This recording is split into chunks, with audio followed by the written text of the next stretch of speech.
up, Pom-Pom? Just got a message from the Xianzhou La Fu. Looks like it'll conflict with our original schedule.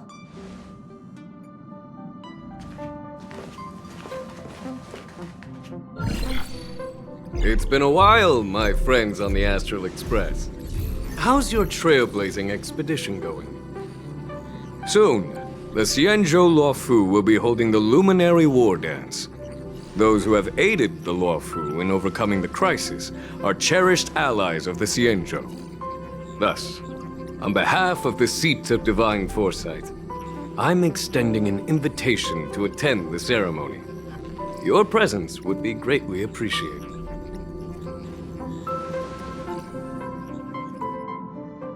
Well, things are getting lively.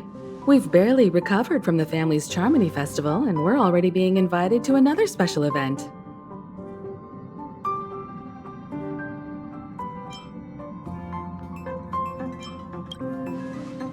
Why not think about it this way? Our trailblazing expeditions are turning into blast expeditions, where we eat, drink, and play wherever we go. Blast? Expedition? Yeah! Wherever we go, we eat, play, and have a blast! So we should leave March behind to take care of the Express? Hey! That's not what I meant! I'm all for some fun! I just hope there won't be any surprise party crashers, like Friday or Saturday. The Xianzhou Luofu has recently overcome a crisis. By holding the war dance, they're demonstrating to everyone that they've returned to a state of peace and safety. But that's what everyone said before we went to Penacony. You'll be totally safe under the family's protection. No need to worry. The war dance is not like the Charmony Festival with all its hidden secrets. It's just a festival to honor the Rainbow Arbiter and the Cloud Knights, who fought against the abominations of abundance and protected the Xianzhou ships. Aside from star skiff performances, it's mostly martial contests. Nothing too different from the Taiki and Roboball contest we've seen before. What do you think, Himiko? Since we've accepted Miss Black Swan's proposal, we should probably head to Amphorius for refueling. There's certainly no rush. This trailblazing expedition is quite unique, and the Express needs to be fully stocked and prepared before moving on to the next stop. With Madame Herta's help, I was planning to deliver some Leviathan fossils from Kalinga Abyss to Ron May, member 81 of the Genius Society. It could earn us some favors before we set off. However, it may take a few weeks. So that means we're not going to the Luofu. Being an adult means maintaining relationships, whether we like it or not, March. Since we've been invited, it's only right for the Astral Express to attend the ceremony. So here's the plan. Pom-Pom will take everyone to the Xianzhou Luofu. Mr. Yang and I will meet up with Ron May and fulfill our promise. Meanwhile, you, March, and Don Hung will represent the Express and attend the war dance. What do you two think?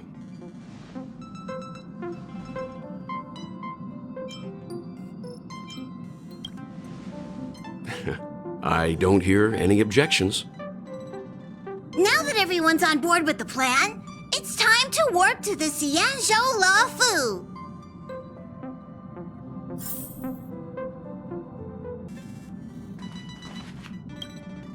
Kalinga Abyss. What does she expect to find there?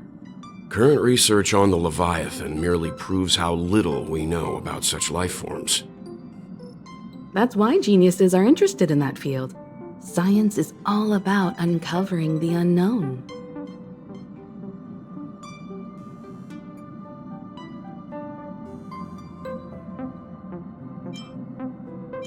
Don't miss us too much. If I stumble upon some cool Leviathan fossils, I'll bring a few back as souvenirs for you.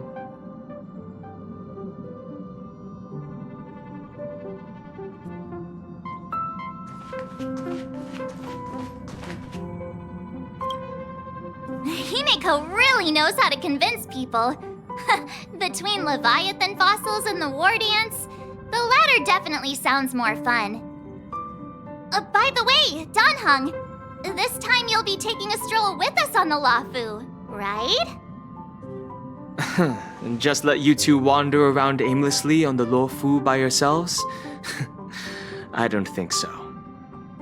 Plus, Mr. Yang is right. The Ambrosial Arbor crisis just ended, and both the long life and short life species are still feeling uneasy. And that's why Jing Yuan wants to organize the war dance, to show that the Xianzhou Luofu is stable and safe. And since he has extended an invitation, it's only right that I visit my old friend.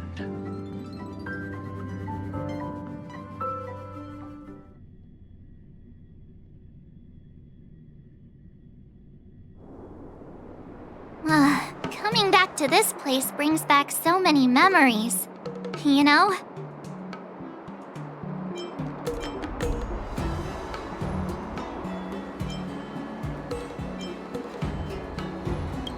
Hey, I'm not actually gonna recite a poem. I was just thinking about all the twists and turns we went through when we first arrived on the Xianzhou. This time, we're not being forced or enticed or chasing after wanted criminals. And we didn't have to sneak in through the cargo dock. This trip has been incredibly smooth. Quite unusual, I must say.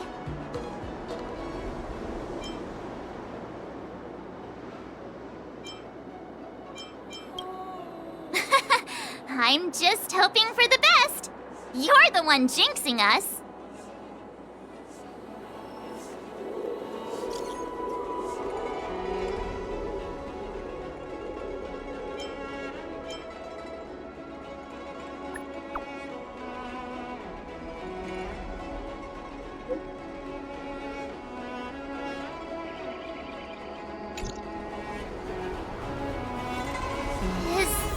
Starskiff Haven always this crowded? Oh, there are so many people here. I can barely hear anything. Yanqing said General Jingyuan sent him to welcome us, but where is he? Let's wait for him in front of the loom. It's the most prominent landmark on the dock.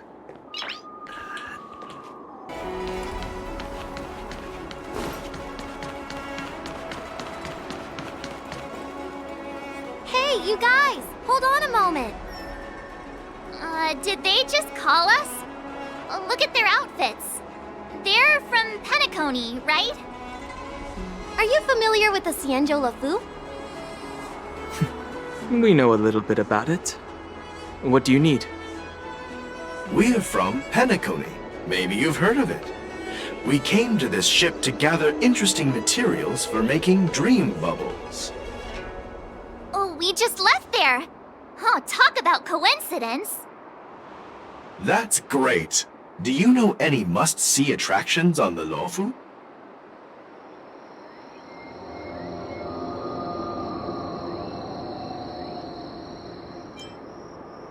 We did, but the locals were all like, come on, there's nothing worth seeing on the Luofu. It's so boring here. Ha! Can't blame them. If someone asked me what's there to see on Penacony, I'd probably struggle to answer too. That's why we're asking fellow tourists. Most of the tourists around at the moment are here to attend the war dance. And that's why we're here too. Yeah, we know about that ceremony. But isn't the fighting ring still closed? I've heard the ring was actually converted from a huge decommissioned Luofu fighter jet. The Radiant Feldspar is bigger, I guess. But for now, all we can do is wait until the war dance starts in a few weeks before we can board it. We've still got work to do, so we can't just sit around waiting for it to start. That's why we're asking you about some must-see attractions. We're looking for unique experiences that you won't find on Penacony. Our clients love these kinds of dream bubbles the most. You're the expert here. Give them some suggestions.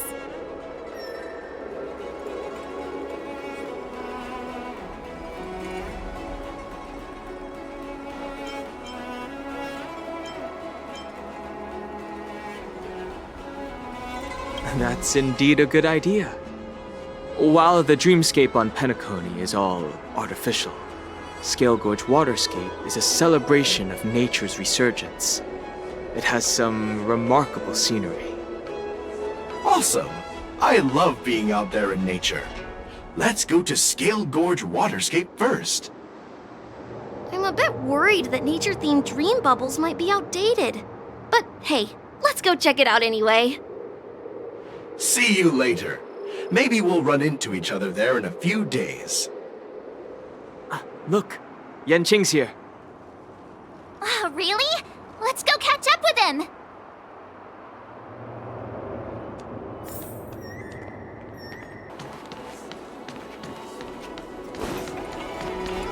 There you are! Everyone, this way!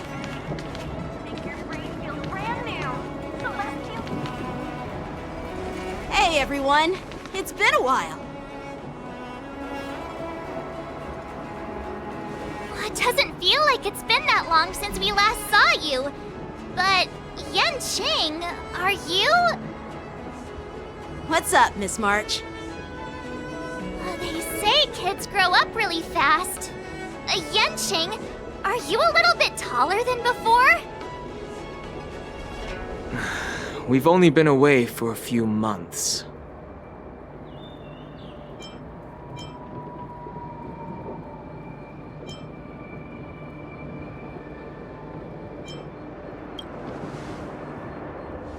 Long time no see. It's been a while. Oh, you've come along too, Mr. Danheng. Sorry for the delay. With the upcoming war dance and the Starskiff Haven being so busy, things are a little hectic. Seriously, I've never seen the Luofu so lively before. I was a bit worried that holding the war dance right after the Ambrosial Arbor crisis might be too soon. But seeing the bustling Starskiff Haven, I understand why General Jingyuan chose this timing. Yep. There's people from other delves and travelers like you three who have come from afar. With the war dance coming up, there's a huge number of visitors pouring into the Starskiff Haven. The Cloud Knights are working hard to keep the security tight. The General said this ceremony would help the Xianzhou Luofu recover from the crisis. It's a way to showcase our martial spirit, reassure people, boost morale, and attract visitors from other planets to promote trade and peace. By the way, the Xianzhou Alliance places great importance on this ceremony too. The Xianzhou ships, the Zhuming and the Yaoqing, have both sent messengers to offer their blessings.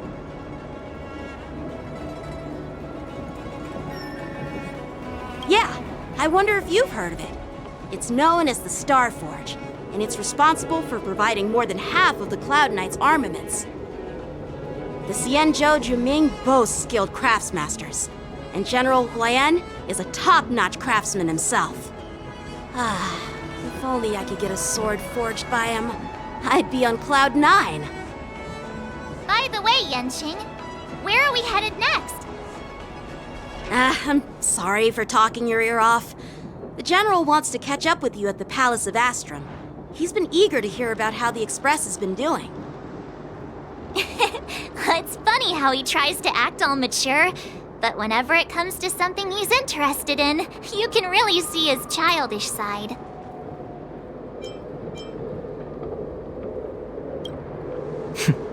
I agree.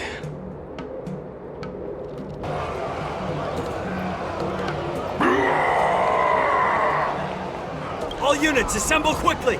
Get ready to protect the crowd! I just mentioned security, and now all of a sudden something's gone wrong. Excuse me, I need to go check out the situation.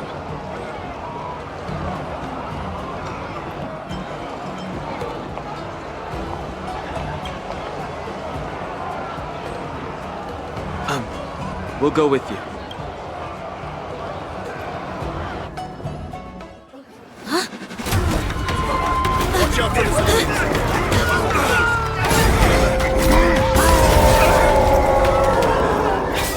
Protect the civilians. I'll deal with him.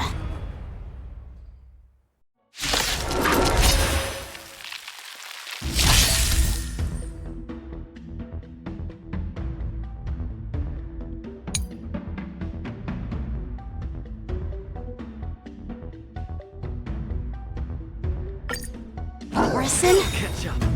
Why are there Borison here? This ends now! Watch your head. Let's improvise. Strike! Bust. Or maybe I'll take it all. Dreams do come true. Let the show begin.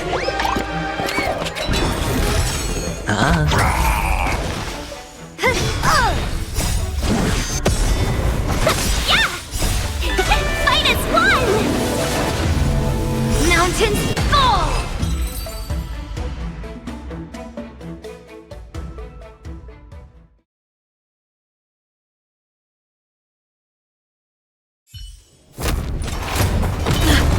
Not good!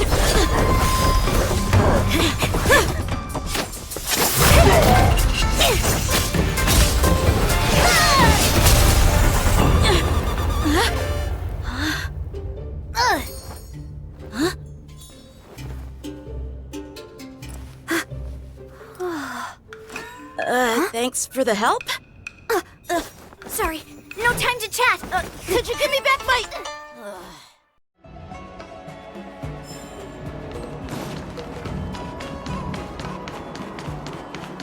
Wait! My sword! I'm sorry, but I'm afraid we'll have to put our plans on hold for now. I need to find out what's going on.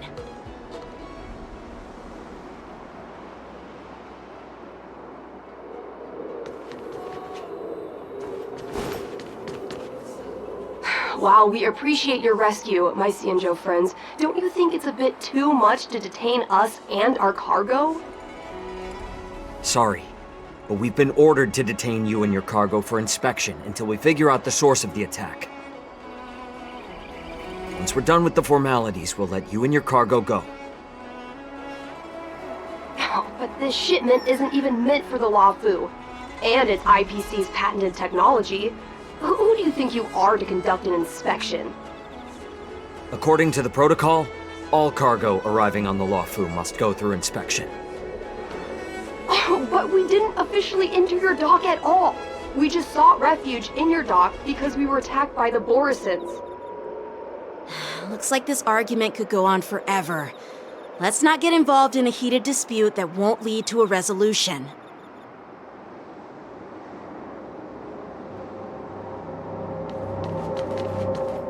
How dare you detain our ship? Who do you think you are? An ancient game to make your brain... Who's in charge here? I need some answers. It's my fault. We let our guard down for a moment. I take full responsibility. With the war dance approaching, safety should be a top priority. Now, tell me, how did Borison prisoners end up in Starskiff Haven? According to the protocol, Borison prisoners should be held on a Starskiff and taken directly to the shackling prison under strict supervision without ever touching the ground. Who allowed a prisoner transport ship to dock at the passenger terminal? Please don't blame this captain. This incident involves the Zhu Ming's diplomatic vessel. Who are you? I'm Liu Jun, an officer of the Patrol Defense Squad. Thank you for your help, Lieutenant Yanqing. The situation unfolded rapidly, and it shouldn't be held against the captain. Here's what happened.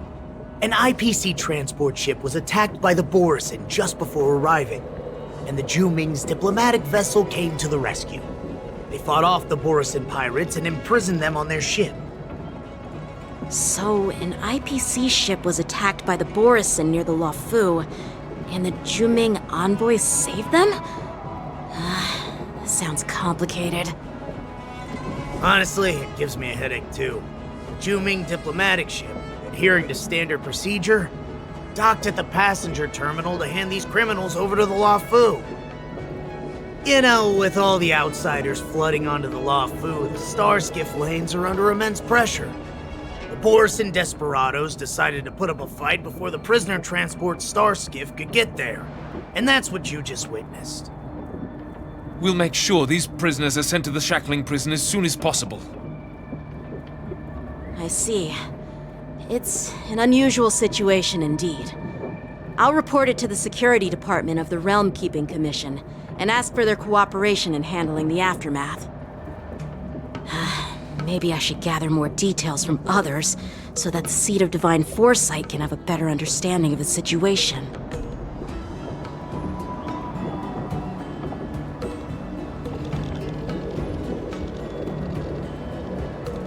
Oh, you look much maturer now, Yanqing. Please don't tease me, Miss March. The situation on the Xianzhou before the war dance is like a calm lake that can be disturbed by even the smallest pebble, capable of generating far-reaching ripples with even the slightest disturbance. What are those people? I mean, those monsters we just dealt with? Yeah, those werewolf monsters are known as Borisin. They're abominations of abundance, and we've been fighting them for a very long time. The Borisin have been a powerful force for a long time, plundering and enslaving many worlds. The threat they pose is just as terrible as the Swarm disaster, and the Alliance even had a fierce war with them 3 decades ago. Their presence has faded over the years, but who would have thought? According to that officer, they attacked an IPC ship near the Xianzhou Luofu. Such a brazen attack seems quite unusual to me. Yeah, that's what I find strange too. It seems like the IPC and the Borisin have some serious grudges. Well, enough with the chit-chat. The General wants me to take you to the Palace of Astrum. I'd love to chit-chat a little longer, but there are some things that can't be left unchecked. Is it a serious matter? Maybe you'll need our help in hunting down the Borisin? Thank you, but it's no big deal. By the way, that young lady who just appeared, she took my sword. I'm thinking of filing a lost property report at the Realm Keeping Commission to see if I can get it back. I doubt she did it on purpose.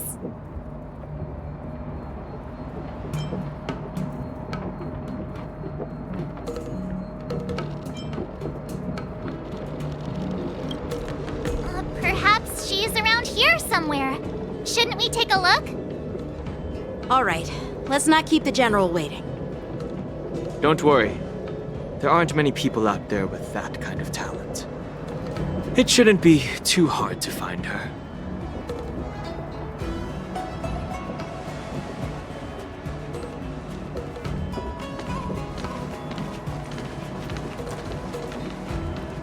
There sure are a lot of troublemakers around.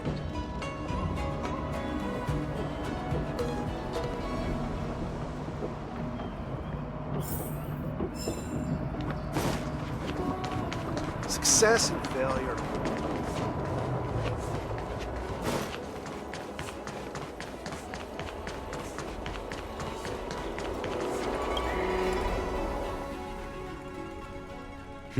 It's been a long journey, Elder Huayan. Thank you for your presence. Don't mention it. Thank you for taking the time to welcome me.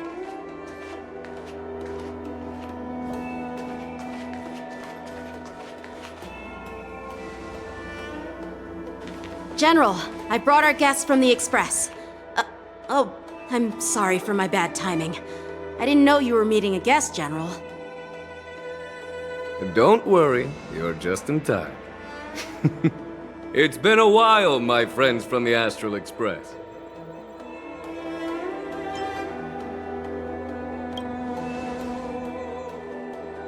Oh. Well, it's an honor to be in your dreams, my friend. Allow me to introduce you to General Huayan. He's the Arbiter General of the Xianzhou Zhuming, known as the Flaming Heart. No need to be so formal. I'm just a tourist here, no different from other tourists who've come to attend the ceremony. Elder Huayan is not only one of the Arbiter Generals, but also the Furnace Master of the Artisanship Commission. Besides his martial skills, he excels in forging various weapons. Such talents are unique, even among the Arbiter Generals.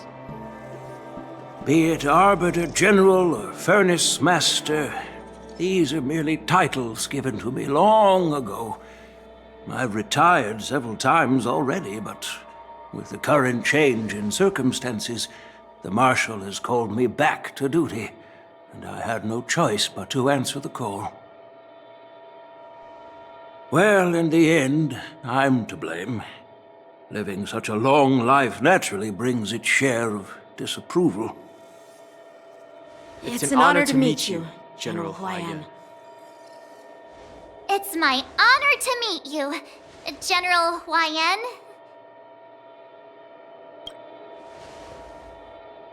No need to be all formal. Today I'm just a guest on the Luofu, the same as all of you. So, these three are the ones you mentioned, Jingyuan? The heroes who helped you with the Ambrosial Arbor crisis? Indeed. There's Don Hung, March 7th, and him.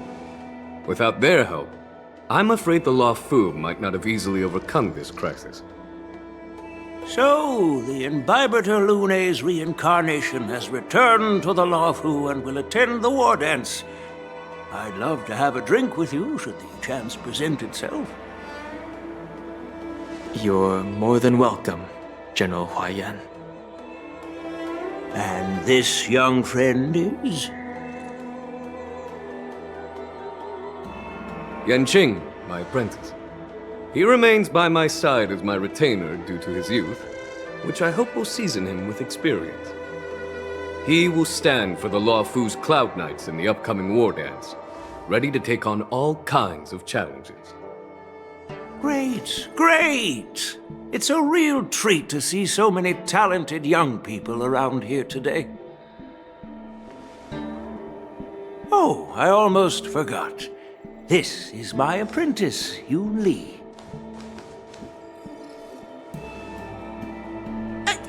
It's you! Oh, it's you. Hello. Oh, you two already know each other? Guess we don't need any introductions then. What a coincidence! I was afraid I'd have trouble finding this girl. Oh? Now you've piqued my curiosity. Tell me, how did you two become acquainted? She helped me capture the escaped Borisin prisoners at the Starskip Haven. Allow me to express my gratitude for you. But when you left, you took my flying sword with you. Your flying sword? Oh, so that's why I found a dagger in my bag. Turns out it's yours. Yes, it is. Now that we've met again, I hope... Nope, that won't do. Won't do? You want your sword back, right? Well, you can't just take it back. On the Juming, when you lose your sword on the battlefield, you have to reclaim it on the battlefield. As for this little sword, it was supposed to strike that escaped Borisin prisoner. But unfortunately, its owner's agitated state caused it to fly off like a kite with a broken string, and it missed its target. By the way, if I hadn't caught it and helped it hit its mark, that Borisin prisoner would have gotten away. Hold on a sec, Yunli. You took my sword without even asking, and now you're refusing to give it back? So much for Luofu's swordmasters. What did you just say? If you just stepped up and took your sword back from me fair and square, I would have totally respected you. But nope, you tried to play it down, expecting me to just hand it back to you like it's nothing. In front of everyone. With all due respect, you don't honor your sword. so you don't deserve it. Hasn't anyone told you that taking without asking is stealing? If you want to settle this with swords, fine. Let's have a one-on-one duel right now. Yanqing. Well, that's more like it. Just be careful, because I'm not as easy to handle as the Borisin. You two, be quiet and apologize to Yanqing. Hey! Whose side are you on, Grandpa? I don't take sides. It's a small misunderstanding, and an apology would be too much. I've heard about the Zhu Ming's incredible swordplay and craftsmanship, most notably the legendary Flame Wheel Octet. Seeing Miss Yunli, who is among those ranks today, well, I must say she definitely has that fiery edge. Such grandiose names. Some folks love to spin these fancy titles, trying to set the Cloud Knights apart. Yunli is still just a young girl, a bit awkward and hot-tempered, so please forgive her if she's being rude. Well, everyone, Elder Huayan and I have some business to discuss. For now, Yanqing, why don't you entertain our guests and take Miss Yunli to the inn? I'll find another chance to talk with you all. I'd like to express my gratitude to the Astral Express for helping the Law Fu during the crisis. That's so kind of you. I mean, you've already thanked us so many times. Please forgive me for coming at an inconvenient time. You needn't apologize, General Huayan. All right, Yunli. Take this opportunity to clear things up with Yanqing. Yeah. It's better to make friends than enemies. But I won't be heading to the inn just yet. I want to visit Lingsha. She just arrived in the Luofu and could use some help settling in. Yanqing, once you've helped our guests get settled, go to the Artisanship Commission for me. I've heard about the attack and the detainment of the IPC ship. Qingzu sent word that the IPC members are protesting and wish to have their cargo back. See if you can calm them down. Don't get aggressive. Just make it clear that the Xianzhou Luofu has no intention of violating their rights. I'm on it.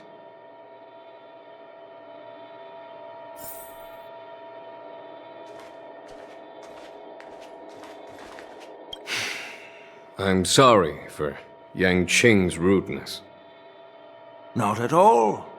Taunted by Yunli like that, even a training dummy would be angry. You've taught your apprentice well. If it were me in my younger days, I'm afraid I'd have drawn my sword and fought. Yanqing can understand your concerns. On the other hand, Yunli is still a naive girl who's only interested in swordplay. Honestly, I brought her here to participate in the war dance because I want to broaden her horizons.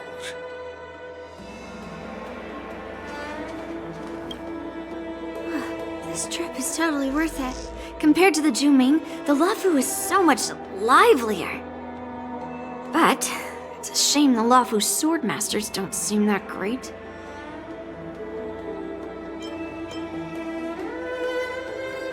Glad to meet you too.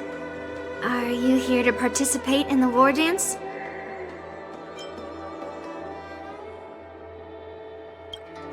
Of course. To honor martial arts, the Cloud Knight's Ring is always open to outsiders. If you can defeat the ringmaster selected by the Xianzhou, you'll not only win rewards and prizes, but also be making a name for yourself. Sounds tempting, doesn't it?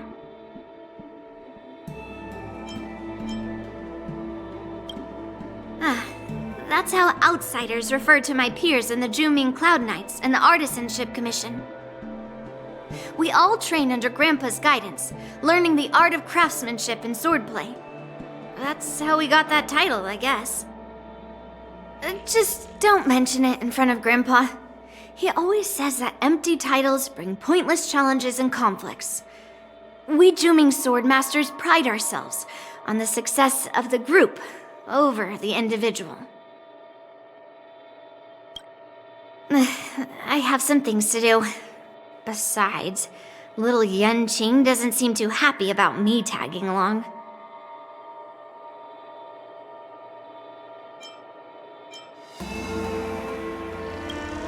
Yeah, you're right. I took it with my skills. So I guess you can say I'm a robber or something. How dare he imply I'm a thief? Totally different. Besides, the sword seems scared of its own master. I'd like to ask him, you claim to cherish your sword as your life, yet you don't even recognize the state it's in right now? I didn't intend to keep his sword. I was planning to take this chance to return it to him. But now, I've changed my mind. I'll give that poor flying sword some proper maintenance. I won't consider returning the sword unless he learns how to say please, hello, thank you, and sorry. So he can forget about it for now.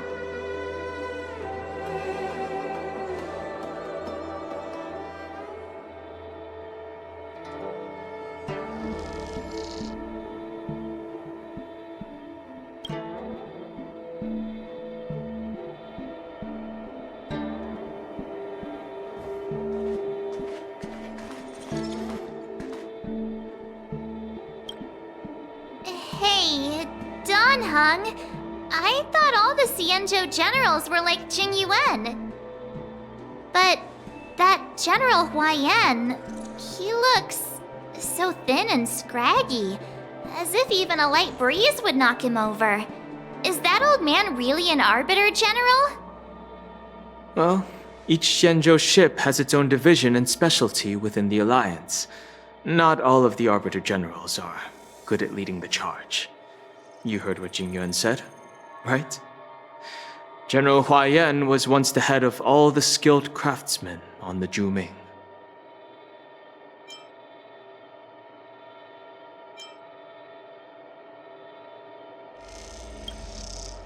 Don't you find it strange?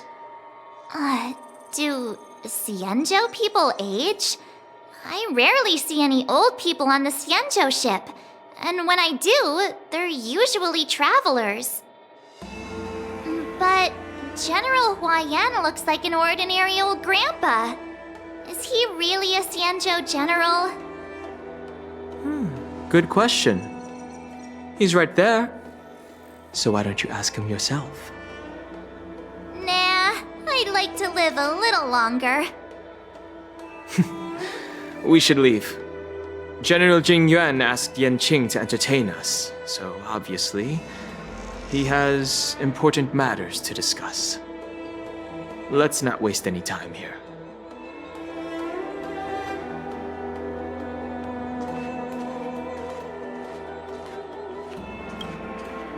This is the report Qingzu just sent me. Let me take a look.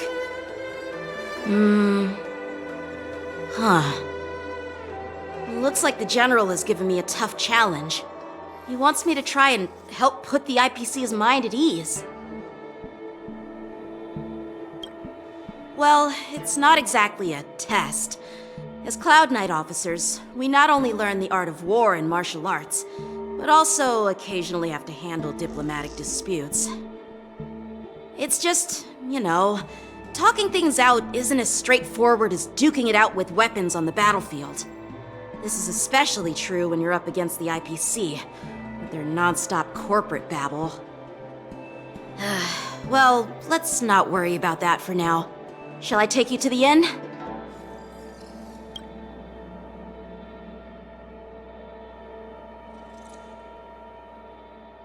It is the Luofu's honor to have you in attendance at the war dance. Yet, the fact that a simple martial arts ceremony has attracted esteemed generals from the Zhu Ming and the Yao Qing implies intentions beyond mere spectating. Might there be any specific instructions from the marshal? You're overthinking it, Jing Yuan. As I said, I'm here to broaden my granddaughter's horizons. I have no ulterior motives. However, I have no clue what the Yaoqing Arbiter General has in mind. Do you remember when you accepted this position? I told you that an Arbiter General's battlefield goes beyond the physical one. You'll need to lead and manage everything on the Xianzhou. The title of Arbiter General holds a weight far greater than its literal meaning. So many years have passed, and you've done well. However, longevity for the Xianzhou people can be a curse. Living too long means that every mistake you made will lurk in the shadows.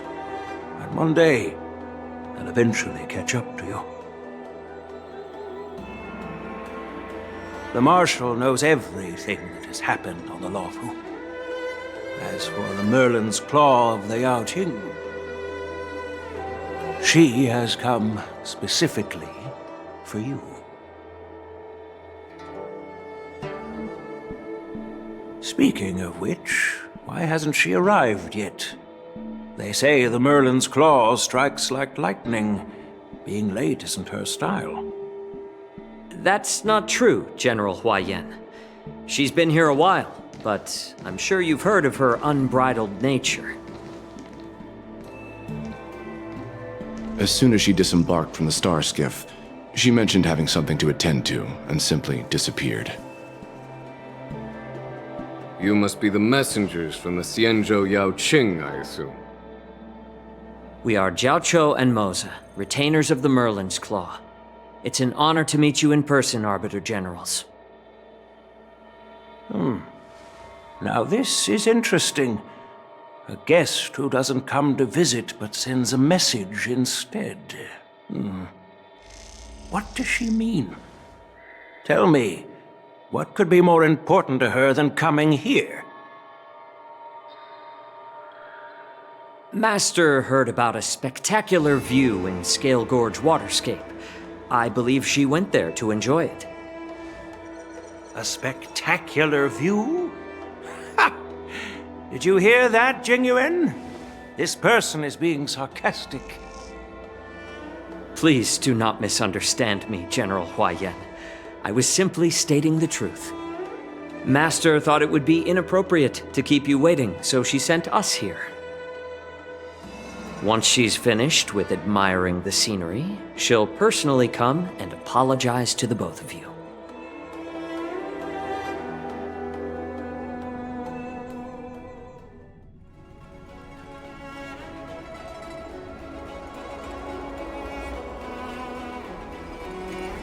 Drat!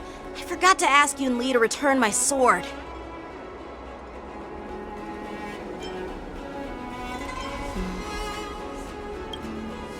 No need to bother. The Juming envoys won't be leaving the Luofu anytime soon. I'll ask for it later when we meet again. By the way, I don't know if it's just me, but the general seemed a little reserved. Could it be because of Elder Huaiyan's visit? Reserved? Really? Maybe I'm just overthinking things. No, you're not. When I entered the Palace of Astrum, I realized that the messenger from the Xianzhou Juming was actually the Arbiter General himself. So, the messenger from the Xianzhou Yaoqing must be the Merlin's Claw herself, I presume. That's right. Well, that's what makes this entire thing so unusual. What's so unusual about it?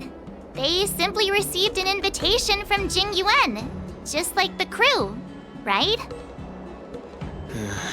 The war dance is just a small festival. And now we have 2 Arbiter Generals from other Xianzhou ships here. I'm afraid they're here for something more.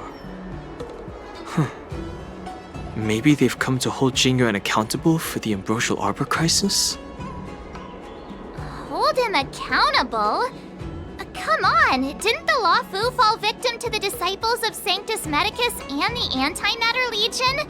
why would they blame the victim? Donshu's rebellion and Ventilia's scheming are merely one side of the story to the other Arbiter Generals of the Alliance. Only a single piece of incontrovertible evidence remains, creating an endless source of potential complications. The Ambrosial Arbor. Yes. It's undeniable that the plague mark, which was subdued by the Xianzhou Luofu, has resurfaced. But was it really a conspiracy instigated by the Antimatter Legion?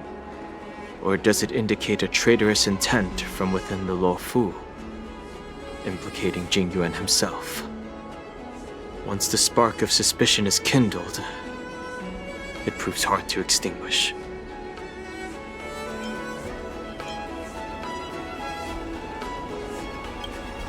The General must have had that in mind when he invited us to attend the war dance. What was I thinking? Seriously, here I was looking forward to a carefree and enjoyable trip. But it seems wherever we go, drama is just around the corner. Aw, I was so excited. I thought those Arbiter Generals were just here to see the ceremony. By the way, I heard that an alchemist from the Juming diplomatic ship has arrived, and rumors say that she's to be the new Cauldron Master of the Alchemy Commission on the Luofu. An alchemist from the Juming serving as the Cauldron Master on the Luofu? While it's not unheard of, the timing itself... Thanks to your words, Mr. Danheng. Now I finally see the underlying tensions. The General is under tremendous pressure right now, but I was completely oblivious to his troubles. How naive of me. Come on, don't think like that. Leave the adult matters to the adults. Even if you wanted to do something for the General, it's not like you can do anything. Did I say something wrong? Again? Miss March is right. I don't have the skills to share the General's burdens at the moment. Still, I'll do my best to follow his instructions. Let's go. Once I've taken you to your accommodations, I need to go to the Artisanship Commission to handle the IPC's protest. He looks like he has a lot on his mind. We can't just let him go alone. Why don't we accompany you to the Artisanship Commission? This is too much trouble. While I appreciate your kindness, dealing with the IPC's workers could be tricky. I'm afraid this will cause trouble for the Express. No worries. We're pretty experienced in dealing with the IPC. You've heard of the 10 Stone Hearts? We've dealt with quite a few of them, right?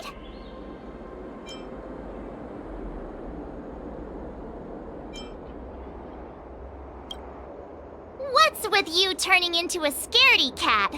I didn't see you worrying about lawsuits when you wrecked that giant mech.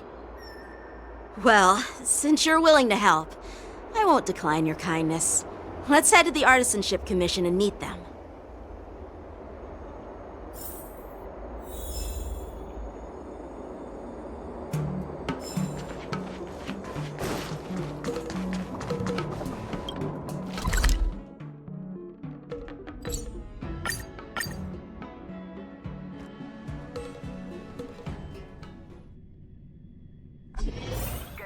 Can I really reason with you Xianzhou people?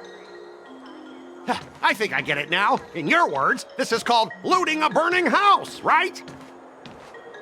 But I am trying to reason with you here.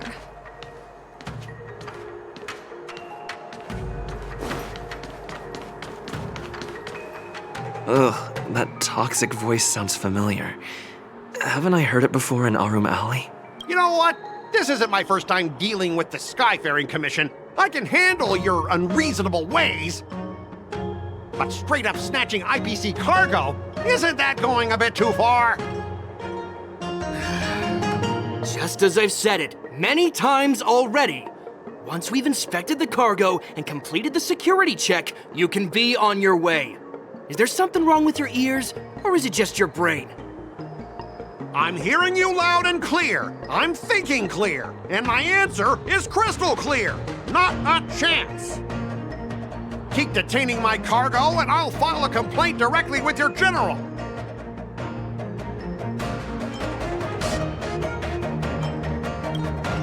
You jerk! Who are you calling a dog? Wait, why are you here? Staying on the Xianzhou, are you? What terrible luck! Wherever you go, disasters aren't far behind! Aren't you the guest from the Astral Express? What brings you and Yanqing to the Artisanship Commission?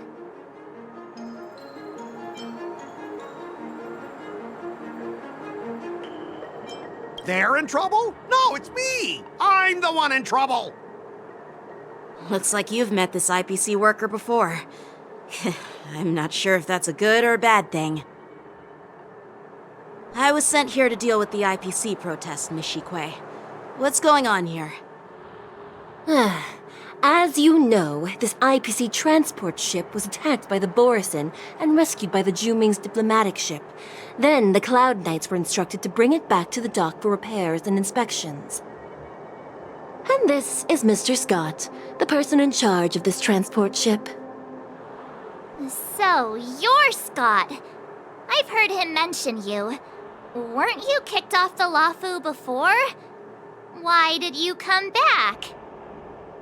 Like I wanted to come back. I thought I'd just dock at the harbor for repairs and leave this forsaken place for good.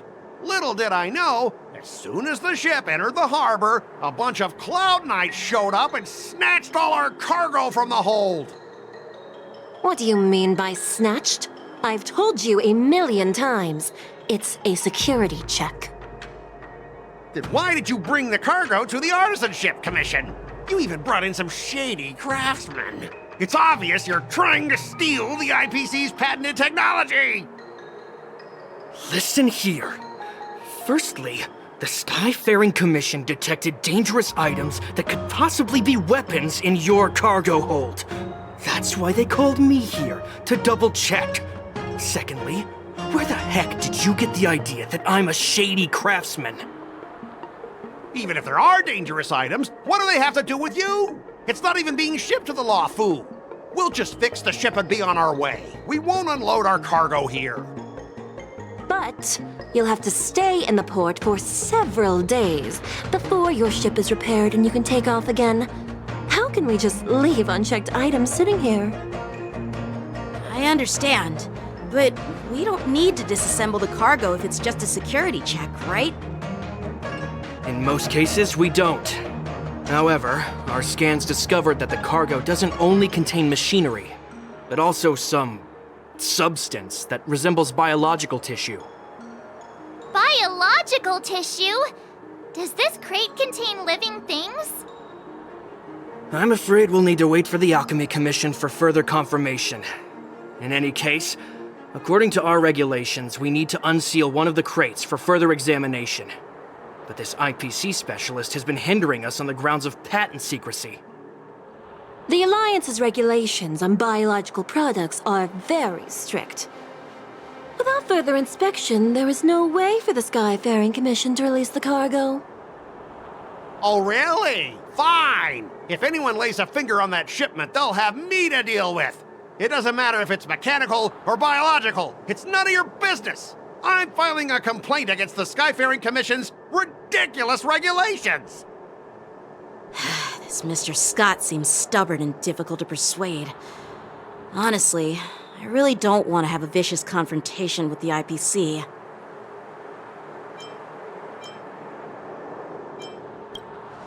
I heard how you helped Aramali. The IPC representative back then was Mr. Scott, right? Since you've dealt with him before, it looks like I'll have to rely on you again. What are you guys whispering about over there? Just hurry up and give us back our cargo.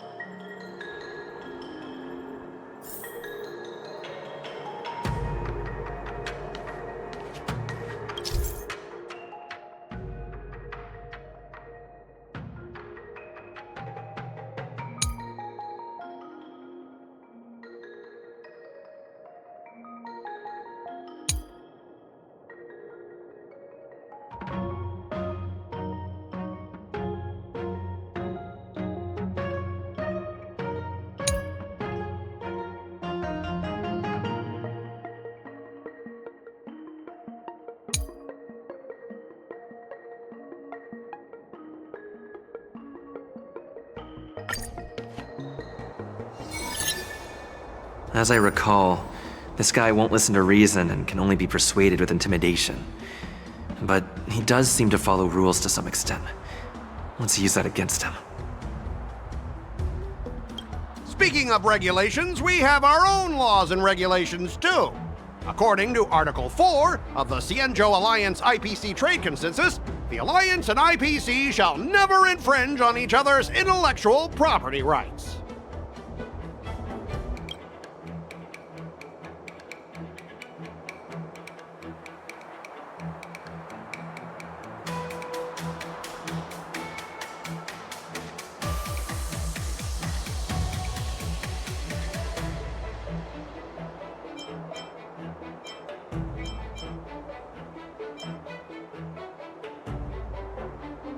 The Alliance can sign a non-disclosure agreement with you. That way, you won't have to worry about any infringements, right? We can sign a mutually acceptable non-disclosure agreement in accordance with the IPC's rules. Well, that makes sense, but how can we trust you to honor the terms? Even if we set aside the secrecy of intellectual property, these prototypes built by the Intelligentsia Guild are incredibly valuable, beyond your wildest imagination. If anything goes wrong, you won't be able to pay for it even with your lives.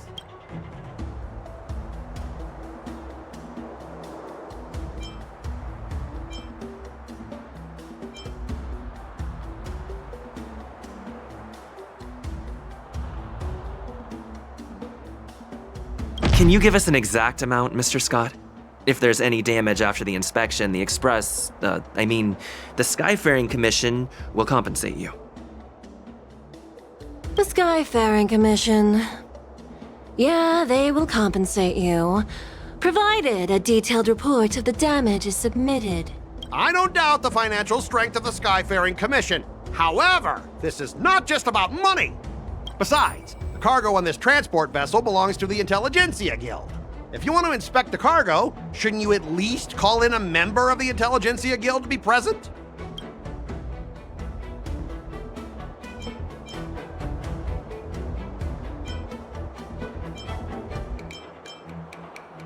I'm pretty tight with Dr. Ratio from the Intelligentsia Guild.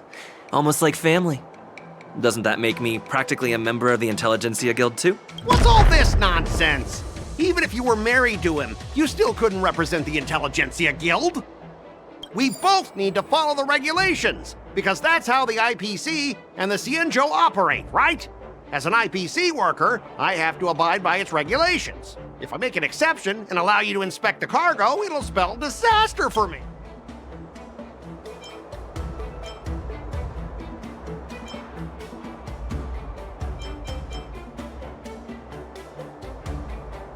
Everyone has their own set of rules. Now that you're on their turf, shouldn't you follow their rules too? Yeah, I get it. I know I'm on the Xianzhou, but if I violate the IPC regulations, I'll be in deep trouble when I get back. Well, you guys sure know how to argue your case. Fine, I'll allow you to do the security inspection. It's just that, I need some time to sort things out. This is a big deal. Let me talk to headquarters first. So, Mr. Scott, are you just stalling for time and planning to leave the Xianzhou as soon as your ship is repaired? To avoid the Skyfaring Commission's inspection? Well, IPC staff are free to come and go, as long as they don't break any laws. Yeah, you've got some insight there. Who are you again?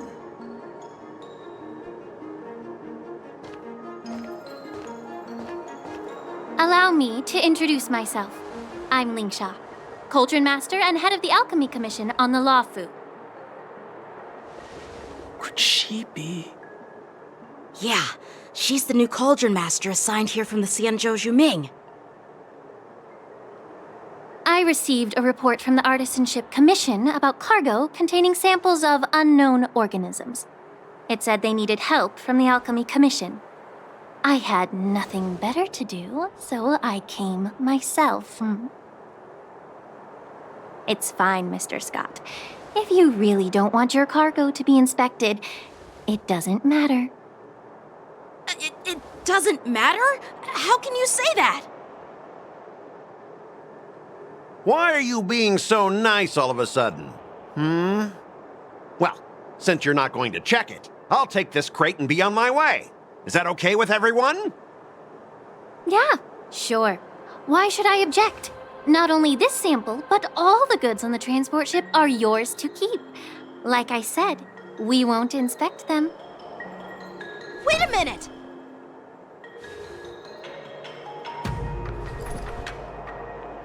Well, that's more like it. If only the young displayed a more reasonable attitude, we could have sidestepped that altercation just now. Our ship will leave in a few days once the engines are repaired.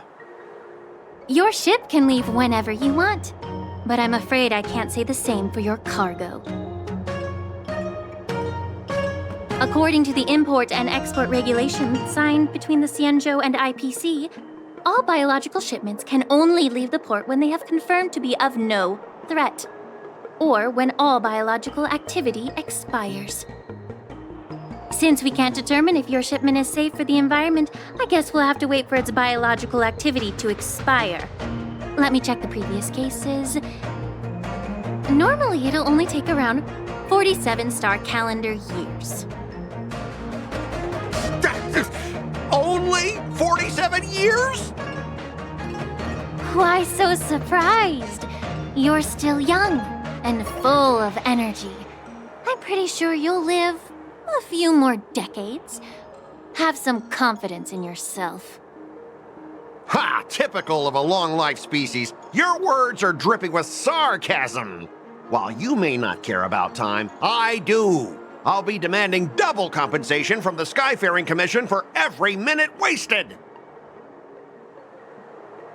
Sure thing, Mr. Scott. You seem pretty confident that your career and life will last long enough to witness this victory unfold.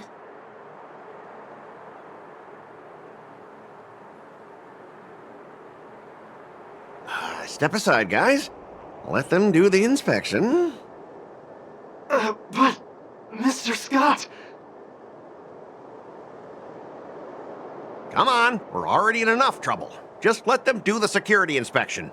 And if needed, I can always grovel before the Intelligentsia Guild later.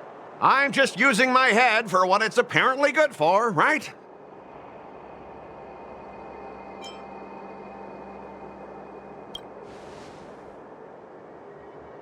Well, honestly, at least you're not as annoying as that woman. Bro, just do the inspection. This lady is really something else.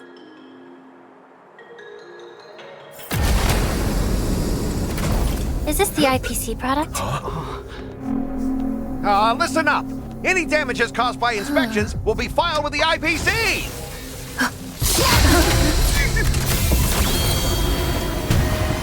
Turn it off!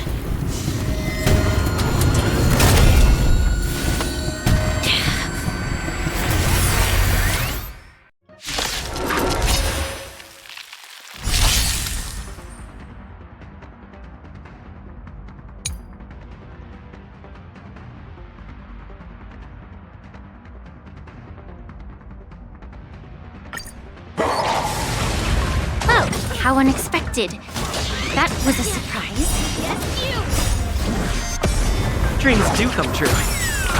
Mountains fall! It's on me.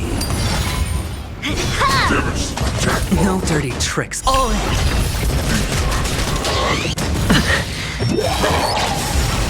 Let's be friends.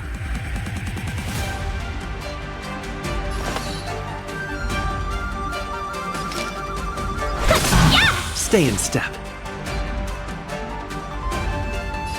Let's improvise.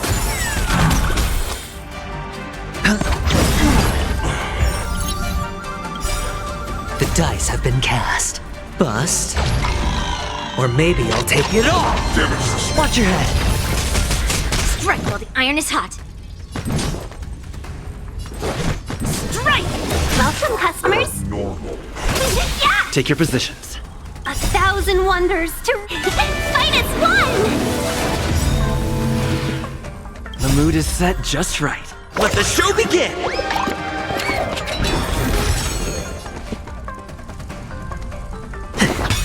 Sure, I'll play along.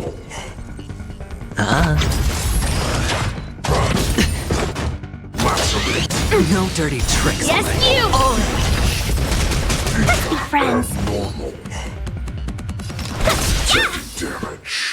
Dreams do come true. Hedge your bets. Melt!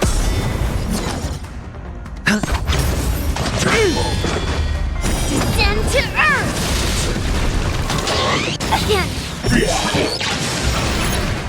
Yes, you!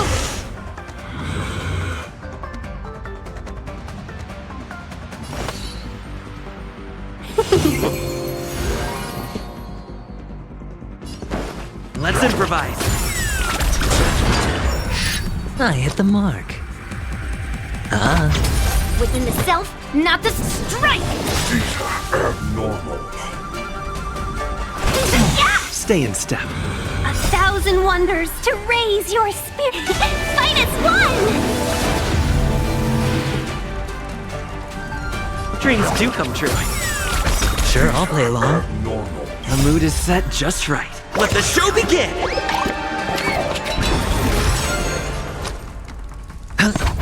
Welcome, customers. The dice have been cast. Bust. Or maybe I'll take it all. Watch your head.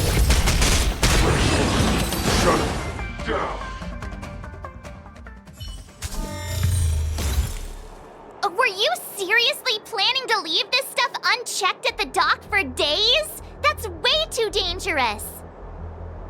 I had no idea about it! You must have accidentally triggered the cargo's defense program! I don't think trying to shift the blame is a wise choice. But seriously, I don't know why that thing suddenly started moving! I swear on the Amber Lord! Enough. Miss Shikwe, please escort our IPC guests to the Skyfaring Commission. I'm on it. Please follow me, Mr. Scott.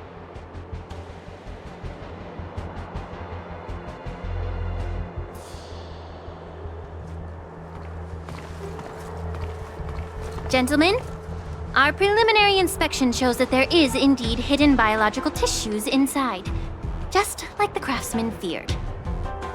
I can't even tell if it's ingenium or biological in nature.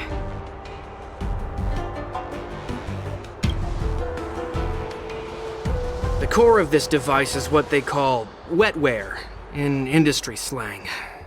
To put it simply, this machine operates with a kind of biological nerve as its control center. I'll take some samples for the alchemist to analyze and figure out where the biological tissue comes from. Why would the Intelligentsia Guild use such unethical technology?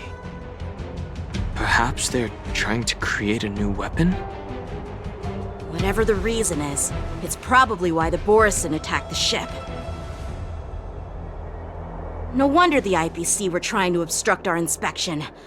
I'll contact the Ten Lords Commission and ask the judges to come and give their final verdict on this. According to our rules, all prisoners and weapons involving dangerous creatures must be taken to the shackling prison for further sentencing. After all, it's the safest place on the Luofu. As for you, Mr. Craftsman, please go with the Cloud Knights and explain the situation to the judge.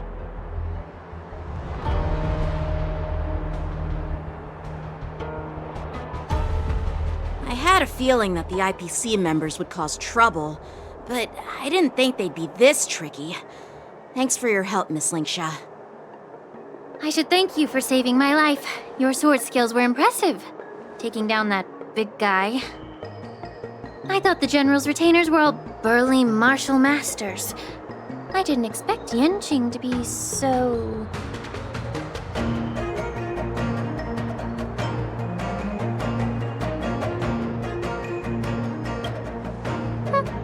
Can't argue with that. As for you, you must be the guests from the Astral Express, right? Saving the Luofu from that crisis. It's so impressive. It wasn't a big deal. Really. It's still early, so why don't we get some tea at the Alchemy Commission? We can discuss your suggestions for revitalizing the commission. I'd be happy to accept your invitation. And you three are coming too, right?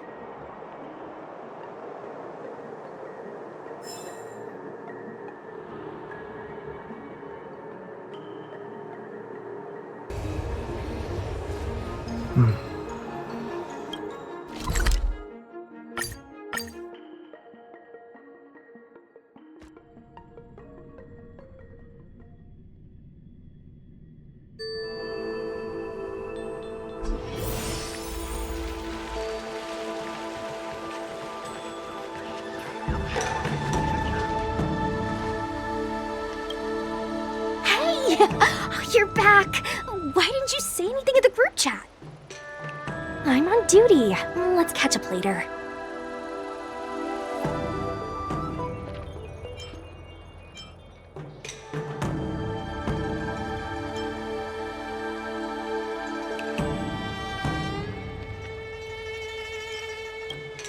Yeah, see you later.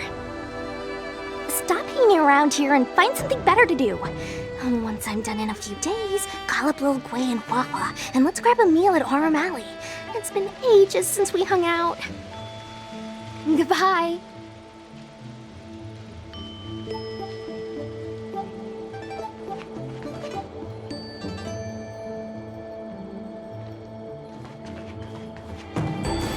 I'm here to pay my respects to the new cauldron. All these years, and the view at the Alchemy Commission hasn't changed a bit.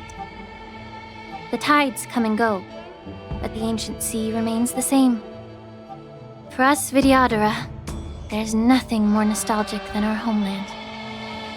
You're a Luofu native, Miss Lingsha? Yes, I grew up here, listening to the sound of waves while researching prescriptions with my mentors and peers at the Alchemy Commission.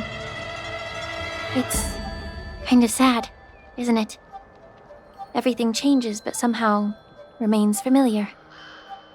Just like you, Dan Heng, I traveled far from home, and now I've returned. Seeing the familiar scenery brings back a hint of nostalgia. The view here would be even better without the ambrosial arbor. Oh, really? I think that towering tree looks pretty impressive. Even if it's impressive, it's a plague mark. The Xianzhou have been fighting abominations for thousands of years. And now that the ambrosial arbor has been reborn, it's only natural for everyone to feel uneasy. Well, once a seed is planted, no matter how long it takes, it'll eventually sprout and bear fruit. In my humble opinion, the rebirth of the ambrosial arbor and the resurgence of the disciples of Sanctus Medicus were inevitable. The seed was already planted when the ancestors of the Xianzhou sought immortality.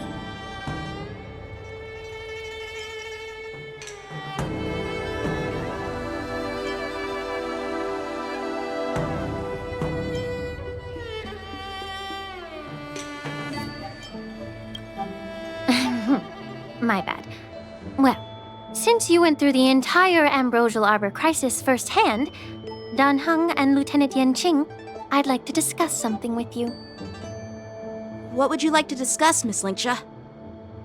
I was lucky enough to be chosen by the Alliance to come in and clean up all the old grime in the Alchemy Commission. Honestly, the Alchemy Commission is riddled with problems and has reached a point where fixing it seems impossible. I'm looking to remedy this problem, but was wondering if you could provide any insights. Well, even though I'm a Vidyadharan like you, I'm an outsider, just like my companions here.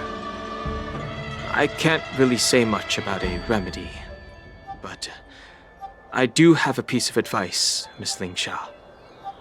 The Vidyadhara and the Alchemy Commission on the Luofu have always been intricately connected.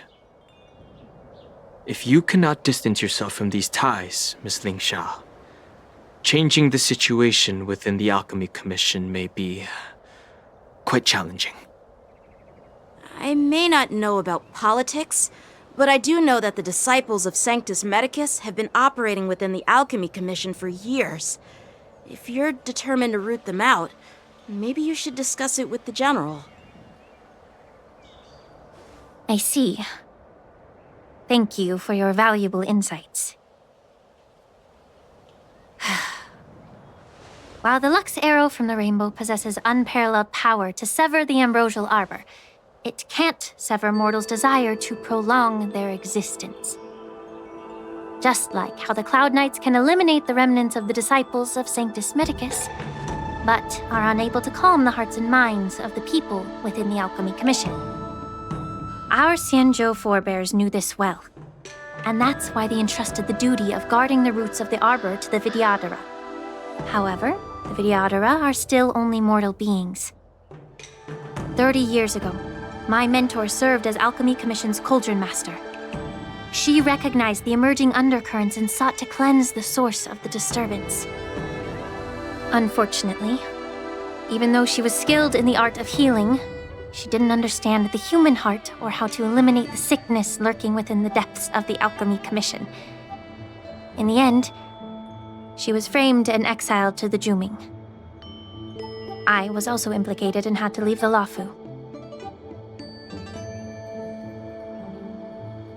And guess who arbitrated the case and handed down the sentence? None other than General Jing Yuan himself. What? You heard it right. The ones responsible for the corruption in the Alchemy Commission are not just the remnants of the disciples of Sanctus Medicus, but even the Divine Foresight himself.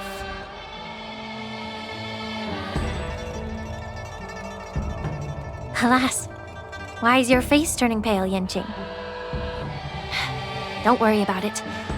I understand that when someone holds a position of power, they may sometimes have to make tough decisions. I won't hold any personal grudges against him. Besides, at our age, holding personal grudges is a luxury we can't afford. Lingsha, you're back! I've been waiting ages for you.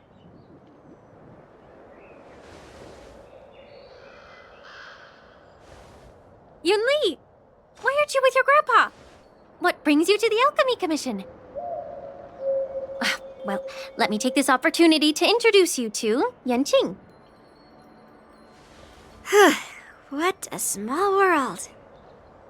You stole my sword! Give it back! I see. Let's skip the introduction part then. Why do I keep bumping into you? Are you stalking me or something? Of course not. Unlike you, Miss Yunli, I have important things to take care of. You, on the other hand, seem to have all the time in the world to wander around without returning my sword. Grandpa used to say that a sword reflects its master. I talked to your sword, and it told me that you've been distracted. You hesitate when you should strike, and you struggle to stay calm when your sword is unsheathed. Now that I see you again, I realize your sword was right. It wasn't me who took your sword. It was you who lost focus. Do you really expect me to believe that nonsense? I've been taking it easy on you because you're a guest from the Juming, but you're not taking the hint. Don't people from the Juming know you're supposed to return what you've borrowed? Just look at this flying sword. Even if I gave it back to you now, it'd just be taken away again in a few hours. You know the Cloud Knight saying, a Cloud Knight must never let slip their weapon, yes? Well, sure, I can give it back to you now, but on the battlefield, that's a whole different story. Poor flying sword. Fine! You don't have to give it back, because I'll take it back myself!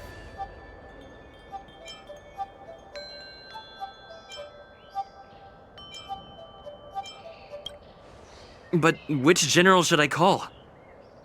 Between these two, who do you think is tougher? Don't get me wrong, I'm just curious. It is my first day at the Alchemy Commission. A brawl is definitely not how I imagined celebrating it. Well, since you don't approve, I won't draw my sword here. I didn't mean it in that way. Since you've already drawn your swords, you'd be disappointed if you didn't get to test one another, right? I've received reports that the delves near the Alchemy Commission are still infested with abominations. Seems like my predecessors left quite a mess. So, if you two want to determine who's better, why not focus on them instead of each other? Clearing out some abominations? Sounds boring. It's the Cloud Knight's duty to eliminate those abominations. You don't have to ask me twice, Miss Lingsha. I'll help you get rid of them. Oh, you think you're the only one who knows how to behave? If Lingsha needs anything, I'll gladly draw my sword and help her out. It's so heartwarming to see both of you being so sweet and caring. So then, shall we get going?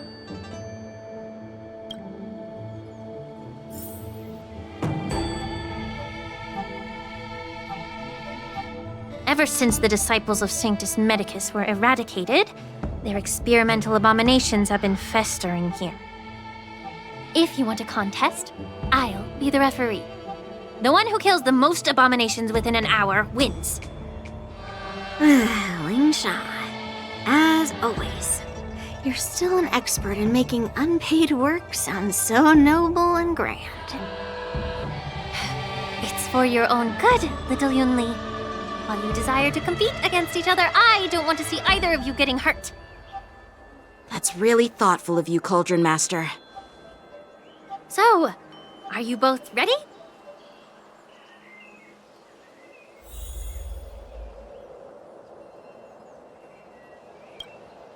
Ugh.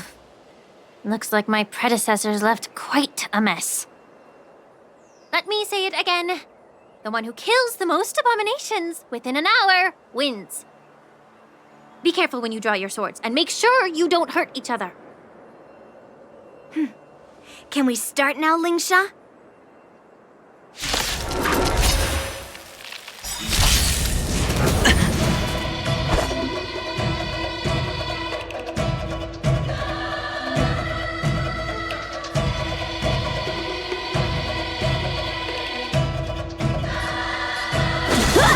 Take your positions.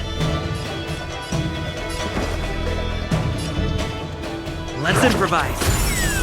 I hit the mark.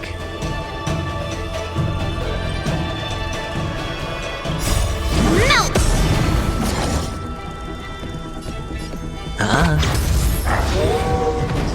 Bring mountains! Slap! Time for swordplay! Strike with heart! Through clouds! She wields her sword with ease. Shouldn't underestimate her.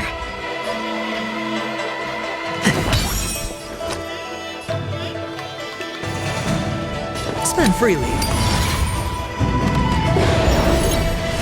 No dirty tricks, alright? How many can you block? Blade and fight!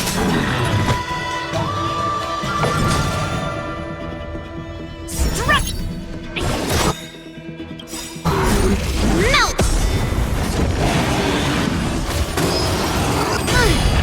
Descend to earth!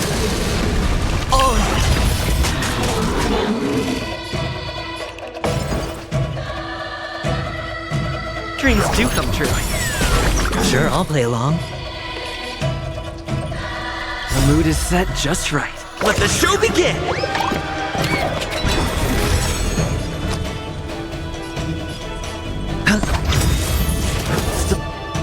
Still the same wall. The dice have been cast. Bust. Or maybe I'll take it all! Watch your head!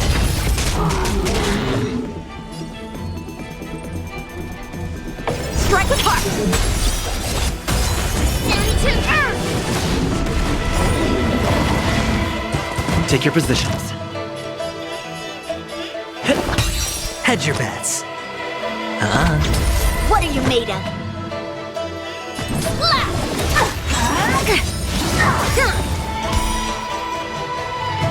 Right on time. Right on time. A one-time enemy. Blade and flight. Practice is over. Swords descend.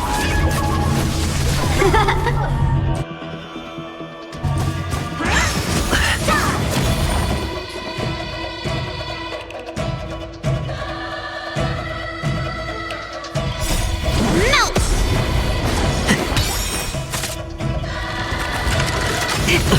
Descend to earth! Watch your head.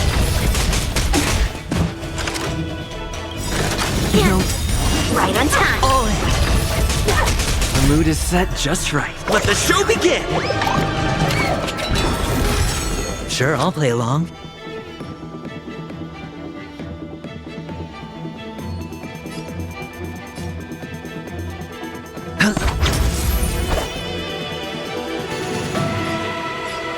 Strike with heart.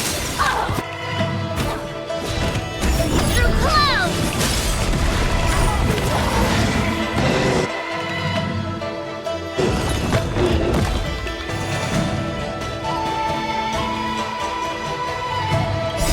Melt. Strike. Descend to earth.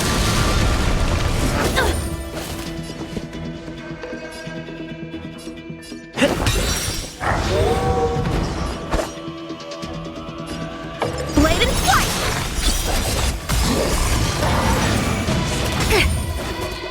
Right on time. Watch your head. Hedge your bets. The dice have been cast. Bust. Or maybe I'll take it all!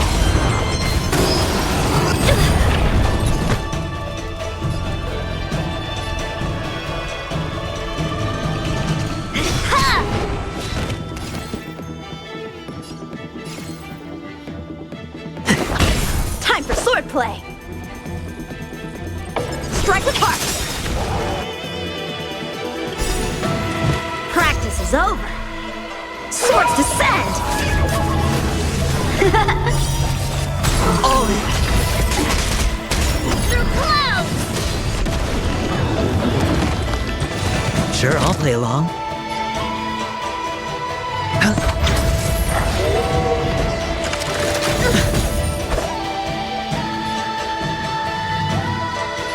Blade and flight. Did the rhythm get messed up? Let's improvise. I hit the mark. The mood is set just right. Let the show begin!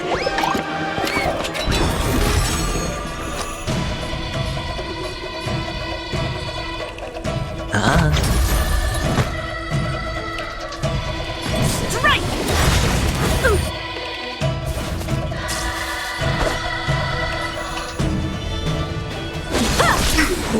Stay in step.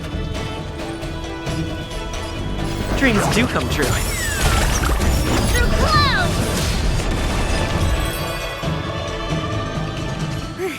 See?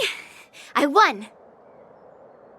Your technique was all over the place, and you relied too much on speed.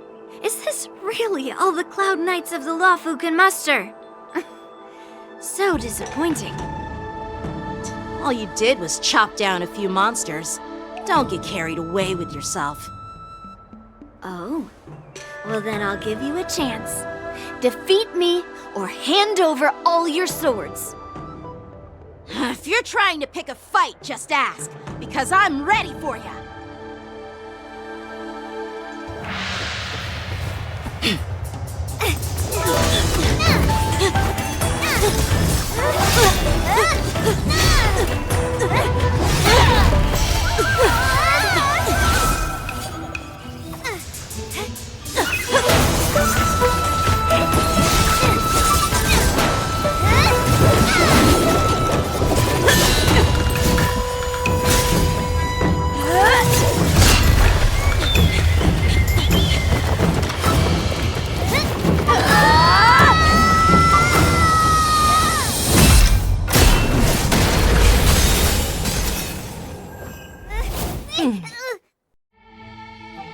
Well fought, my young friends. However, both of you have shortcomings. One of you focuses on dodging and weaving, while the other relies on brute strength, trying to take down targets with a single strike. Who are you? Me? I'm just a patient seeking medicine from the Alchemy Commission. A passerby, if you will. I thought I'd see my fill of impressive fights during the war dance. Yet here I am, able to witness a remarkable fight at the Alchemy Commission, of all places. Well, the Lawfu is never short of surprises. However, I have a small suggestion for you. Why don't you settle this dispute fair and square in the war dance's ring? That way, you can resolve your differences with a proper duel and put your grudges behind you. Grudges? No, not at all. Yunli and we were just sparring. Sparring? You summoned your flying swords and she swung her sword with full strength. No grudges between you. I don't believe it. Aha! What brings you here, Lady Fei Xiao? Have you finished your health consultation with the Dragon Lady? Fei Xiao? Grandpa always talks about you. Could it be that you're... The Merlin's Claw of the Xianzhou Yaoqing? Looks like I'm quite famous on the Xianzhou Lawfu, too. Of course. Everyone has heard of the great general. Known to all, and unbeknown to none. Great General? Isn't that title a bit too narcissistic? I don't like it.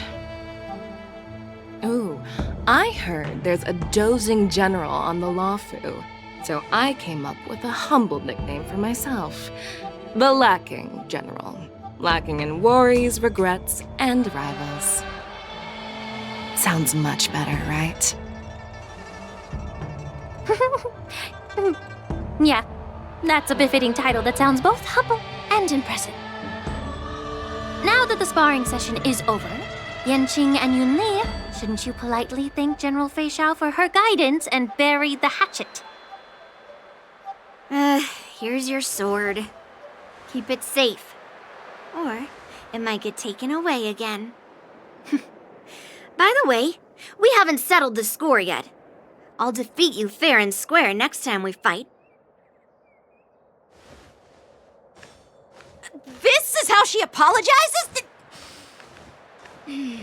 Now that I finally got my sword back, I should report to the seat of divine foresight. I'll take my leave, General Fei Xiao.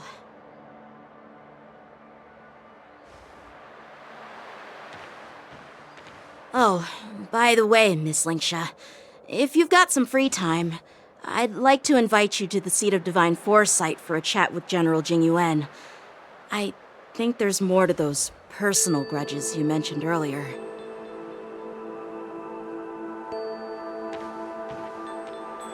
Thanks for stepping in, General Fei Xiao. Otherwise, I'd have had to knock them out with my incense. Not at all. Just doing what you asked. How about we call it even as payment for the healer lady's consultation? Sorry, but even a general needs to pay their bills. We don't do credit here. And let's not forget, you'd have been waiting decades for a chance to see the Dragon Lady if it weren't for me. Well, you can always send the bill to the seat of divine foresight and say it's for mentoring those kids. After all, it was quite the effort splitting them up. I nearly had to get tough. Now, if you'll excuse me, I need to find a spot and get some fresh air.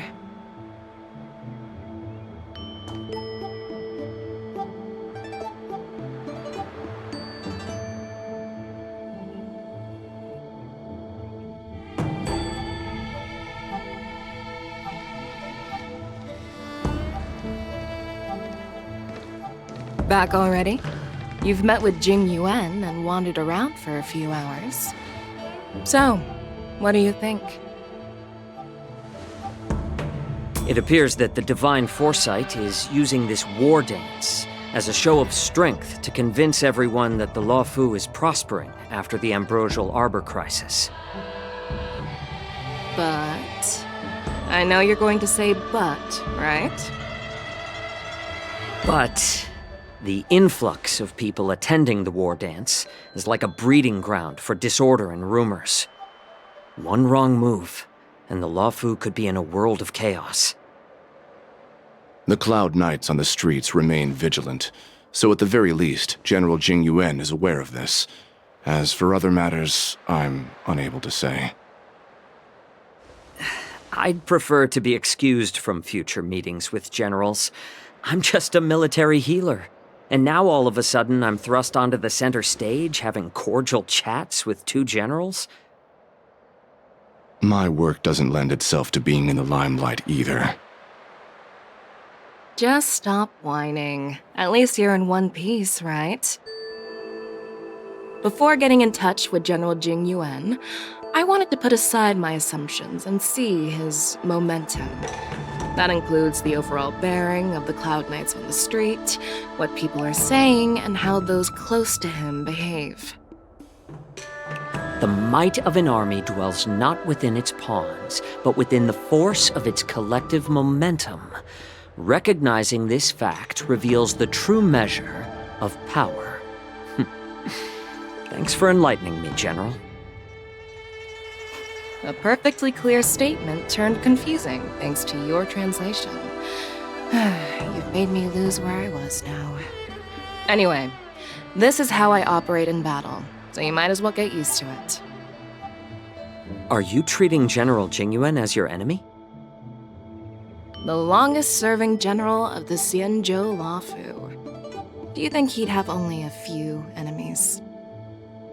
By the way, General, you met the healer lady, yes?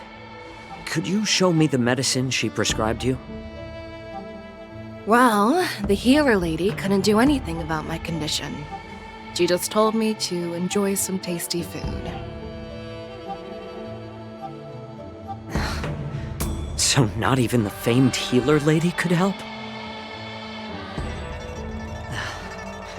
Don't worry. I'll fulfill my promise and find a way to cure you. Actually, I've found some leads. Well, life and death, Jiao Chou. It's all predetermined. Upon starting my military career, I made a pledge that the rest of my life would be dedicated to being the Xianzhou's spearhead, hunting down the abominations of abundance till the end of my days. As long as I can fulfill that deep-seated desire, I don't care how long I live. You asked if I view General Jing Yuan as my enemy. No. My real enemy has always been myself.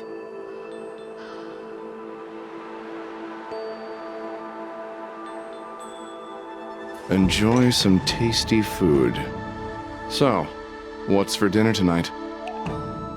Jeez. You really know how to read the room, don't you?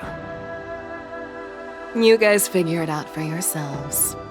I'm due to catch up with an old war friend I've not seen for quite a long time.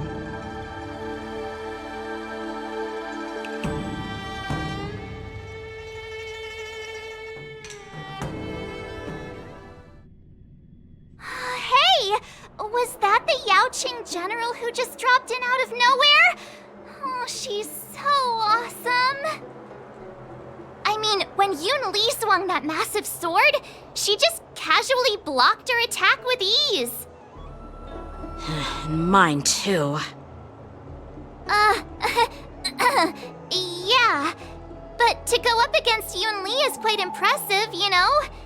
That aura of heroism and grace, it almost makes me want to learn Xianzhou swordplay. You think so too, right?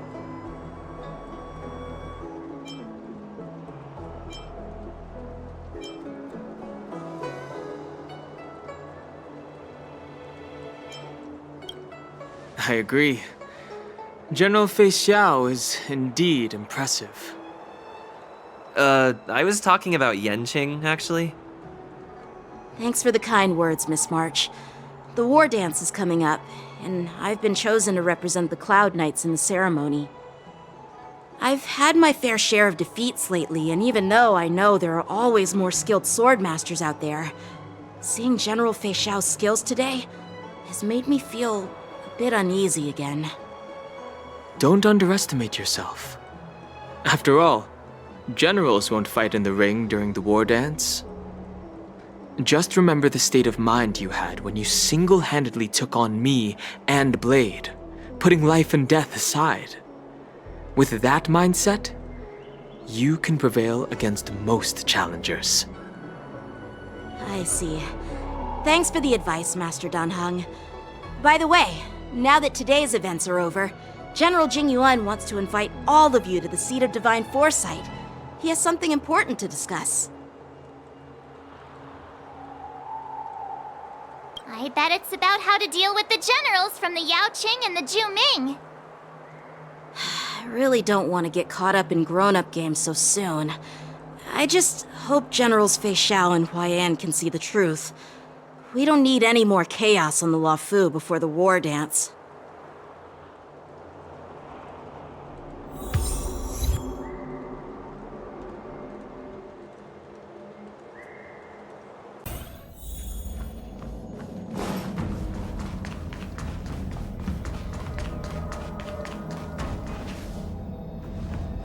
Earlier at the Palace of Astral, I introduced these guests from the Astral Express to you, Elder Huai.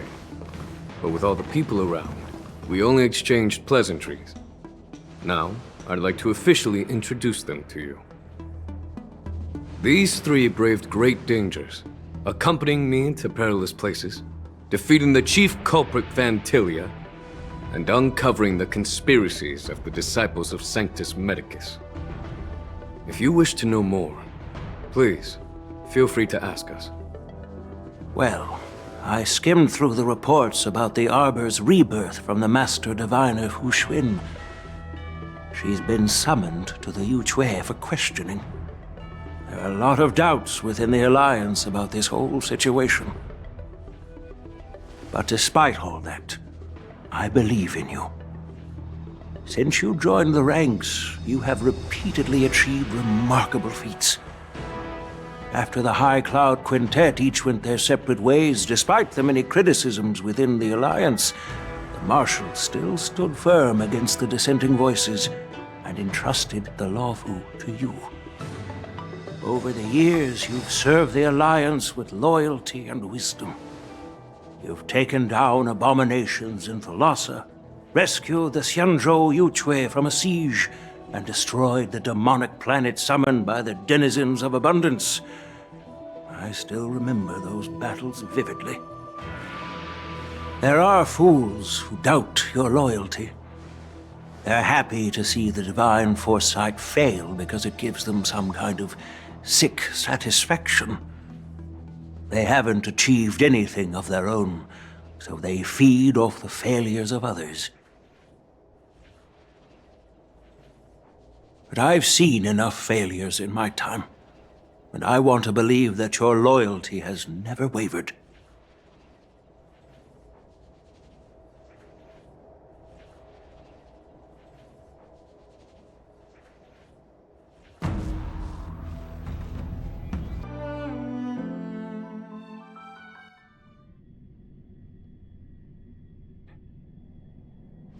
Earlier at the Palace of Astral, I introduced these guests from the Astral Express to you, Elder Huai. But with all the people around, we only exchanged pleasantries. Now, I'd like to officially introduce them to you. These three braved great dangers, accompanying me to perilous places, defeating the chief culprit Vantilia, and uncovering the conspiracies of the disciples of Sanctus Medicus. If you wish to know more, please, feel free to ask us. Well, I skimmed through the reports about the Arbor's rebirth from the Master Diviner Hu Xuan. She's been summoned to the Yu Chui for questioning. There are a lot of doubts within the Alliance about this whole situation. But despite all that, I believe in you. Since you joined the ranks, you have repeatedly achieved remarkable feats. After the High Cloud Quintet each went their separate ways, despite the many criticisms within the Alliance, the Marshal still stood firm against the dissenting voices and entrusted the Lawfu to you. Over the years, you've served the Alliance with loyalty and wisdom. You've taken down abominations in Thalassa, rescued the Xianzhou Yuchui from a siege, and destroyed the demonic planet summoned by the denizens of abundance. I still remember those battles vividly. There are fools who doubt your loyalty. They're happy to see the divine foresight fail because it gives them some kind of sick satisfaction. They haven't achieved anything of their own, so they feed off the failures of others. But I've seen enough failures in my time, and I want to believe that your loyalty has never wavered. So, General Fei Xiao of the Yaoqing is the only one investigating the Ambrosial Arbor crisis on behalf of the Alliance? No. I am too. This old man's words always catch me off guard. The Marshal ordered me to come to the Xianzhou Lawfu, but the document only says, attend the war dance and listen to Fei Xiao's questioning.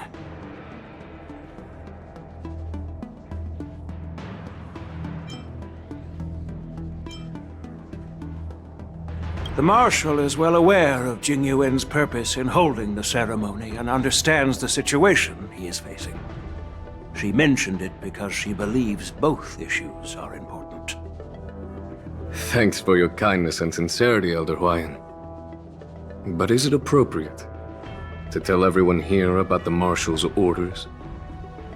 By introducing the Express's witnesses to me alone, aren't you aiming to discern the intentions behind both my actions and Fei Xiao's, and whether there's any discord between us?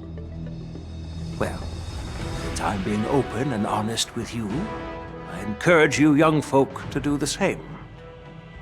As for the Ambrosial Arbor crisis, all I need to do is listen. General Fei Xiao will be the one asking the questions. To be honest, I'm more concerned about the timely start of the war dance. Oh, by the way, I've prepared a gift for the war dance.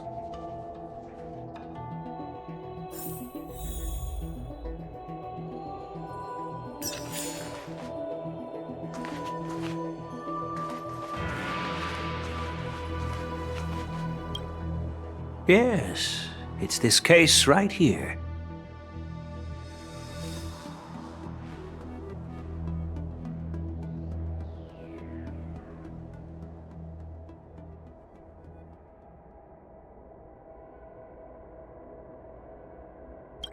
There will be numerous contests and celebrations during the war dance, and the main event will be the Ringmaster's Challenge. The host will dispatch a skilled warrior to take on challengers from all over the cosmos, showcasing the excellent martial arts of the Xianzhou Lawfu. When you mentioned that the Astral Express would be attending the ceremony, I thought the High Elder of the Lawfu would be the Ringmaster. You humor me, Elder Huayan. The healer lady is just a young lady who knows nothing about martial arts. How can I assign her as the ringmaster? I'm no match to you when it comes to joking. What's this box for? Why don't you open it, General Huayan? This sword case is intended for the War Dance's award. It's empty now, but in a few days, a precious sword will be delivered and stored inside. I don't mean to boast about our skills, but this sword represents the pinnacle of the Zhuming's craftsmanship. It has a legendary history, full of heroic tales from foreign lands, tales that are too detailed to be summarized in just a few words. Since the delegation delivering the sword hasn't arrived yet, I'll just leave the case here for now. I've been wondering who would be worthy of such a sword. And then it hit me. I can award it to the champion of the Ringmaster's Challenge. The ceremony's champion is sure to be a perfect match for the sword. Moreover, I hear that Yanqing is an excellent swordmaster, and that he will be representing the Luofu as the Ringmaster, so it seems like a perfect gift for him. Thank you for your generosity, Elder Huayan. If you want to give me a sword, just say the word, Grandpa. No need to beat around the bush. You've got confidence, my girl, but I don't think you can best Yanqing. I know you're all about swords, Miss Yunli. It's just a shame that it's the sword that ultimately chooses its rightful master. Yeah, and even if someone gets their hands on such a precious sword, it'll probably end up in someone else's. The outcome of our duel at the Alchemy Commission is still up in the air. Since you're interested, why don't you represent the Xianzhou Juming and challenge me in the ring? That's exactly what I had in mind. Nobody knows who's gonna come out on top. It could be me, could be someone else. It'll probably be me. But whatever happens, it won't be him.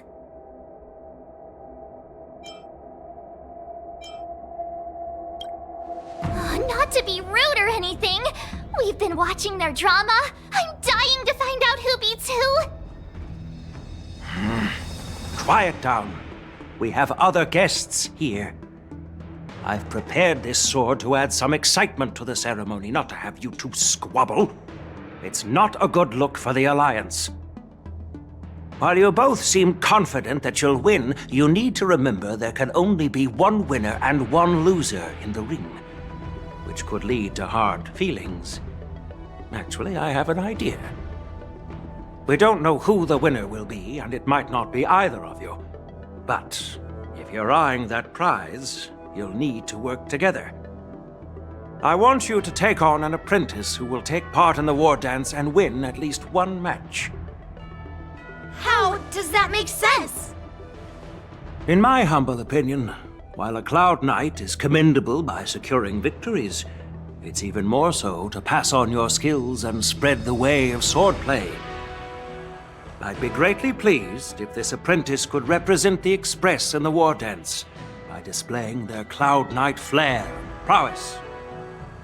Well, Elder Huayan's idea is quite interesting. Imparting swordplay skills requires teamwork, and both the winner and the loser will learn a valuable lesson regardless of the outcome. The question is, whom should the two of them take as an apprentice? Huh? Who? Wait, me? I noticed just now that Miss March seemed quite interested in the outcome of your sword fight, so I thought, why not teach her the art of swordplay? Oh, wait. Are you serious, General? Why am I being dragged into this all of a sudden? I've never practiced swordplay before. I'm a total newbie. You really think I can learn it? Well, you'll probably realize I have no hope and give up on me. And that'd be so embarrassing.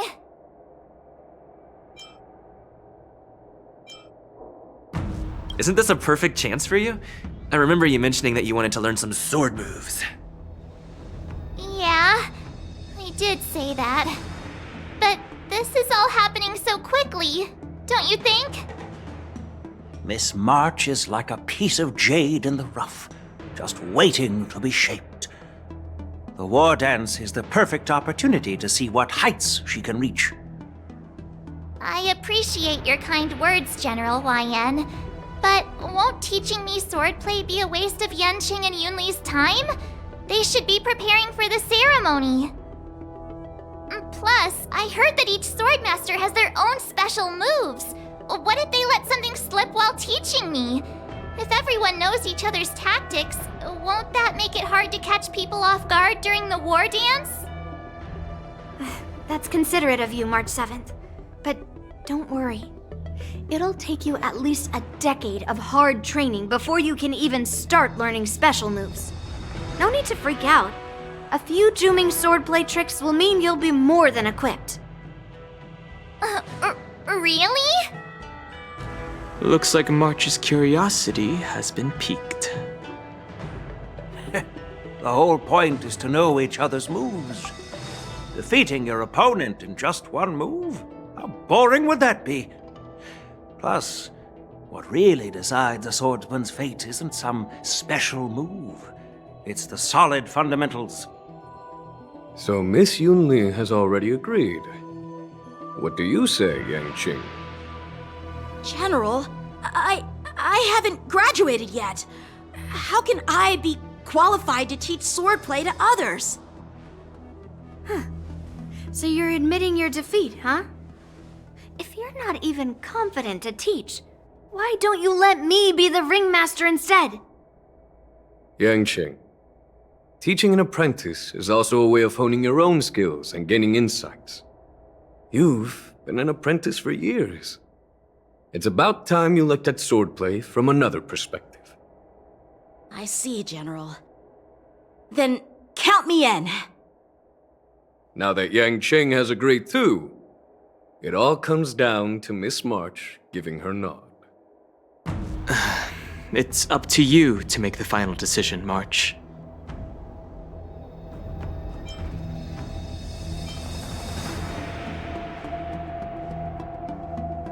At least that way, I won't have to worry about you accidentally shooting me in the butt all the time. Hey, I've never missed my target. Then I'm on board. Thank you for your kindness, General Huaiyan. Great! Starting tomorrow, Yanqing and Yunli will teach you the basics of the Cloud Knight's swordplay. Yunli and I will head out and purchase some sword practice equipment for Miss March. Think of it as a little initiation gift. You're too kind. Wait, you're giving me a gift? Shouldn't it be the other way around?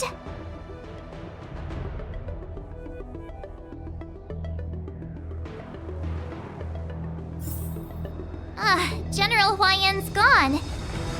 Wait, why does something feel off about what we talked about?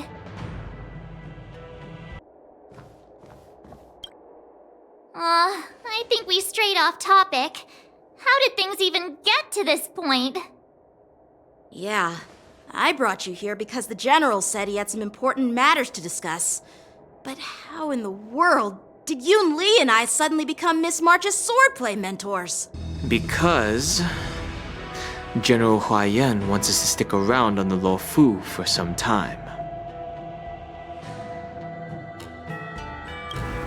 But from his point of view, we're no different from all the other tourists who may leave at any time. Since the crew's actions were mentioned in the Luofu's operations log were given to the Alliance, he probably wants to see firsthand if we're as capable as the report claims, or if we're just some made-up excuse to save face. And he wants to see it for himself during the war dance, which is why he even dragged Yunli into this. What began as a simple contest between two sword masters has now evolved into you two collaborating to mentor March. Elder Huaiyan is still that tricky general who likes to give everyone a headache. My apologies. Truth be told, I invited all of you to the ceremony because I wished for you to act as my witnesses. Now, I apologize for not disclosing this information earlier. In the coming weeks, I'll also invite all of you to a meeting with General Fei Xiao, where you may need to answer her questions and clear up any doubts she might have. So please, be prepared for the meeting.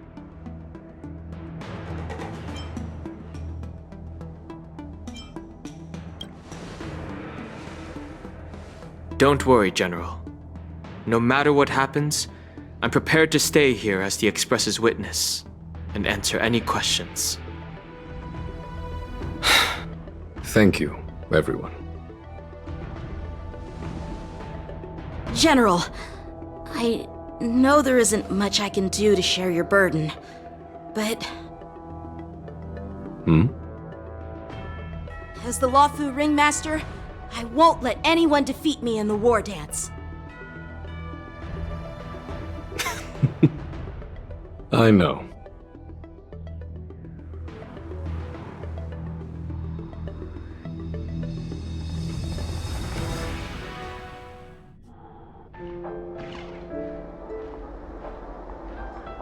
The illustrious Merlin's Claw waiting for me? And for so long, too? It's quite an honor. It's been a while, General Fei Shao. It's been 30 years since we last saw each other. Right, Yukong? Yes. Back then, you were the vanguard of the Yao Qing's Verdant Knights, and I was a pilot of the Law Fu's Rainbow Orbit Fleet. Who would have thought that upon meeting again, you'd be a general, and I'd have given up flying? Really does feel like a lifetime ago. Well, I wouldn't say I haven't seen you in 30 years. After all, your great victories are announced through the Yellow Bell resonance system every day. So I'm well aware of your great feats. How's your health holding up? Still stable, I suppose. Do you still remember the medic who saved me in battle? That healer with the odd name and peculiar temperament. What was his name again? Was it Pichu? Or Kachio? Jiao Cho. He's been my retainer and personal healer, delegated by the Alchemy Commission from the Xianzhou Yao Qing. Over the years, he's dedicated himself to managing my condition. It's thanks to him that I'm still in good health today. Given my background, I'm happy to have made it this far. I'm relieved to know that you're safe and sound. Well then, since you and Elder Huayan are here, I imagine you must have received orders from the Marshal? As your friend, may I ask how the Alliance intends to punish the General of the Lawfu? The Arbor's rebirth has frightened the Elders who lurk behind the scenes. They fear the resurgence of abominations, much like what happened 30 years ago. Although the report from the Lawfu explained all the details, we don't know if the Ruin Legion really invaded, or how exactly the Stellaron Hunters and the Astral Express became involved. This puzzle has many missing pieces. As you know, the fugitive Jing Liu, who mysteriously disappeared many years ago, has resurfaced. This time, she has brought along an Outworlder and a coffin, claiming to offer the Marshal a method to fight against the Eons. The Lawfu Preceptor has also leveled accusations against Jing Yuan for neglecting the Alliance's principles. She asserts that Jing Yuan enabled the exiled Imbibitor Lunae to re-enter the Lawfu, thereby unlocking the lunarescent depths within Scale Gorge Waterscape, which in turn disrupted the Vidyadhara's dutiful watch over the Ambrosial Arbor. It is for these reasons that I have come here to the Lawfu today. Well, duty calls. Perhaps I shouldn't have mentioned all of this to an uninvolved person, but since we once fought together, I didn't want to keep you in the dark. Perhaps pretending you didn't hear any of this would be for the best. I understand. I'm sorry. I was out of line. I know I shouldn't be defending General Jing Yuan right now, but... well, you know how I am. The Lawfu has enjoyed centuries of stability since the end of the sedition of Imbibitor Lunae, much of which can be attributed to General Jing Yuan's masterful strategizing. Unfortunately, for a long-life species, enduring through the ages always culminates in a failure that undoes all previous achievements, a moment that our adversaries relish. That's true. And that's why I'm also here for another purpose. To visit Hule. Hule? You mean that Hule? The Borisin warhead? The same Hule who has been imprisoned in the Shackling prison for over 7 centuries? the nemesis of the Foxians who will never be forgiven and shall be imprisoned until the end of the cosmos. I can't quite remember the exact wording, but yes, the very same Hule. Usually, only emissaries from the Xianzhou Yaoqing Skyfaring Commission visit him once every century. Why do you have to visit him now, of all times? The Foxians and the Alliance made a pact to combat the abominations, aiming to achieve justice and free their kin. That werewolf monster is to be forever imprisoned in the dark recesses of the Shackling prison, facing unending retribution. Given the situation on the Luofu, those on the Yaoqing are concerned about Hule's imprisonment. I'm afraid that the routine visit every century is no longer sufficient to ease their concerns. That's why I was sent here, to reassure them. It's all bad news. Well, not everything. There might be a silver lining. Oh, by the way, I found some clues about the thing you asked for.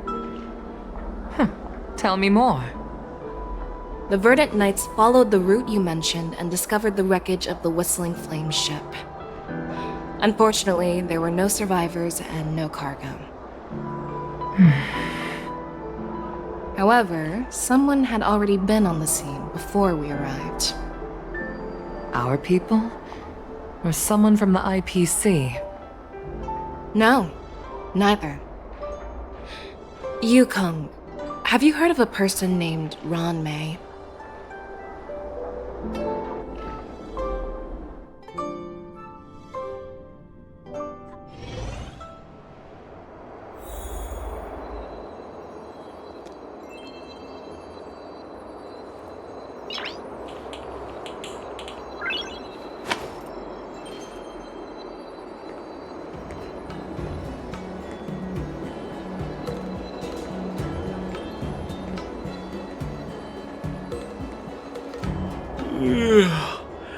I'm still feeling sleepy. Did I oversleep? Where did March and Donhum go?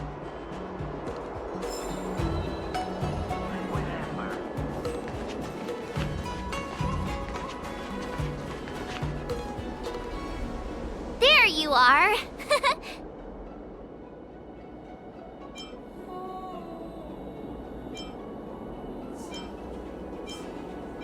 Well, it was a promise to General Huayan, after all. I woke up especially early, so I can start teaching Miss March swordplay.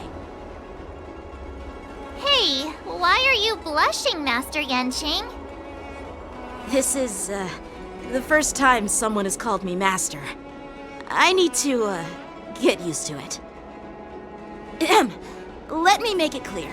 Swordplay training is about improving your body, mind, and strength. It's not a casual game you can master overnight.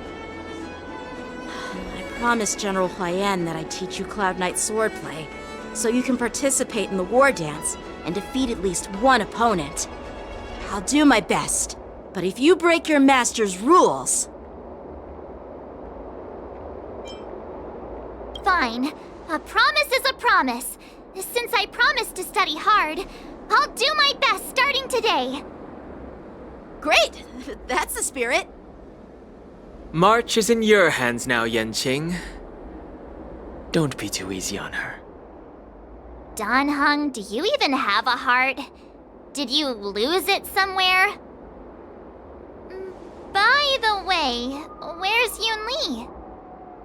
I've found a quiet spot in the back garden of the Palace of Astrum for our first lesson together.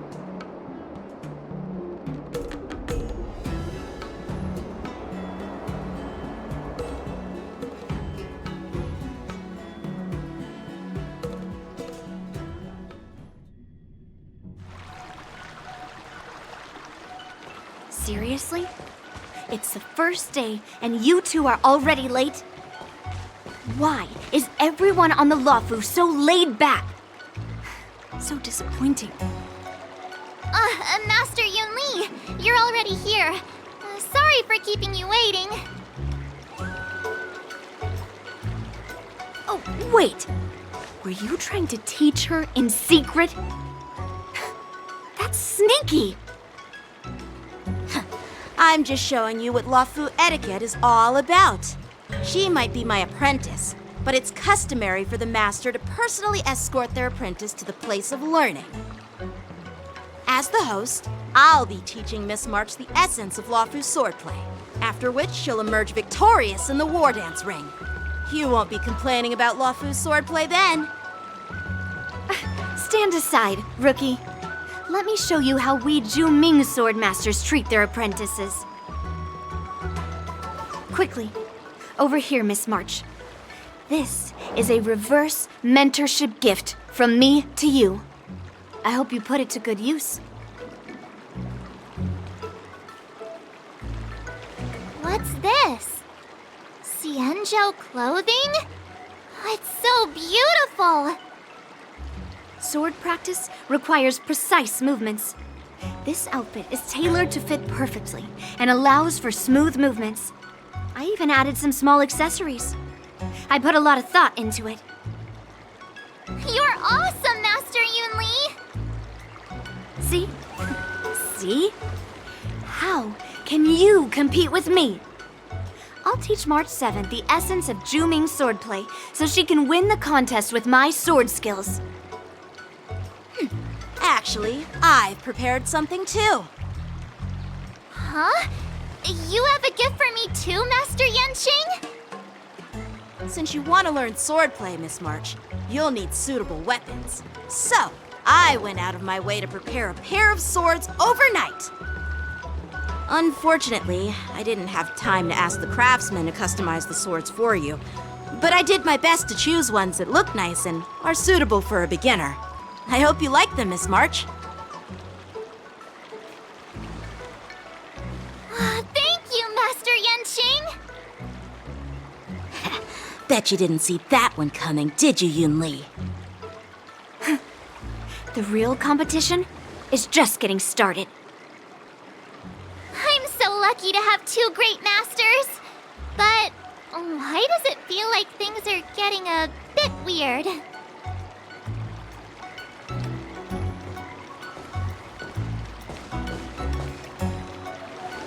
So what do you think, Masters? Does this outfit suit me? Perfect. I chose it carefully.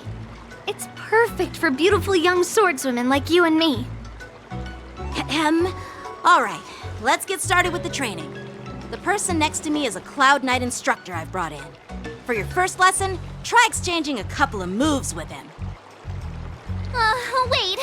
We're having actual combat training for the first lesson? Isn't that a bit too intense? Well, I heard you have some experience with archery and martial arts. The first thing we're going to do is see just how strong your fundamentals are. Come on, step forward and strike with the sword in the most natural way you can think of. It's important for us to grasp your natural movements so we can decide where to start and what you need to learn. If you're ready, let's begin. Okay.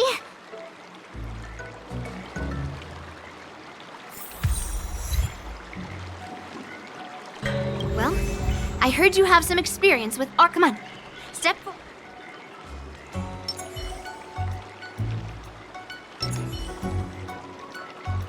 Are you ready? Yeah, I'm ready. But Then I apologize in advance, Miss March.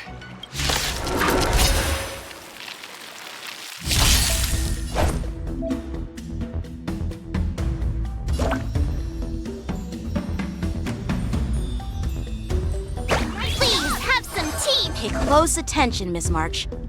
Luofu's swordplay is all about being swift and agile in your movements.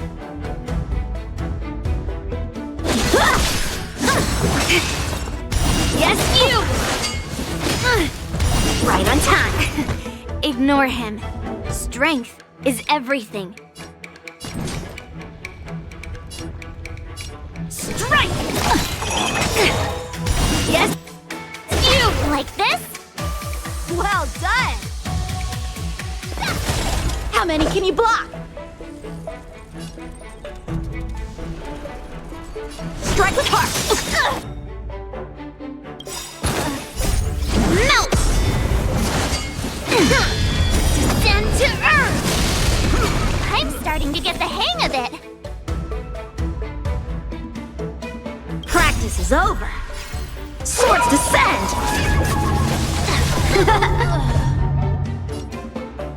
Bladed flight!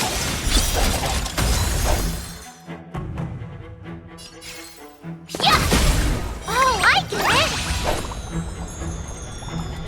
With a true heart and focused mind, here I come! Right on time. Time to show you what I can really do.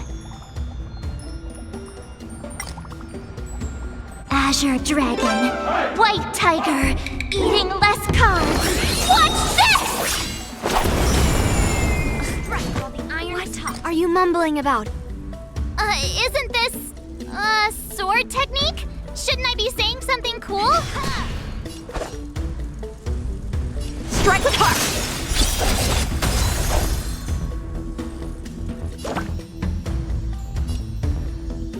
Nice job!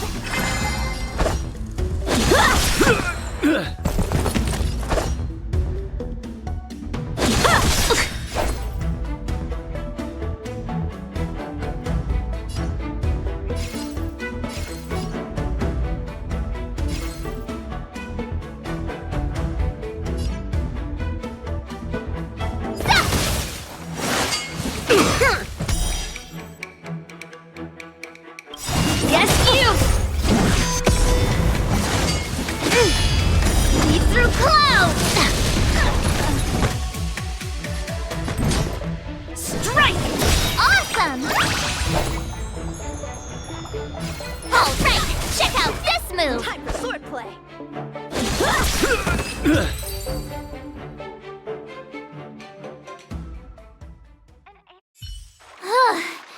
I didn't expect the first lesson to be so intense. Miss March has quick hands and a flexible body. She's a perfect fit for practicing Lawfu swordplay. However, she lacks strength, and her strikes were a bit unfocused. But don't worry, that's totally normal for beginners. Once she starts practicing Juming swordplay, she'll make heaps of progress. Given the situation, I believe Miss March should start by working on her strength. Seriously, do you actually know anything about swordplay, or what? I could ask you the same thing. Dual swords require agility. So what's more important than footwork? Instead of focusing on her strengths, we should address her weaknesses. The drawback of wielding two swords is not generating enough force. What good is being quick on your feet if you don't have strength? It's not like we're dancing here. Skilled sword masters know how to play to their strengths and work on their weaknesses. Start with what you're good at, then tackle your weaknesses. That's the right way to learn. You're quite the theorist, huh? Theorist? You claim to be able to talk to swords. So what does that make you? A lunatic? Hey, it's only my first lesson, and you're already arguing. Come on, calm down, masters. I'll have to improve both my footwork and strength anyway, so it doesn't matter which one comes first. But it does matter. Just listen to me, March 7th. Aww.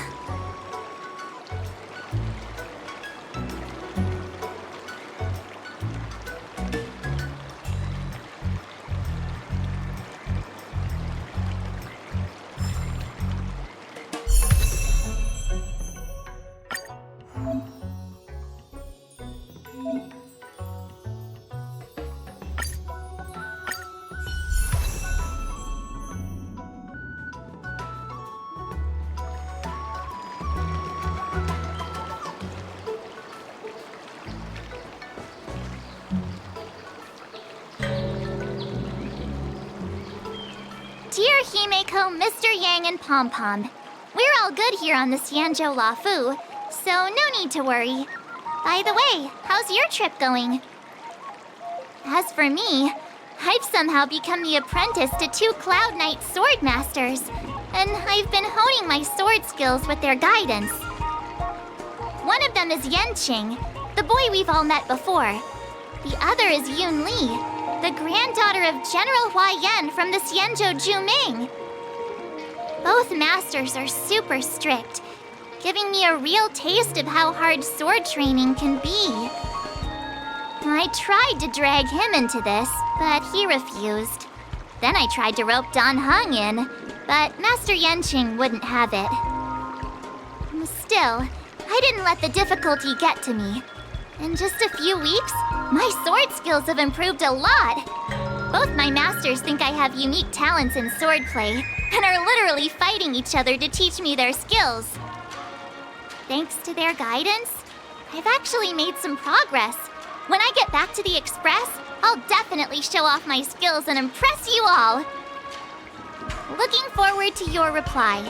Yours, March 7th.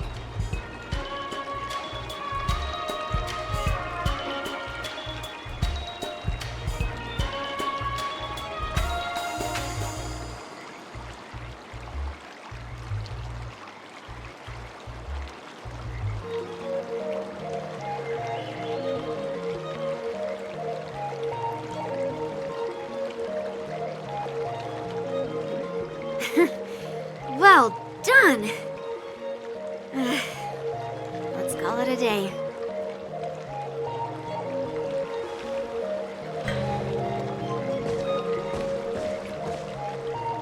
Miss March's sword skills are really coming along. She'll hold her own just fine in the war dance.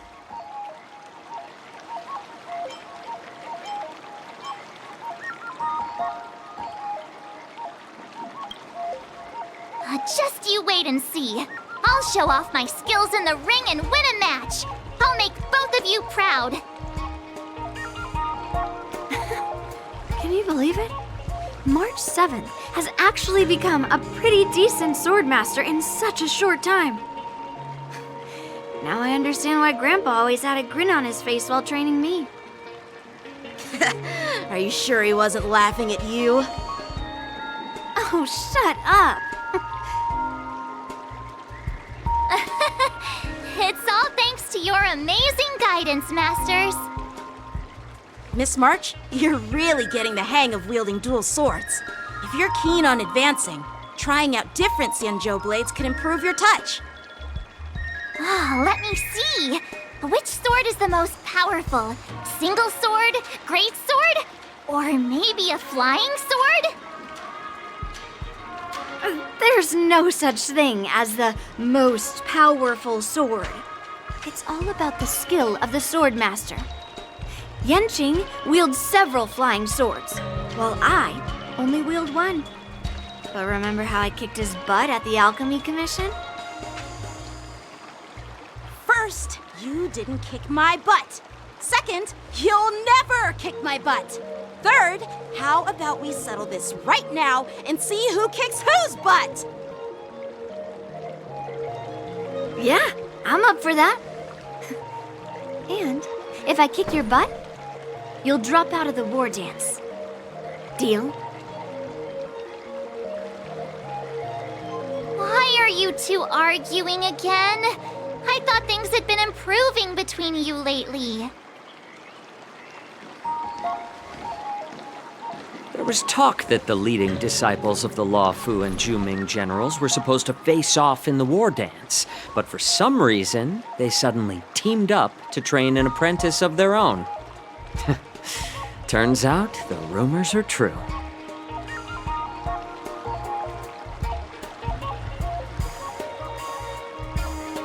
Tomorrow is the big day of the war dance. Shouldn't you two be focusing on honing your skills instead of teaching swordplay here? You're... Oh, that's right! You're the pink-haired box from the Yaoqing! This is Mr. Jiaoqiu, the healer working for the general of the Xianzhou Yaoqing. Ah, got it. So, you're the participant attending the war dance on behalf of the Yaoqing, and you were trying to sneak a peek at our training? Sorry for the misunderstanding. I don't know anything about martial arts. I'm just here on the General's orders to take care of some official business. I didn't mean to interrupt your training. I'll be on my way. If you know nothing about martial arts, why were you smirking earlier? Well, my curiosity got the better of me, I suppose. When I heard Miss March's pondering about what to learn, I couldn't help but wander over. From my professional experience, cleavers, slicers, chopping knives, and carving knives are all just tools. Kind of like frying, sautéing, boiling, and deep frying in cooking. They're just ways for people to show off their skills. How you use them really depends on the ingredients you're working with. It's like your sword teaching methods. If you align your ingredient, in other words, your apprentice's natural tendencies, with the right cooking method, by which I mean the teaching method that best suits her, she'll make double the progress in half the time. For example, golden eggplant tastes best when fried, cloud peppers when stir-fried, and yellow boulder beef when simmered. It's all about discovering the nature of the ingredients. Apprentice.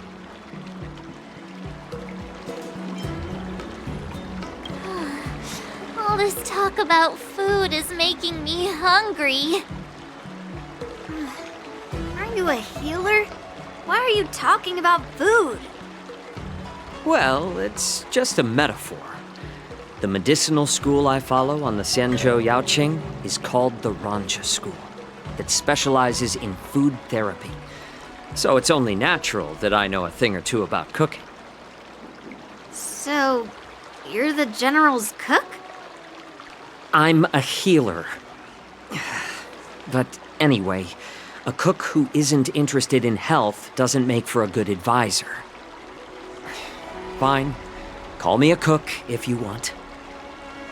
Seeing the way you're looking at me, it's obvious you think I'm just some feeble academic who likes to blabber on about martial arts.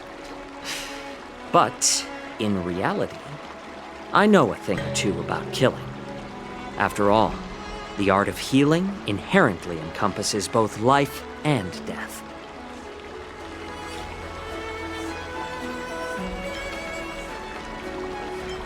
Why is this guy suddenly getting all serious with kids?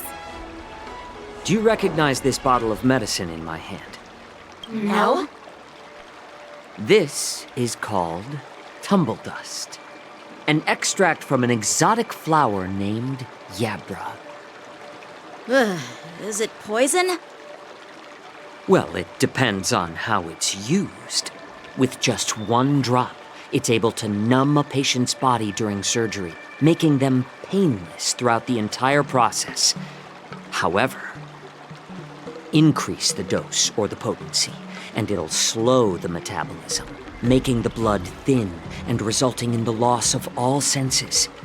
Even long-life species cannot escape its effects. This thing can save lives or take them. It's more powerful than the swords in your hands. That may be so, but still, I prefer settling things with a sword than, you know. Huh. Looks like I did get you all wrong.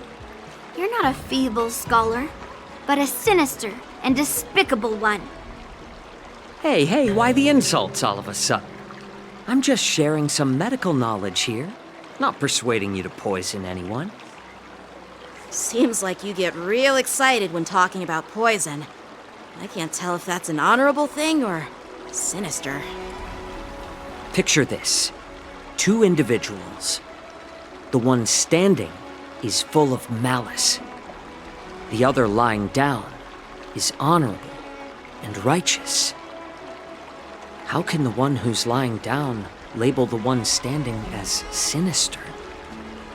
In the throes of combat, where life and death hinge on a singular moment, every idea fades into nothingness. The only thing that matters is staying alive. Surviving the battlefield reshapes all notions of worth, be it integrity or treachery. In my eyes, their significance is negligible. Perhaps you've underestimated Yunli and me, Mr. Jiaoqiu. We may be young, but we've seen our fair share of war. Well, well. Then you should know that the war dance is nothing more than a contest. So why are you so focused on it? When I was appointed as the ringmaster for the war dance, I asked the general, we Cloud Knights are supposed to charge into the fray and slay enemies. Why do we have to swing swords in a ring just to please an audience? And this is how the general replied. To unsheath your sword in a ring is no different than on the battlefield, as your sword reveals the might of all Cloud Knights. The war dance is the perfect chance to showcase martial virtue and forge alliances from all over the cosmos. When we unsheath the sword without drawing blood, we not only display our might, but also the martial virtue of the Cloud Knights. That's quite an insightful statement, Yanqing. Well, my apologies for being so short-sighted. I've been on the Luofu for quite some time, but I haven't had the chance to see the ceremony venue for myself yet. Hearing you speak so highly of it has piqued my curiosity. Would you mind showing me around? You want to see the Sky Splitter ship where the war dance will be held? Let's go! I bet Yunli and Miss March haven't seen it either, right? Well then, I'll give you all a tour.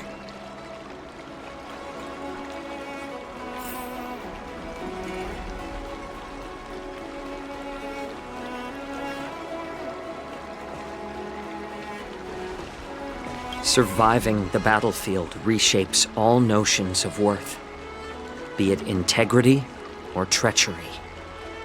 In my eyes, their significance is negligible.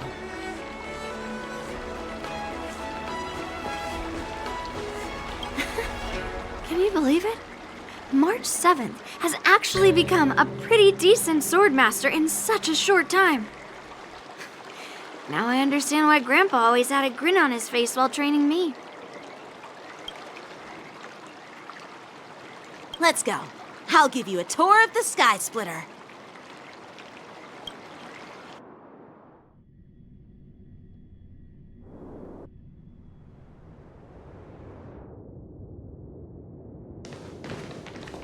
Looks like a lot of other visitors have also come to catch a glimpse of the Sky Splitter.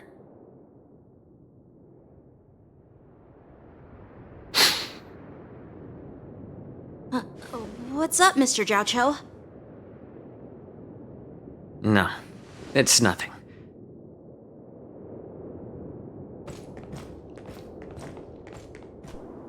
Do you see that airship in the distance? That's the Sky Splitter, the venue for the war dance ceremony. It doesn't look all that impressive from this distance. The Sky Splitter is actually a decommissioned Luofu military vessel. People aren't allowed on board until the war dance officially commences.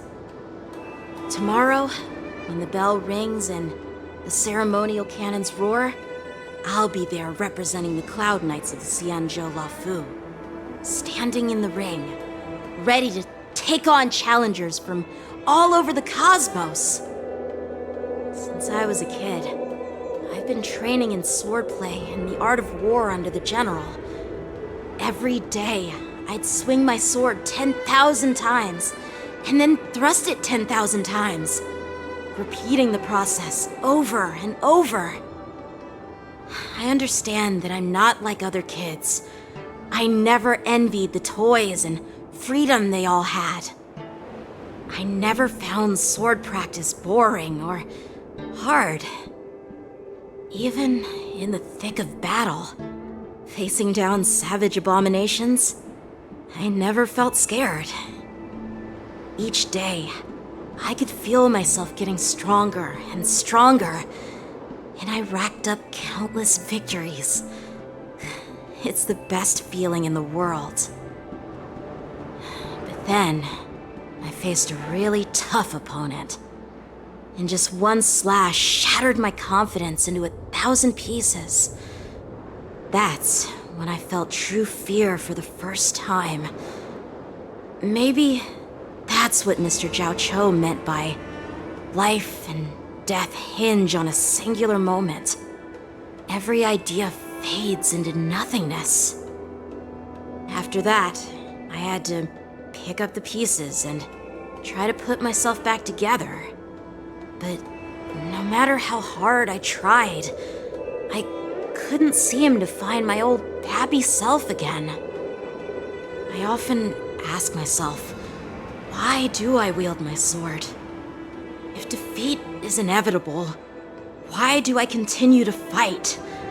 Is it to reclaim the joy of victory? To meet the General's expectations?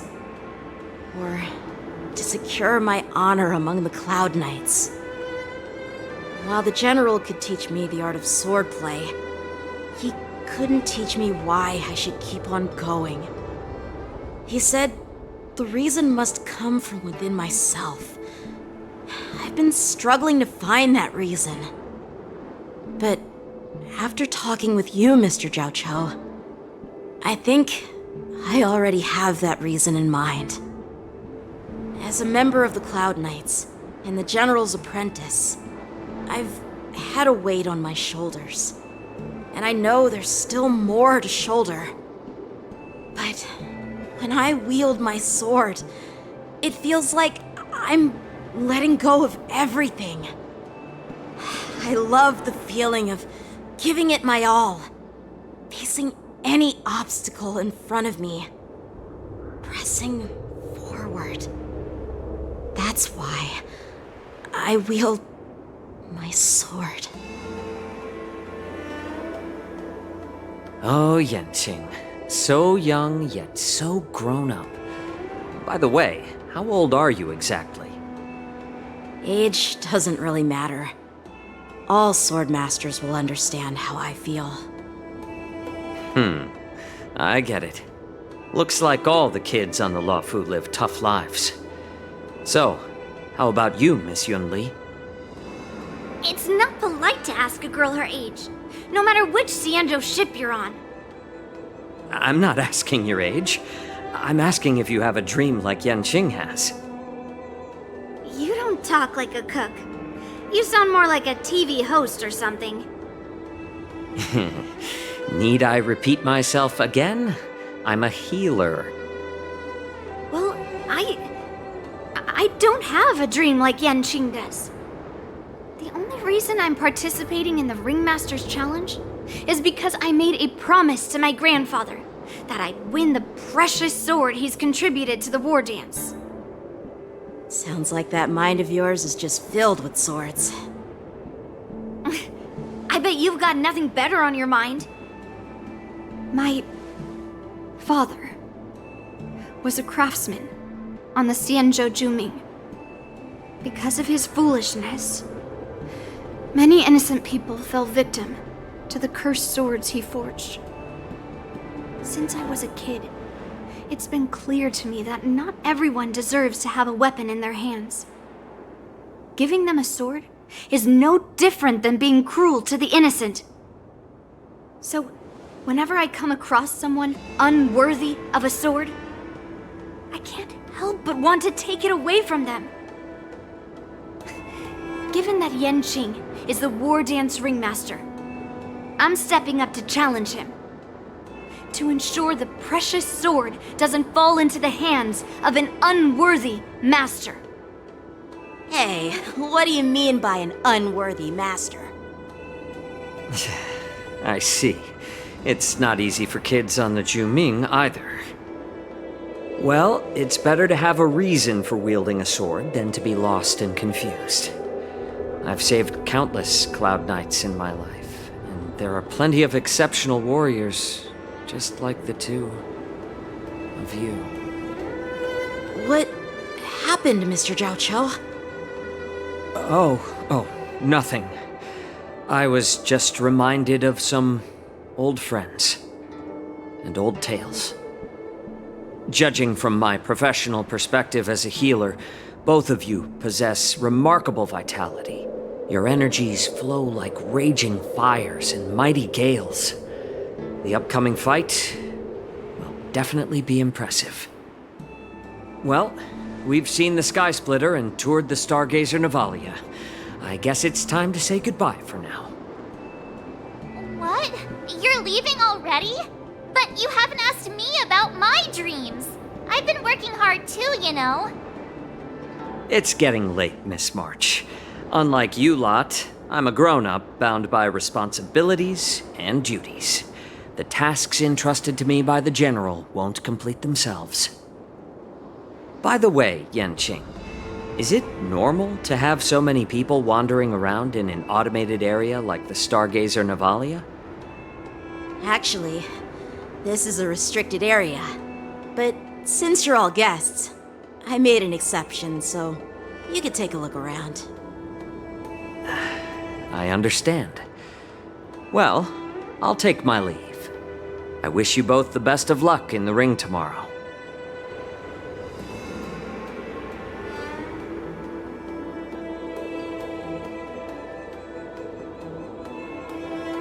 Seriously?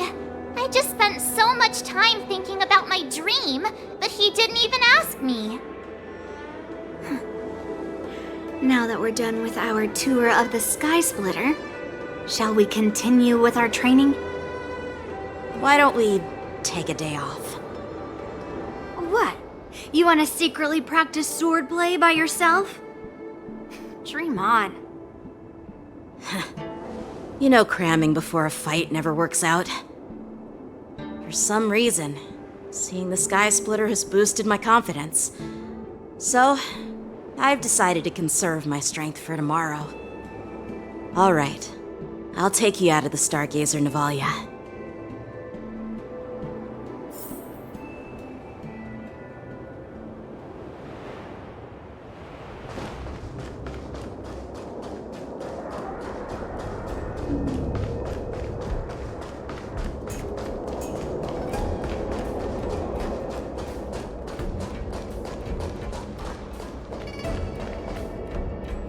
Just shut up, Red Fang! This is not a beast ship. I need some time to take care of things. You willingly donned the skin of a lowly beast to join this mission, dedicating yourself to our glorious cause. And now you're telling me you can't handle it? Do you realize how many ships we need? I'm doing my best, all right? It takes time to figure all this out. When the guns go off tomorrow, all eyes will be on it. That'll be our only chance. How's that? Who's there?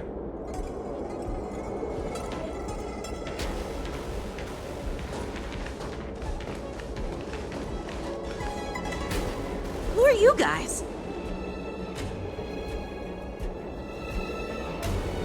An impromptu inspection. Why are there outsiders loitering in Stargazer Navalia? And a bunch of kids at that. Hey, kids, didn't your parents ever tell you to stay away from the Stargazer Navalia? I know it's an automated facility, but it doesn't mean you can just break in and do what you want.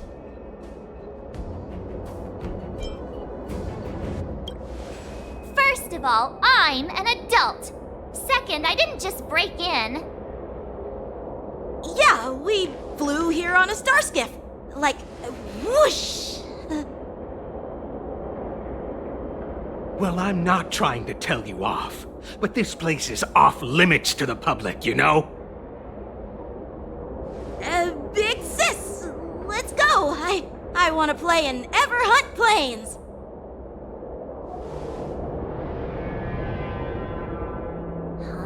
Everhunt Plains? Yeah, sure. Big Sis will take you there.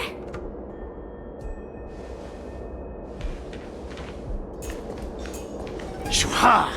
You should have let me. Shh, the overhaul is done, and everything looks good. We should leave.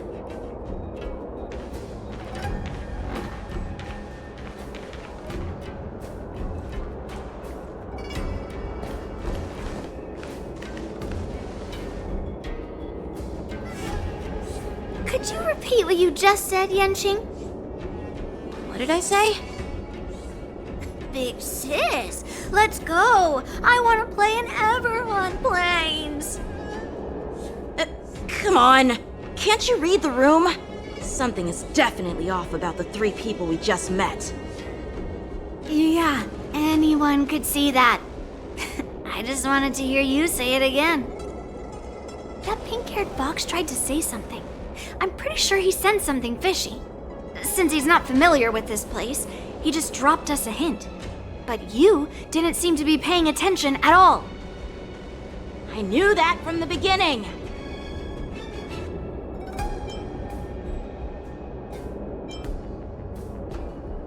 That Cloud Knight didn't recognize Master Yanqing at all. That's really weird. What? Is he famous on the Lavu or something?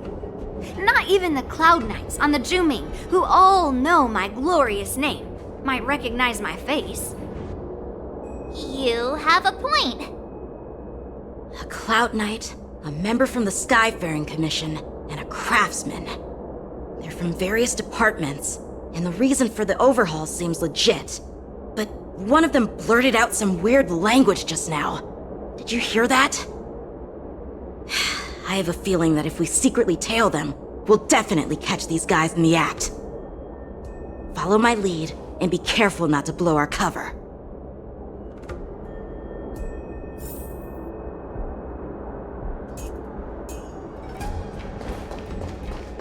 Never mind who they are. Let's just film them.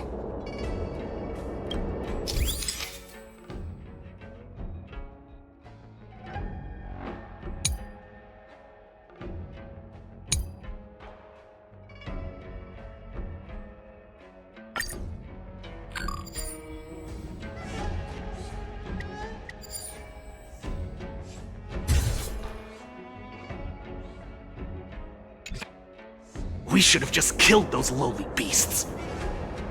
Those little brats won't take up much space. There are boxes all over this place. Just dump them into one and no one will notice.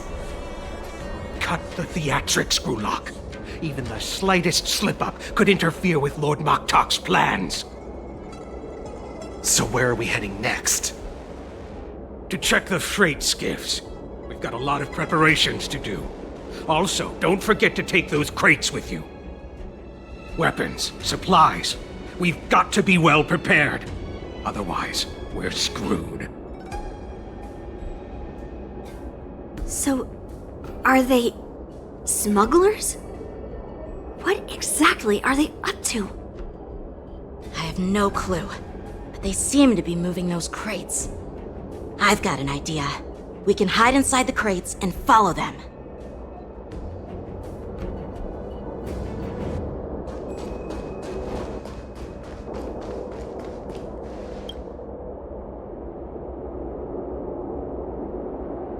Ugh, so cramped in here. I can hardly breathe. Just hang in there.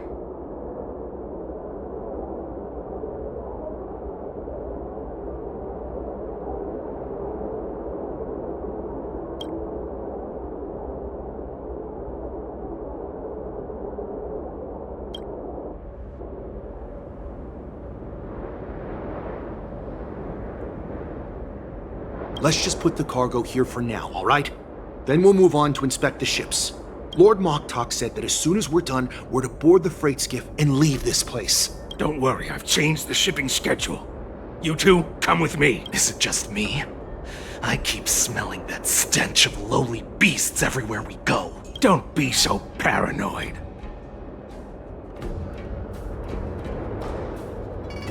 Looks like they're planning to escape on the skiffs in Stargazer Navalia. They keep talking about their plans, but where do they come from? And what do they want to do on the Xianzhou? They're definitely up to something bad. Wait, they disappeared! Let's catch up to them!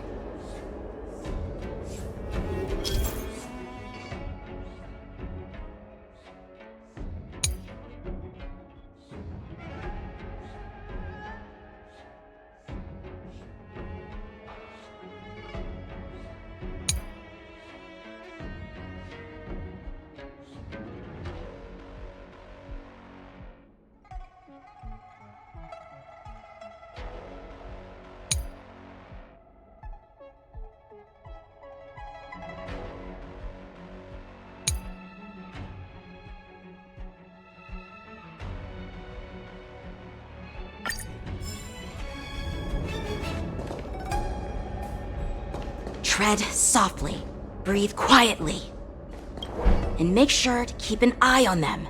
Hide out of sight as soon as there's any sign of activity.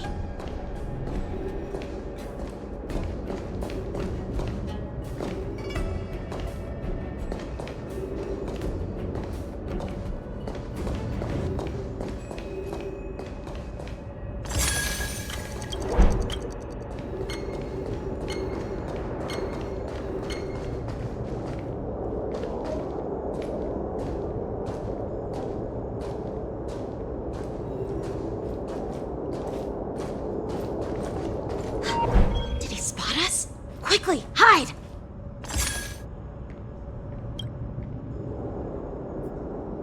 Don't be so paranoid. We're running out of time. Get over here! Shuhard, I'm coming!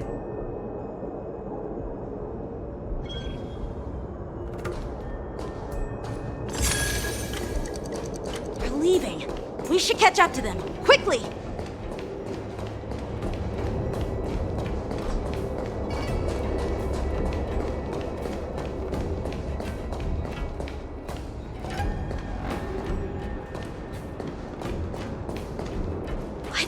Up to? They're all wearing official uniforms, but I'm pretty sure they're not members of the Skyfaring Commission, the Artisanship Commission, or the Cloud Knights. This is way too suspicious. Never mind who they are. Let's just film them.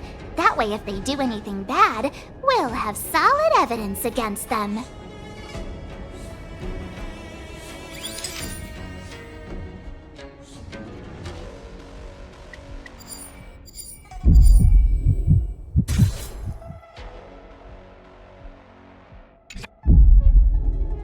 Look at this. A freight star skiff with enough room to fit at least 20 of my men. I'll let the others know and have them prepare more star skiffs. Once we're past the checkpoint, there will be beast ships waiting for us. Lord Moktok is ready. The revival of our ancient bloodline all hinges on this operation. What did he just say? Beast ships?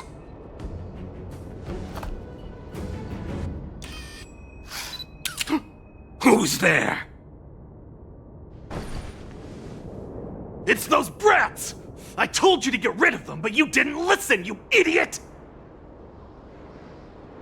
Wipe them all out!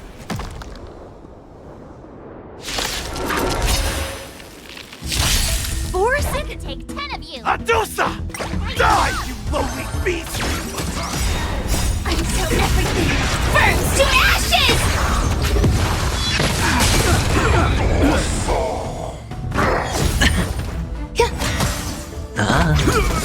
Fight to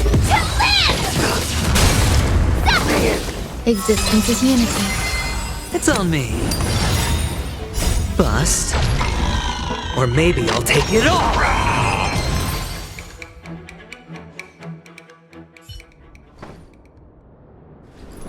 How is this possible? How did these Foxians change their appearances like that? They're not Foxians at all. They revealed their true form. They're Borisin, just like the bandits I defeated on the IPC ship. Wait, that means...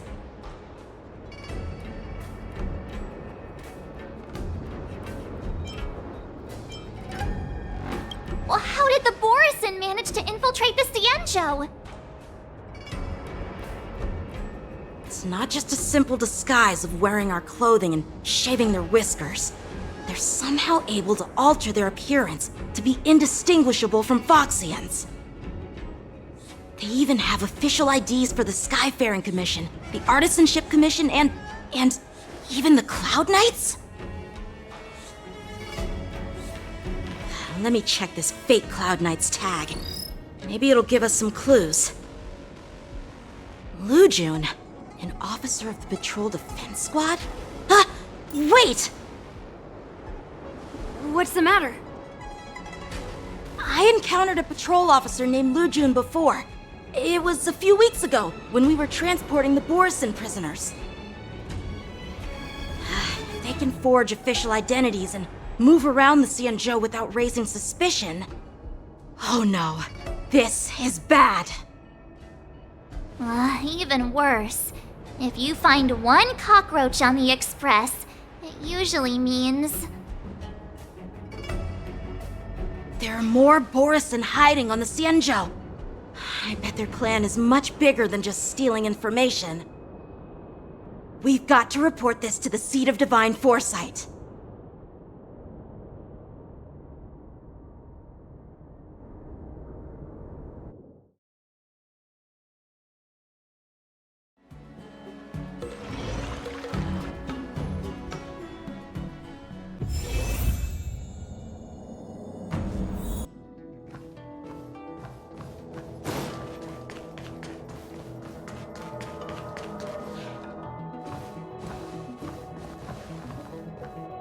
I am glad to finally meet you in person, guests from the Astral Express.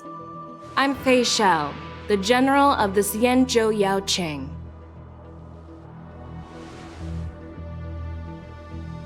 Let me introduce our guest to you.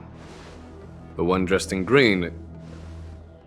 He's the reincarnation of Imbibitor Lune, and the person behind him is the newest member of the crew.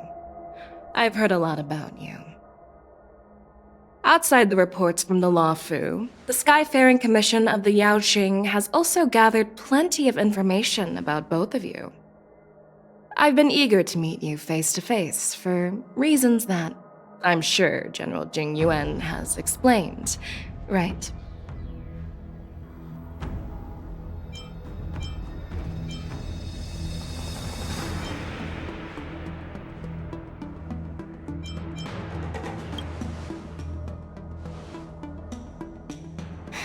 That's right. But don't worry, this isn't a trial. I just want to have a chat with you and get a better understanding of the facts. According to General Jing Yuan's report, the Ruin Legion is to blame for the Ambrosial Arbor crisis, and all Arbiter Generals should pay attention to the Ruin Author's movements. Over the years, the Destruction's minions have wreaked havoc on countless worlds, and the Alliance has been keeping an eye on them, but no one expected them to join hands with the remnants of the Abundance. The damage caused by the Ambrosial Arbor crisis was far less severe than expected, which is good news for us. However, it was quite different from the Ruin Legion's usual style of destroying life wherever they go. While I trust the bravery of the Divine Foresight and the Nameless, I'm curious about some details missing from the report. I'd like to take this chance to have an exchange with both of you. Let me be clear, the questions I'll ask might not reflect my actual thoughts, so please don't take offense if any of my questions seem a bit harsh. Please go ahead, General. But keep in mind we can only answer based on what we know. And perhaps you already have the answers to your questions in your heart. You have a clever tongue. I like it.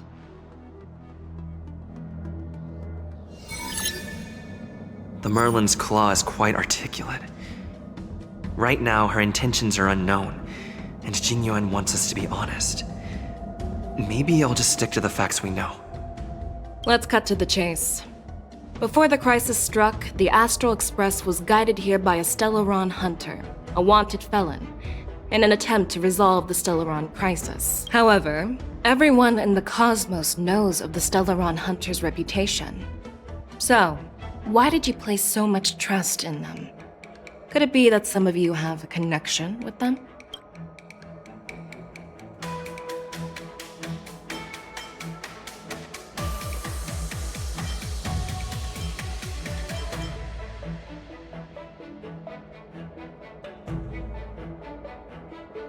Apart from the Luofu, there are many other worlds suffering from Stellaron corrosion. For example, Eurillo 6, the world that the Express stopped at before reaching the Luofu, was one of them. To the Express, Stellarons act as roadblocks on the Silver Rail and pose risks to the warping process. And that's why dealing with Stellaron issues is part of the duty of the Nameless. Ah, I've heard about those problems caused by Stellarons. The Express connects various worlds, so it makes sense for you to take care of this. The cosmos is a mess, and the Trailblazers are just doing their best to fix it. I understand. Let's move on to the next question. The reports suggest that Don Shu, the master of the Disciples of Sanctus Medicus, colluded with the Lord Ravager and used the power of the Stellaron to resurrect the Ambrosial Arbor. But here's the thing. Don Shu was just a chief alchemist. Even if she colluded with our enemies and summoned the Stellaron, how did she manage to bypass the Videodora guards around the Ambrosial Arbor?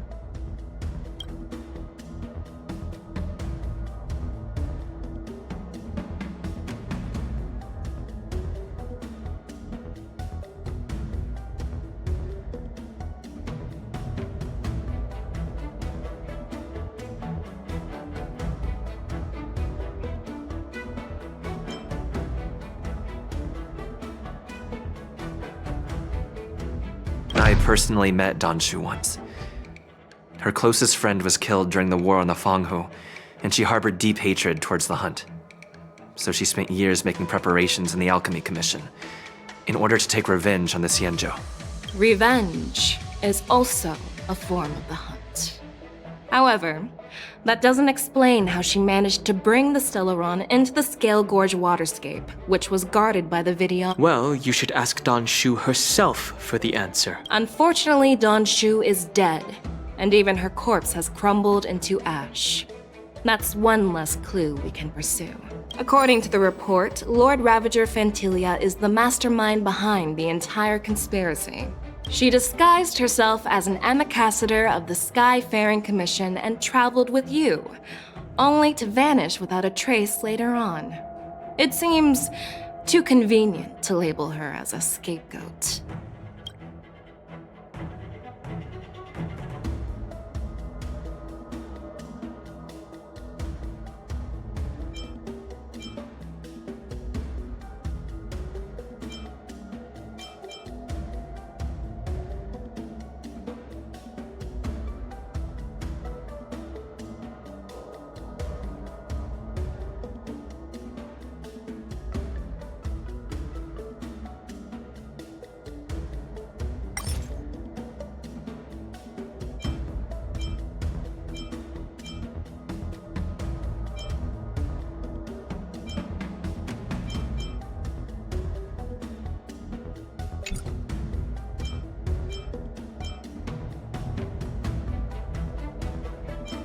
We were working with Diviner Fu, and she also witnessed Fantilia's true form.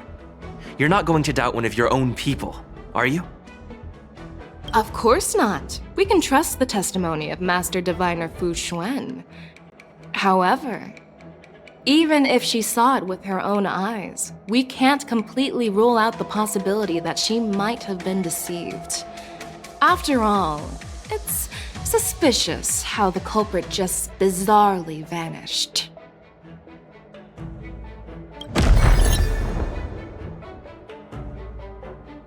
Oh, it seems that your answers have addressed all my questions.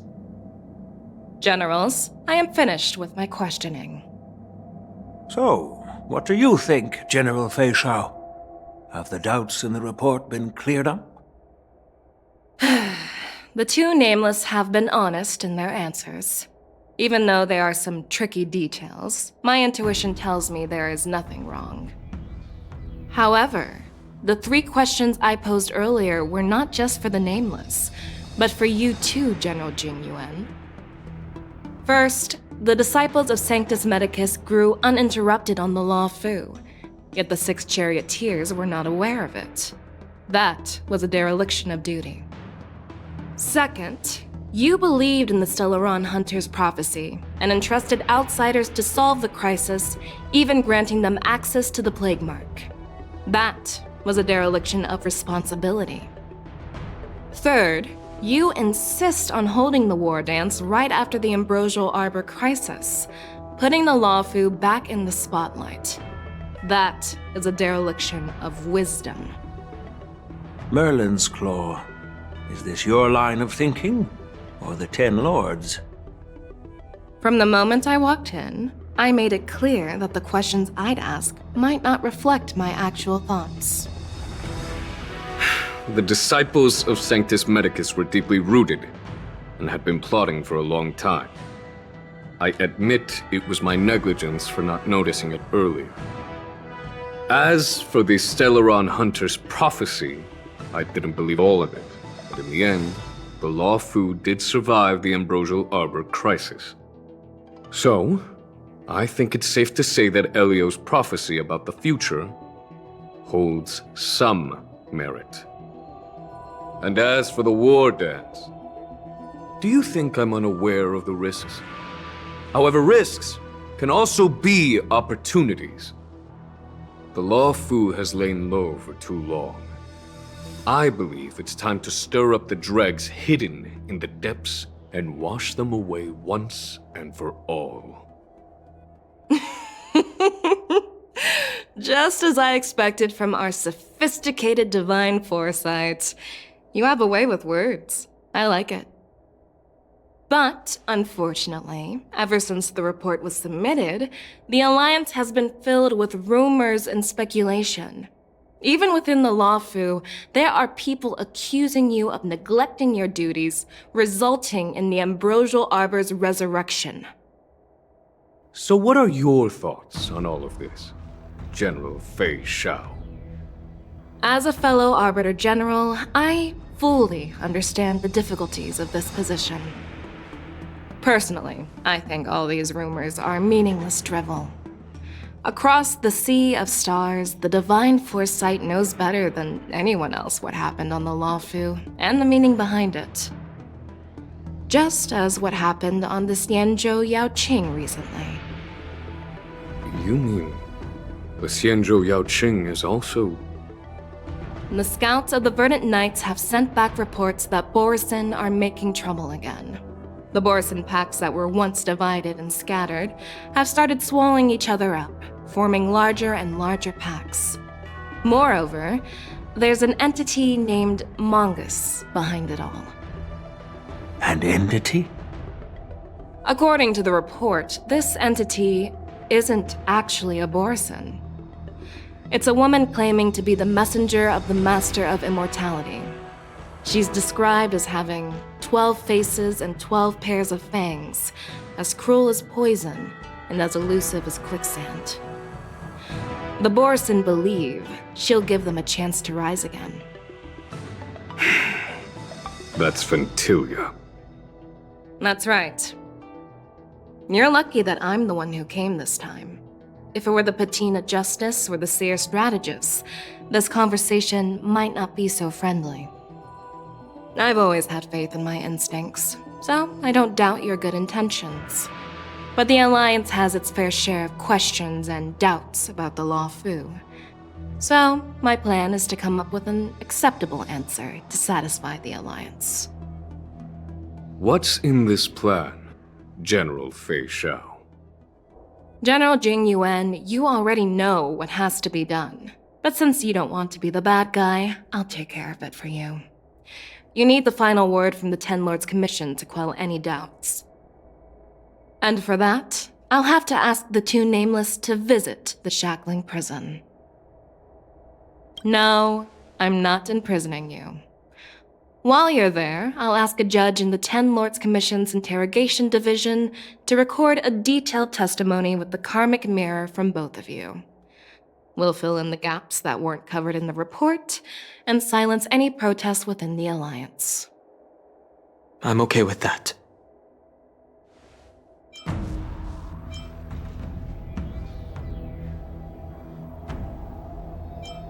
Worried that I might go back on my word and keep you in the Shackling Prison?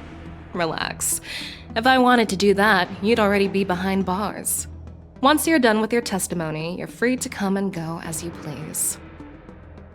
Then, as the Merlin's Claw requests... Oh, there's one more thing. This testimony is for silencing the voices of opposition within the Alliance. But I would like to urge General Jing Yuan to listen to the pleas of the Foxians on the Xianzhou Yaoqing. So, you are here for Hule. Exactly. Hule is locked up in the Lawfu's shackling prison. Since he is the broodlord of the Borison, I want to transfer him onto the Xianzhou Yaoqing and imprison him there. The recent movements of the Borison suggest they're planning something big, so we must act preemptively. It makes sense to have the Foxians keep an eye on their arch-nemesis. Since you trust my judgment, I'll repay that trust. What do you think about all this, General Huayan? I was worried this would turn into a heated argument, but it seems like both of you are on the same page, solving each other's problems. I couldn't have asked for a better outcome. And as for Hule, I'll send my lieutenants Zhao Chou and Moza to check on his condition in prison and ready him for transport. If there are no more questions, shall we get this started?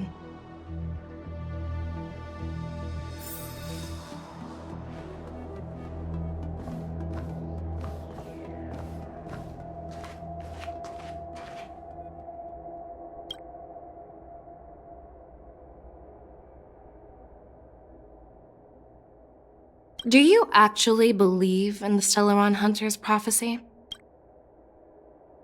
Yes, I do. That's why I'm here. I understand. You're definitely a unique individual, just like Huayan said. I hope you'll walk alongside the Rainbow's path as a friend.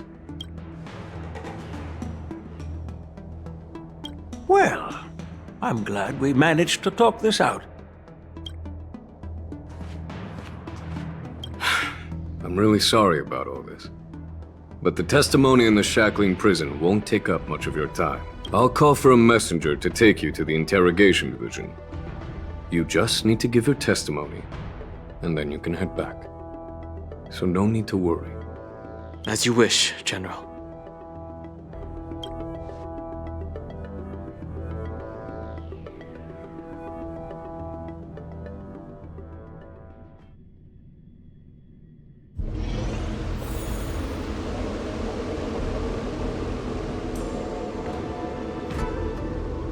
As General Jing Yuan requested, everything is prepared for your arrival, and I am here to receive you. The judges at the interrogation division also know your purpose in coming.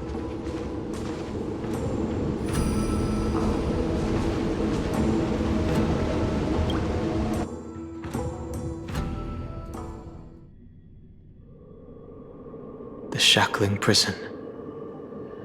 I didn't expect to be back here after all these years. Danhong. Don't worry about me. If you're ready, I'll open the gate for you.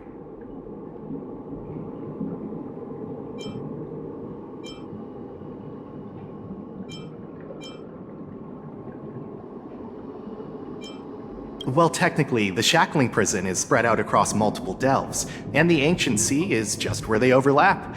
Please, come on in, dear guests.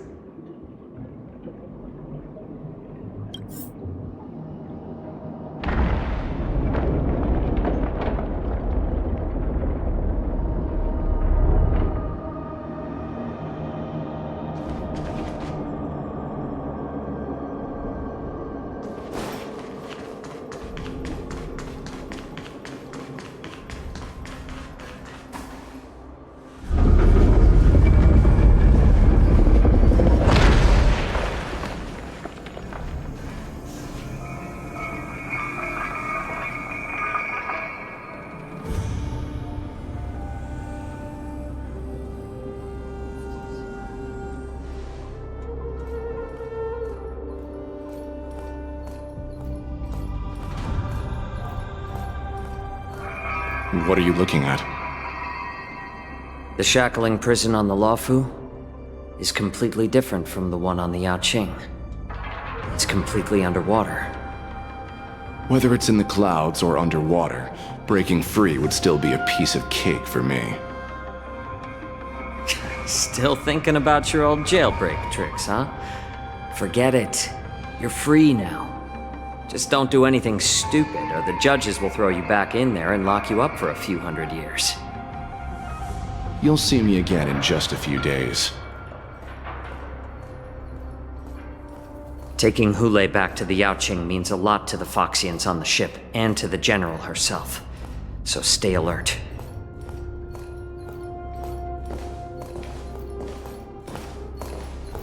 Guests, my name is Shui Yi, and I'm here on orders from the Incarceration Division of the Ten Lords Commission. We're Jiao Cho and Moza. General Fei Xiao sent us to extradite the Borisin criminal Hule to the Yaoqing.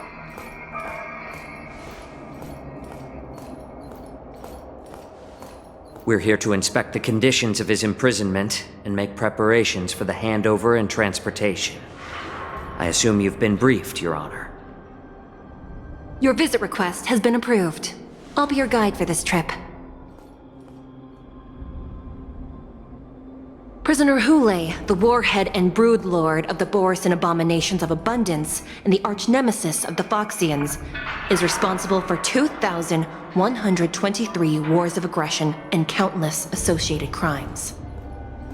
Due to his heinous acts, he has been imprisoned in the depths of the Shackling Prison and subjected to the punishment of the Forest of Swords until the end of time. He shall never be pardoned. No need to repeat his crimes and sentence, Your Honor. He is the greatest enemy of us Foxians. The stories of his atrocities are used to terrify our children. I'm well aware of every crime he's committed. Let's move on to the next step. When it comes to visiting criminals, there are rules in place to ensure your safety. I know you've heard legends about Hule since you were children, but your knowledge about him is likely very limited. Only the judges of the Ten Lords Commission truly know what kind of abomination is locked up at the bottom of the Shackling Prison. It has been centuries since Jing Liu, the former sword champion of the Luofu, captured Hule. And during all those years, we never provided him with any food. Yet he somehow managed to stay alive. It defies all the documented physical characteristics of the Borisin. The Forest of Swords, forged by the Punishment Division, is a device of intense torment, used to execute sinful abominations. Most Borisin die within 3 days in the forest, but Hule is different. Every time the blades pierce him, his body instantly heals. Despite the brutal punishment, he somehow manages to survive. The complex rules are there because of his abnormal characteristics. Do you understand now? I apologize for any offense caused. Please continue, Your Honor. I've given you the instructions regarding Hule's visitation. Please make sure you read them carefully.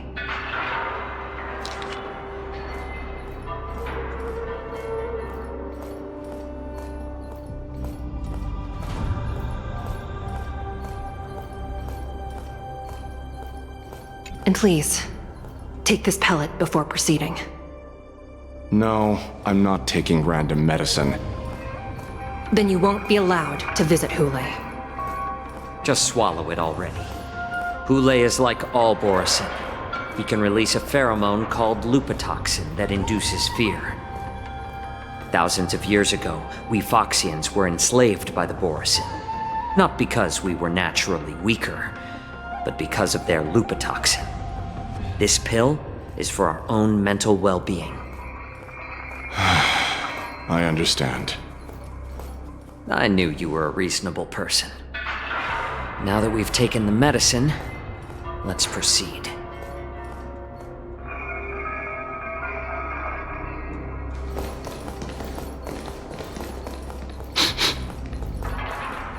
Your Honor. What is it? No, never mind. Maybe I'm just imagining things. Let's keep moving.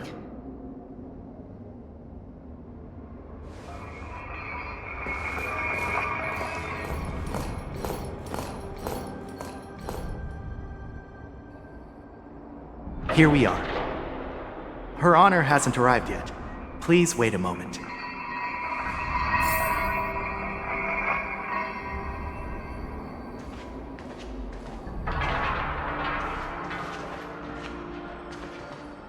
This place.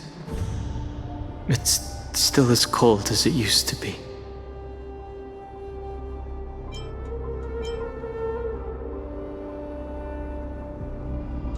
Sorry, I was just reminiscing about some unpleasant memories.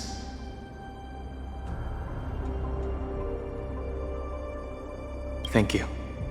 It's all my fault that you were involved in the Xianzhou's problems. You shouldn't have to see the inside of the shackling prison. I'm so sorry. I wish I could show you the real sights of the Luofu.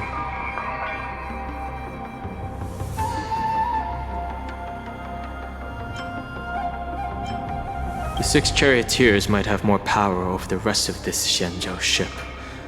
But here, in the shackling prison, is the judges of the 10 Lords Commission who call the shots.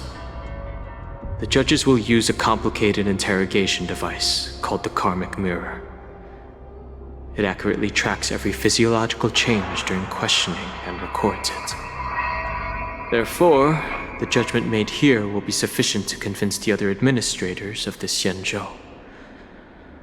At least they won't attempt to challenge the conclusions. Perhaps that's why Fei Xiao insisted that we come here. Okay. But watch your step. This place is not like the others.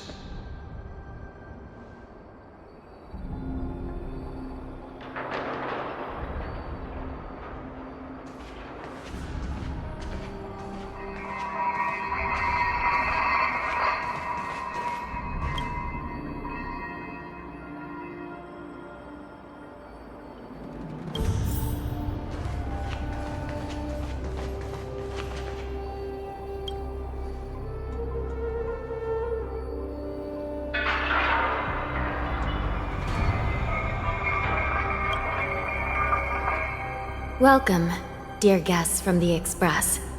Judge Hanya of the Interrogation Division. We've met before.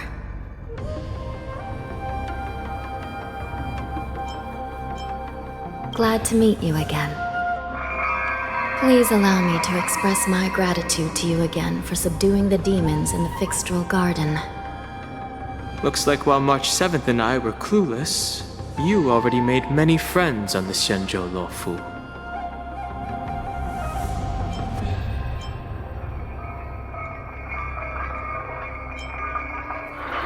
Even though you and I have met before, we can't show any favoritism under the 10 Lords. So, please do as I command as we head to Scrivener Hall and beyond. Don't do anything without my permission. This is not a place for ordinary mortals. You and Mr. Danheng, please come with me. Please lead the way, Your Honor. Please let me activate the mechanism before we all move forward. And please, watch your steps.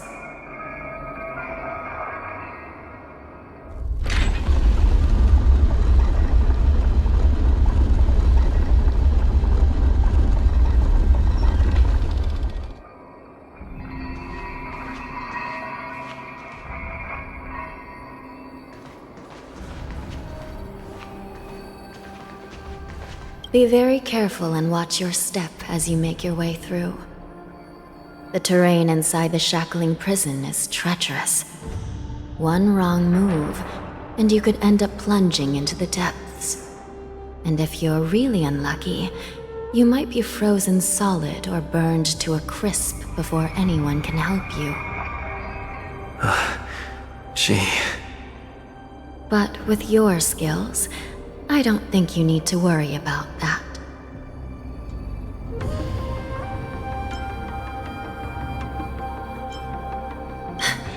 You're funny. This prison does contain many layers. We even brought in Videodora Icor line craftsmen to introduce the ingenuity of Delve enchantment. What you're seeing now is just one part of the shackling prison. Perhaps. Judging from the appearance, much of the architecture in this prison has a Videodoran style. So, Perhaps they did have a hand in building this place back then. As for how many floors there are, well, not even us judges know for sure. But there's a legend among us judges that a short-life prisoner once tried to escape, but ended up falling into the depths. And when we found him at the bottom, he was already an old man on the brink of death. Did he spend his whole life falling?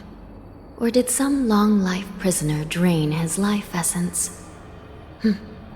We'll never know. Anyway, please don't try anything like that. Please, come this way.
It's freezing.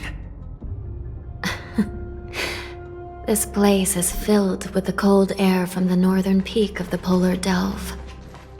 Even the toughest long-life species would have a hard time enduring this.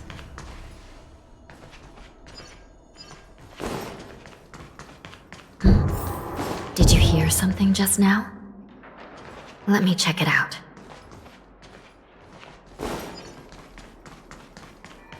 Ugh, what an eyesore.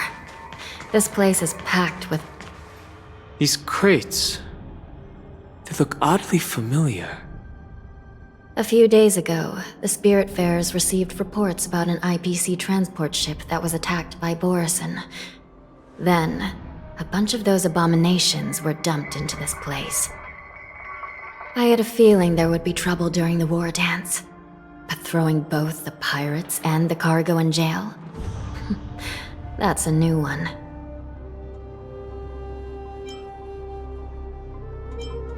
I heard the Intelligentsia Guild crafted something dangerous. We have many records in the Hall of Karma about these wise ones. They love to tinker with forbidden technologies, always trying to push the limits of Ingenia. I caught a glimpse of the mechs in those crates, and they bear a striking resemblance to Borison. I wonder what they're planning this time. Well, business first. Let's keep moving.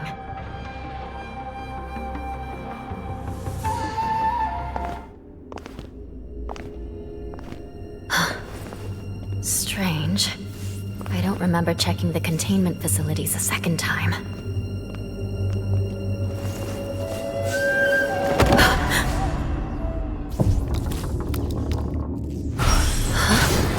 Watch out!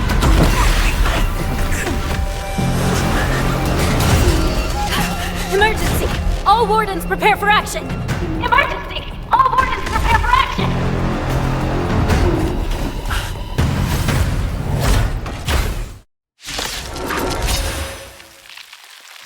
What's happening here? Why are these things moving on their own? Something is wrong. The guards aren't responding. To ashes!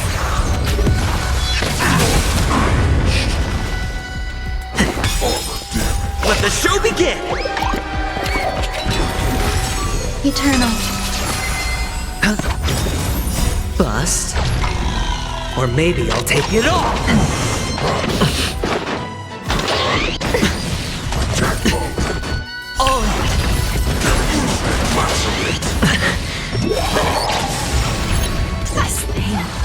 going wild, just like a Borisin. Looks like we're on our own for this one.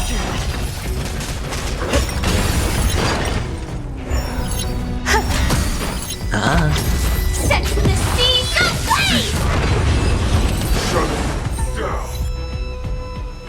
But how is this even possible? The Spiritfarers follow the protocols, cutting off power to the mechs and sealing the crates. How could these mechs still start moving? It's just like what happened in the Artisanship Commission before. These goods went haywire and attacked everyone in sight.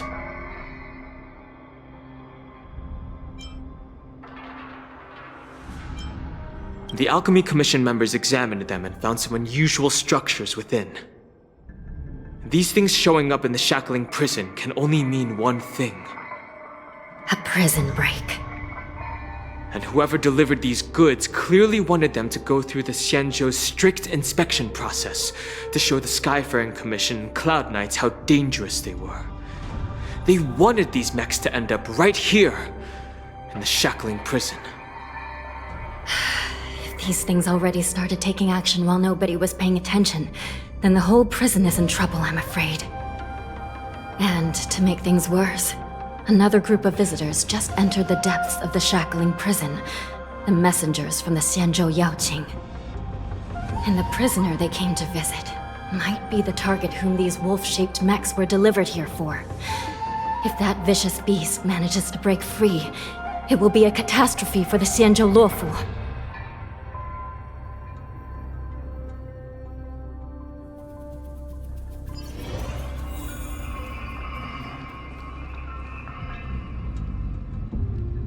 Here we are.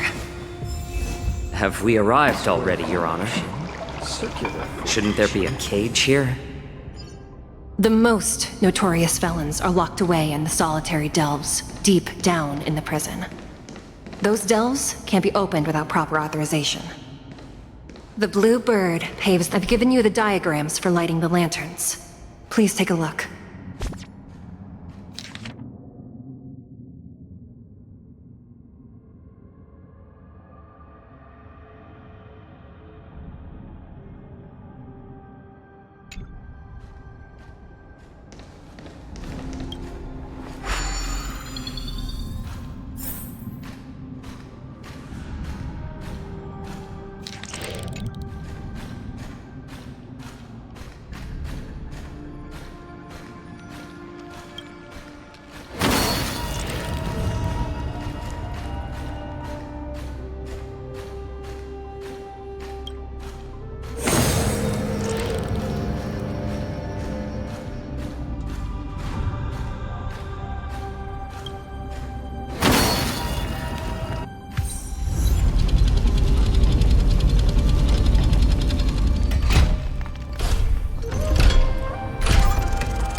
The path is open.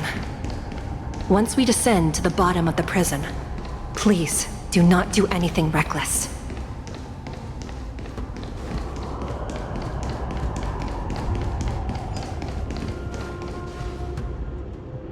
Inside the delve, behind this door, is the greatest enemy of the Foxians, Hulei.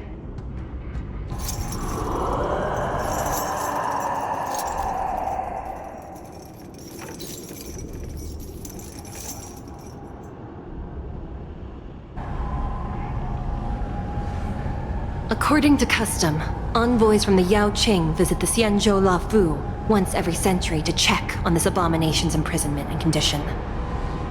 Even though the Ten Lords Commission sentenced Hulei to the Forest of Swords, suffering every day for the rest of his life, I understand that the Yaoqing messengers want to see him dead. Unfortunately, for the past 7 centuries, they've had to return disappointed, because this beast simply can't be killed. If we can use his toxin to create medicine and save an innocent life, it might help balance out some of the sins he's committed.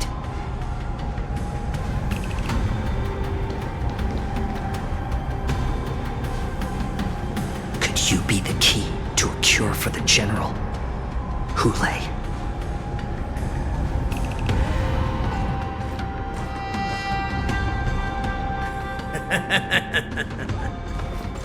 And once again, the envoys of the Yao Qing will leave disappointed.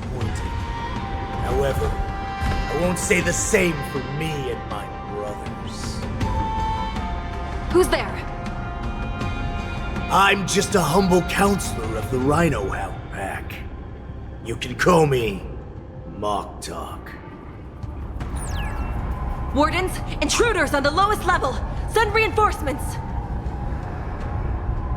Nobody will hear you here, at the bottom of the shackling prison. Thank you for opening up the prison for us, Your Honor. We'll take it from here. No wonder I kept smelling that familiar stench. So it wasn't just my imagination. Do your thing, Morza.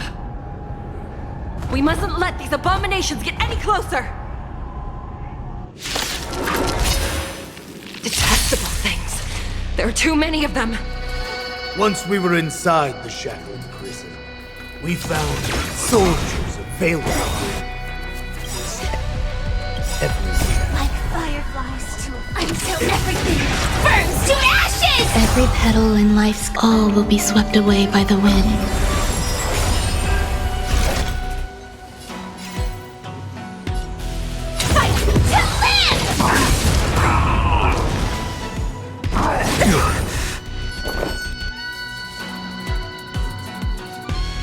Eternal.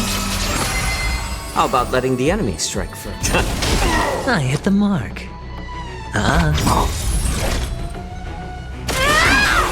I suggest you surrender now.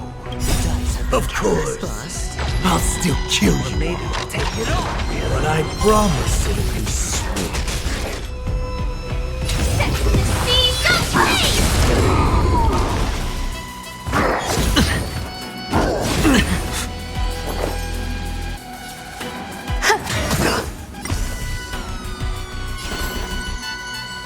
Needs a little more heat. Looks like I've got a winning hand. I'm honored by your presence. Since you're already here, why not have a meal before the...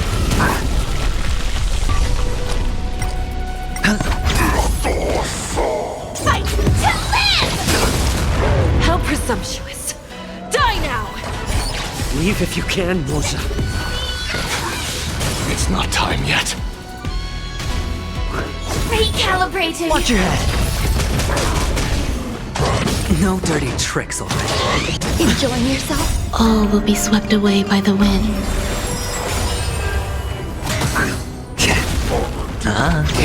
Fight to live! Existence is unity. Set the seeds ablaze! Shut it down. Guard the gate! They can't be allowed in!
Been a long time, boy. Welcome back.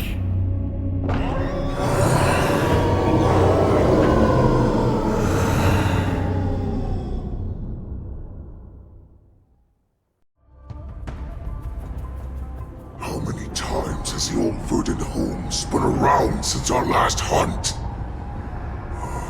Duran's whelp, tell me your name! Oh, great Hule, nemesis of the Foxians, and the hunter of all beings. I'm Moktok, a humble counselor of the Rhino Hound Pack. I am only one insignificant heir spawned from your bloodline. It's been at least 7 centuries since you led our pack through the hunting grounds of the stars. I'm thrilled to see that you are as cunning and skillful as ever. 7 centuries. 7 centuries have passed. But why have Duran's whelps grown to look like this? Tell me, Moktok, why have you grown to resemble our most despicable slaves and enemies, the Foxians? I've been commanded to release you from this cursed prison. It is Senjaya's will. That's why I had to take a magic pill, don the skin of a lowly beast, and play along with their hypocrisy. Since you have an escape plan, tell me, what's our next move to get off of this ridiculously large ship? My brothers and I will lock down this prison, trapping the prison guards inside. This will buy us some time. The rest of my crew, who are undercover like me, will secure the vessels for our escape.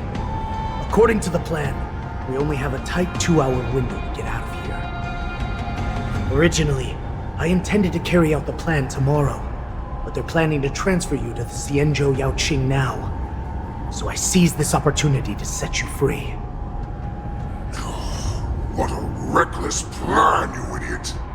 Even if we manage to get the ships, our chances of escaping are slimmer than a Foxian slipping through my claws! But we have no other choice. The angel serving under the Master of Immortality sent me with a message. Only your return will end the prolonged divisions among the Borisin. Every one of my crew is ready to lay down their lives if it means setting you free.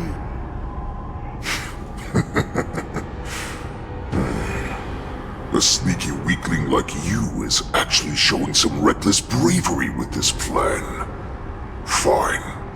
You'll get what you want. And all of Duran's whelps will too. Well then, my lord.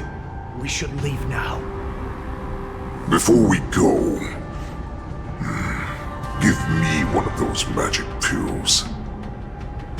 My lord, do you seriously want to don the skin of a lowly beast? That would be a disgrace to your greatness, my lord. You idiot.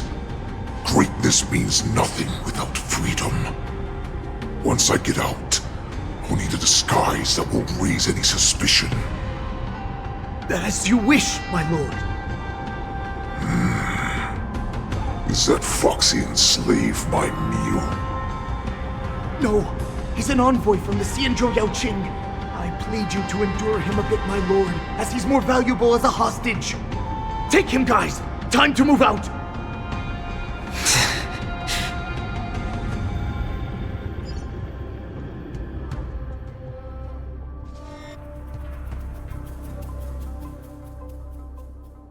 Madam Hanya, the wardens in all areas are regrouping. Those Ingenium enemies are wandering around and causing heavy casualties. And to make things worse, those iron wolves broke open the cages and let the criminals out. We've called for backup, but it seems like all communication is jammed. Let's preserve our strength and first take down the isolated prisoners. By decree of the 10 Lords, all prison breakers and intruders shall be apprehended, dead or alive. Just a short time ago, the nether key mechanism was activated. It was probably Madame Shui and the Yaoqing messengers, heading to the bottom of the prison. Given the situation, I'm afraid that area is exactly where our enemies are targeting. We mustn't let that vile beast escape from its cage. We've gathered all the prison guards who can still fight, and we'll split up and secure each floor. Go! Those intruders are quite bold. They must have been planning this for quite a while. Indeed, but Borisin tend to favor direct and aggressive approaches. Crafting careful and precise plans like this is simply not their style. Let's focus on the current situation right now. Please help me.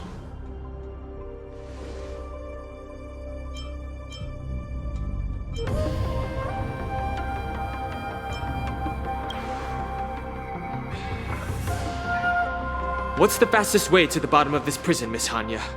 If we don't get there quickly, we'll soon be outnumbered by all the enemies inside. We'll have to bend the rules. Please, follow me. Prisoners must remain in place and obey the By decree of the Ten Lords, all prison breakers and intruders shall be apprehended, dead or alive. Yes, ma'am!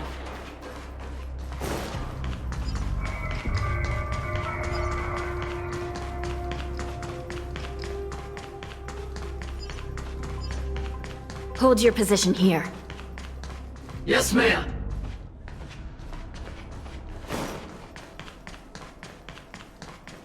We need a few tools if we want to reach the bottom quickly. Follow me to the next floor.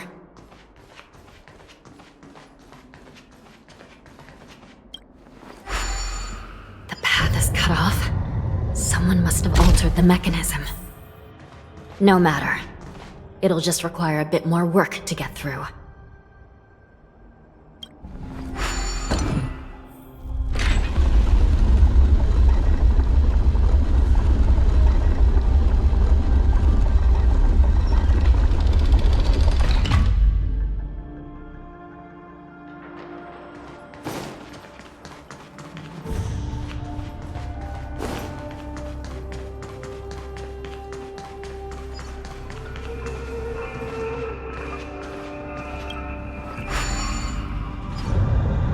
Some Spiritfarers occasionally use ingenia from the Artisanship Commission to navigate the treacherous terrain here. Normally, using devices like the shifting screen is strictly forbidden, as they could help prisoners escape. But, given the urgency of the situation, let's just ignore the usual regulations.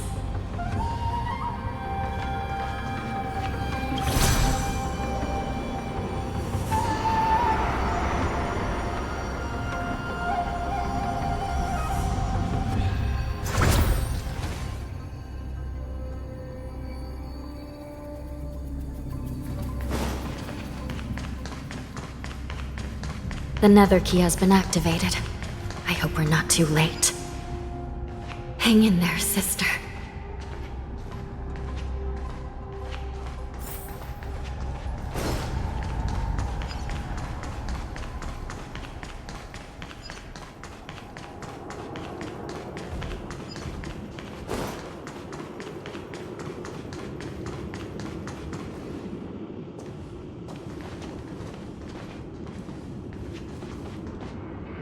Looks like there was a fierce battle here not long ago.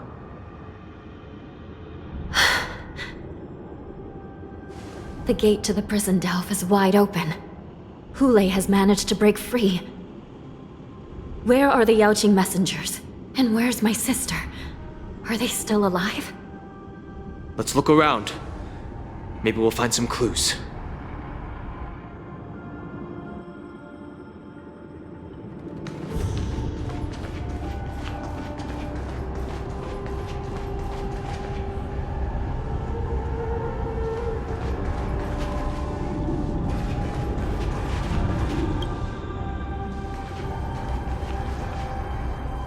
Xue is here.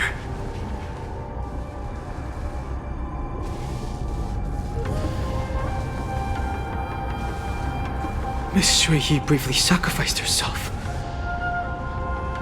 My condolences, Miss Hanya. Condolences? Well, that's unnecessary. You must understand. Thanks to the Ten Lords' blessing, my sister turned into an Ingenium centuries ago. Dying and returning as just a soul to the Hall of Karma's document office has become a routine for her. While I'm not keen on seeing her throw away her body like it's some replaceable part, but...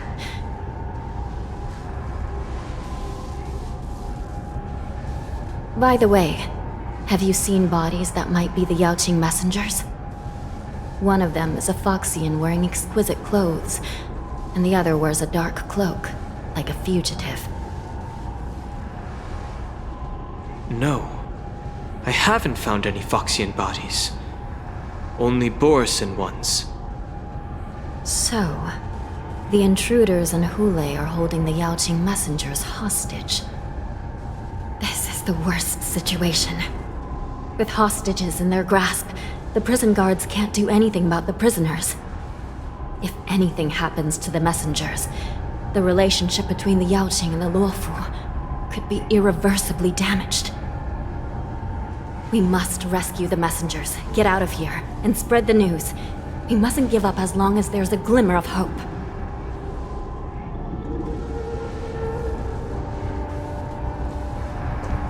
What have you found, Miss Hanya?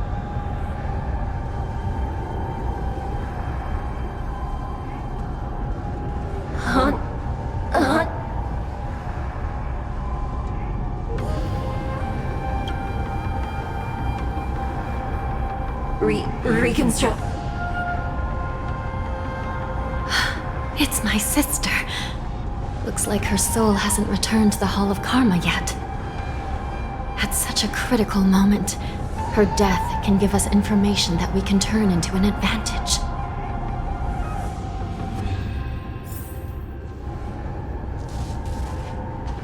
Let me see. The damage isn't too bad. If I can fix it up, my sister will have a temporary body.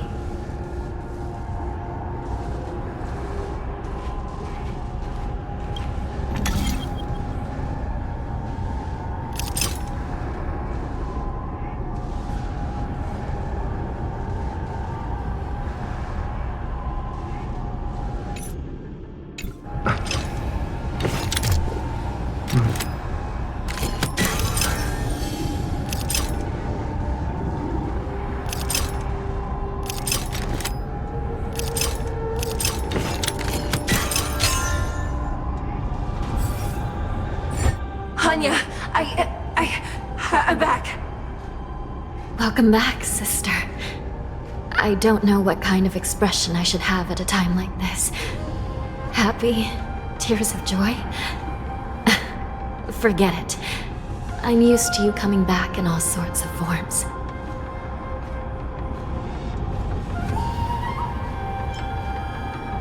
Now is not the time for jokes. This Psy Crane can't hold all of me. Sister, what did you see when you were killed? One of the Yaoqing messengers escaped, and the other one was taken hostage and brought upwards? Besides the Borisin, there were other intruders. Invisible. Invisible intruders? What does that even mean? How many conspiracies are tangled up in this mess? Do me a favor, sister. The intruders have cut off all communication between inside and outside the prison. And now you're the only person, the only bird, who can slip out undetected. Make sure you deliver the news to the outside world. I understand. Please be careful, sister. You are different from me.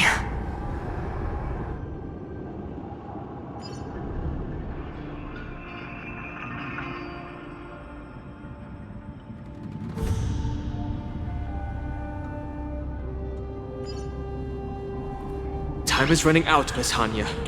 If we keep delaying, those Borisin will escape from the prison. All right. If we happen to come across that Yaoqing messenger who got away... No.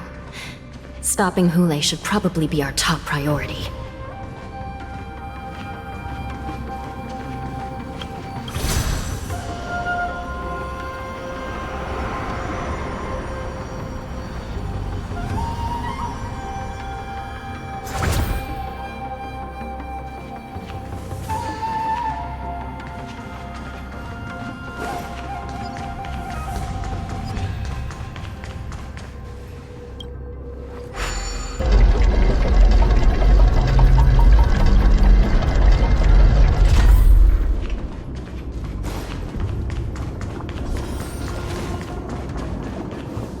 Wait!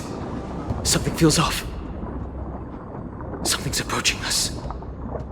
The invisible intruders? Watch your back! These abominations aren't prisoners from this prison. To ashes!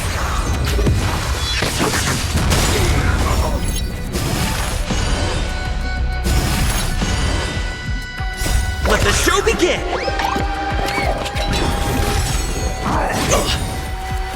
Bust. Or maybe I'll take it all! Watch your head! Eternal. Fight to live! The prison management on the Lawfu is truly concerning. Who are you? Aren't you looking for me? All will be swept away by the wind. Let the show begin! Fight to live!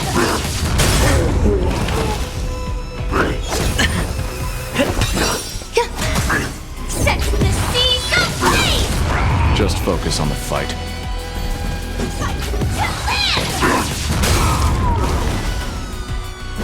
Attack to Existence is unity. Spend freely.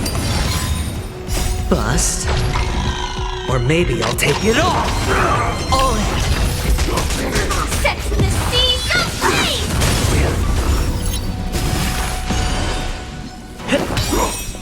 Let the show begin!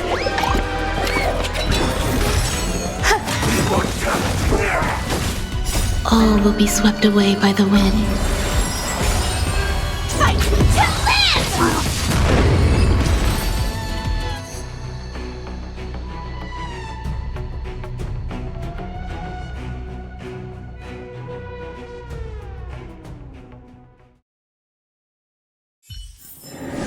Reach the end of the story in your own way.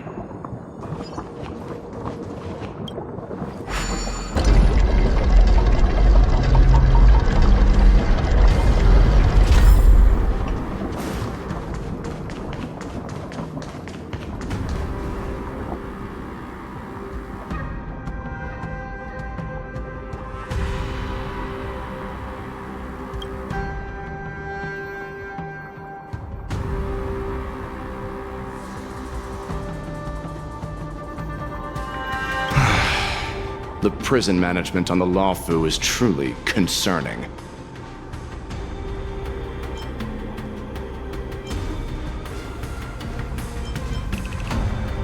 So what if I repeat it? It's the truth after all. The prison management on the Lawfu is truly concerning. At least 2 different groups of intruders infiltrated here. The Wolf Cubs and these Mara-struck soldiers. Their hiding technique, it's pretty similar to the Wind Mantle technique used by the Vidyadhara serving Kailorum Venti on the Yaoqing. What do you think? Well, never mind if you don't have any clues. Now is not the time to exchange assassination techniques. I'm Waza. My friend fell into the clutches of that wolf. I was planning to escape and report back as quickly as possible, but now it seems... The prison on the Lawfu is a real maze, I must admit.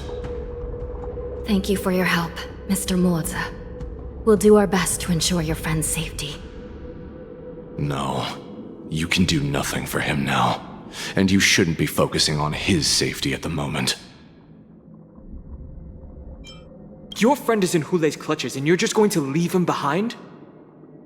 Look, I'm the Yaoqing General's guard, not his. I've seen how that giant wolf fights, and there's no way. Trying to save my friend will only get us killed. I don't know how you think, but I won't throw my life away for a lost cause. Listen up. I've been tracking these fugitives, and I know their next move. They're planning to seal off the entire prison to keep the outside world in the dark. The worst-case scenario, we are all killed by that giant wolf, and the shackling prison is sealed off. No one will know about us or about their escape until it's too late. And the best-case scenario...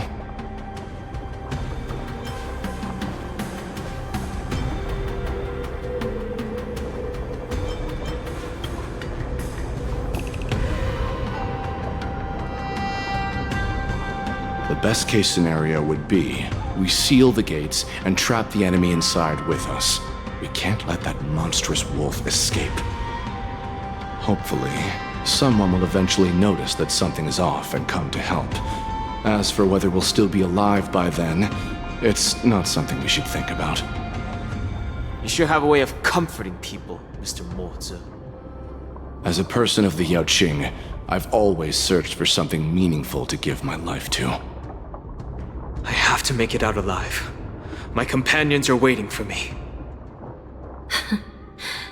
As a netherworld dweller, I've already died once.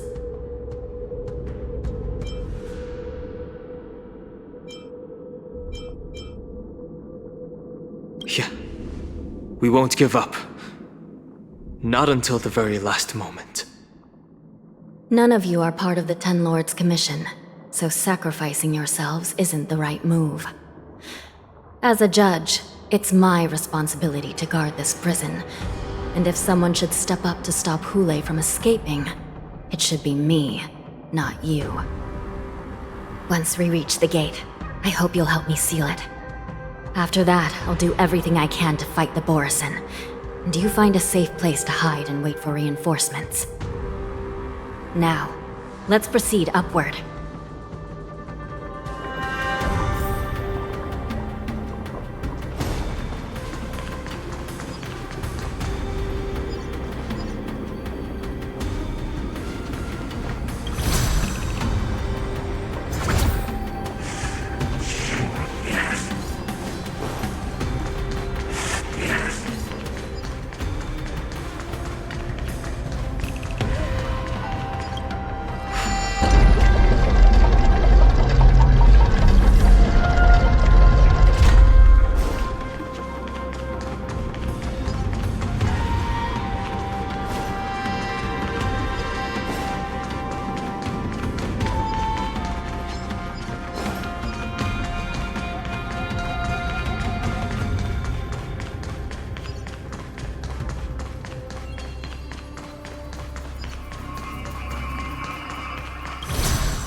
We must seal the entrance before the Borisin fugitives get out.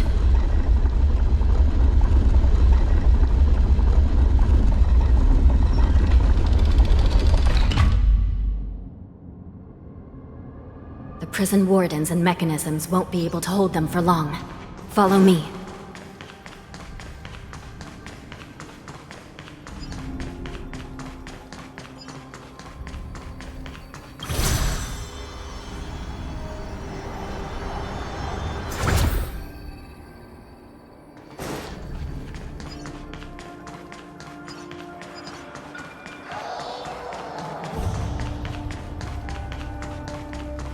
We're almost there. The gate is just ahead. There are many fugitives. Please be careful, Your Honor.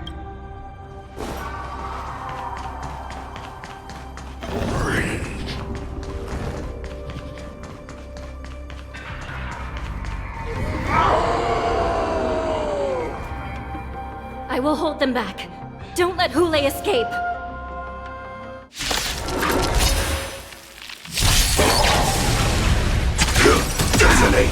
Until everything burns to ashes!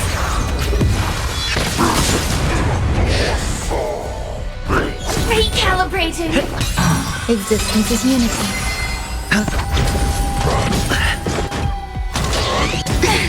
Fight to live!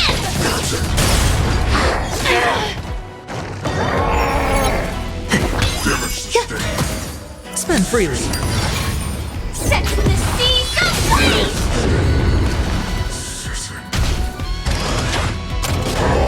You're the 30 trick. Watch your head. Let the show begin! All will be swept away by the wind. Fight to live!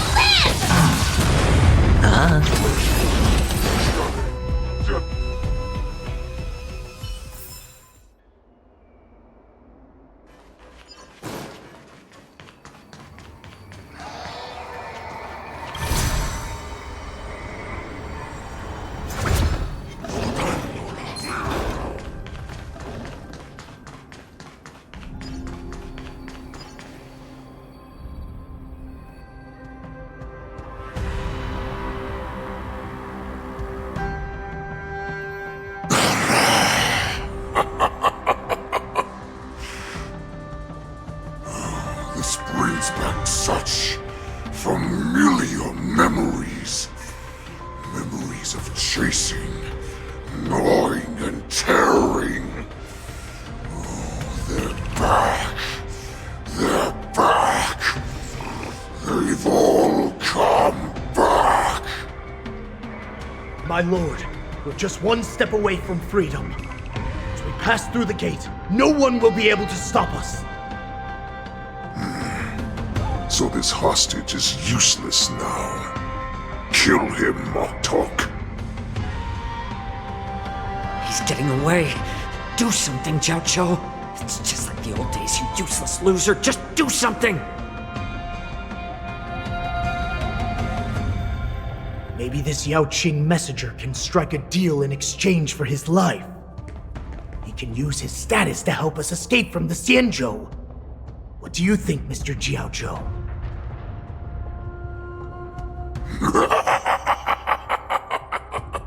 Oh, just look at you. Fallen so low during my absence.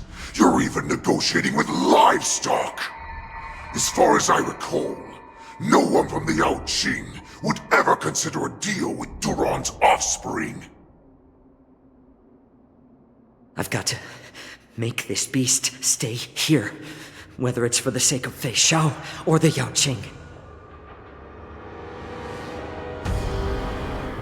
Deal. I certainly have more value alive.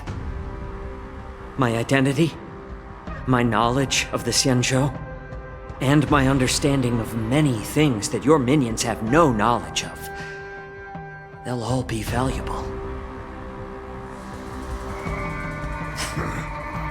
Lowly beast. Muster up that pitiful tongue of yours and plead for what remains of your life. Speak up. I'm afraid you're unaware. The woman who defeated you, Jing Liu, she has recently returned to the Luofu. Your opportunity for revenge is right in front of you.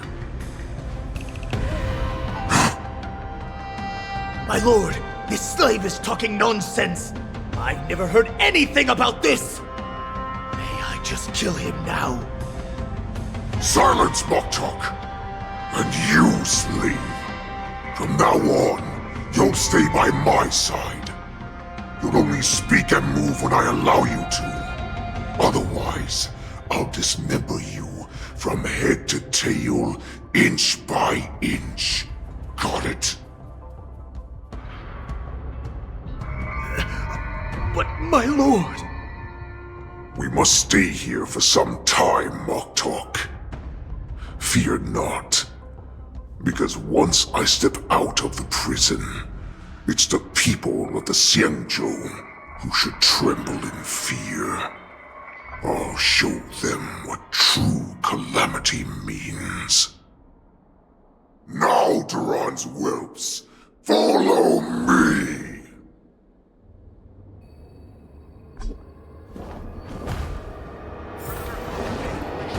Prison guards, stop them! For our great Lord Hulei!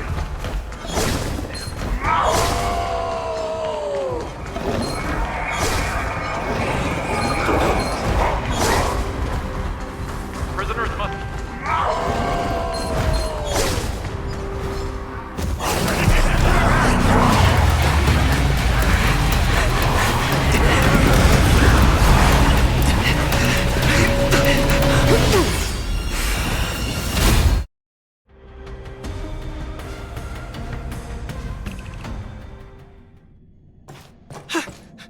Report! After we lost contact with the shackling prison, we received a message from a Psycrane. The prisoners have revolted, and the criminal Hulei is nowhere to be found! What about the Yaoqing messengers? And the Nameless? No news at the moment. We're trying to restore contact with the shackling prison as soon as possible. I see. You're dismissed. General Jing Yuan, General Hua Yan. It's just as we suspected. The rise of the Ambrosial Arbor was not the end of things, but the beginning. The hand of the Ruined Legion has already sown the seeds of destruction. From this moment on, the Xianzhou Alliance will face an even greater challenge, from both the abominations of abundance and the destruction itself. If this is what they want, I'm always up for a challenge.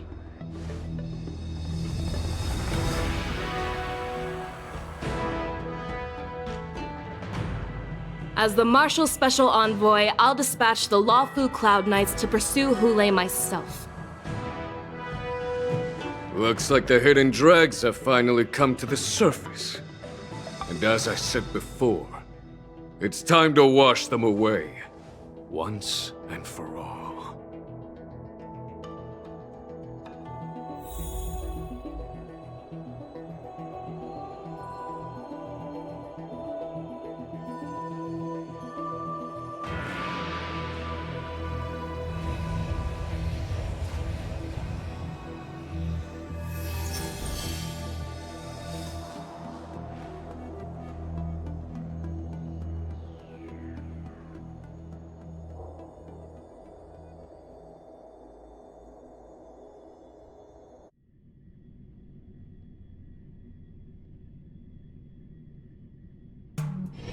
It's still early.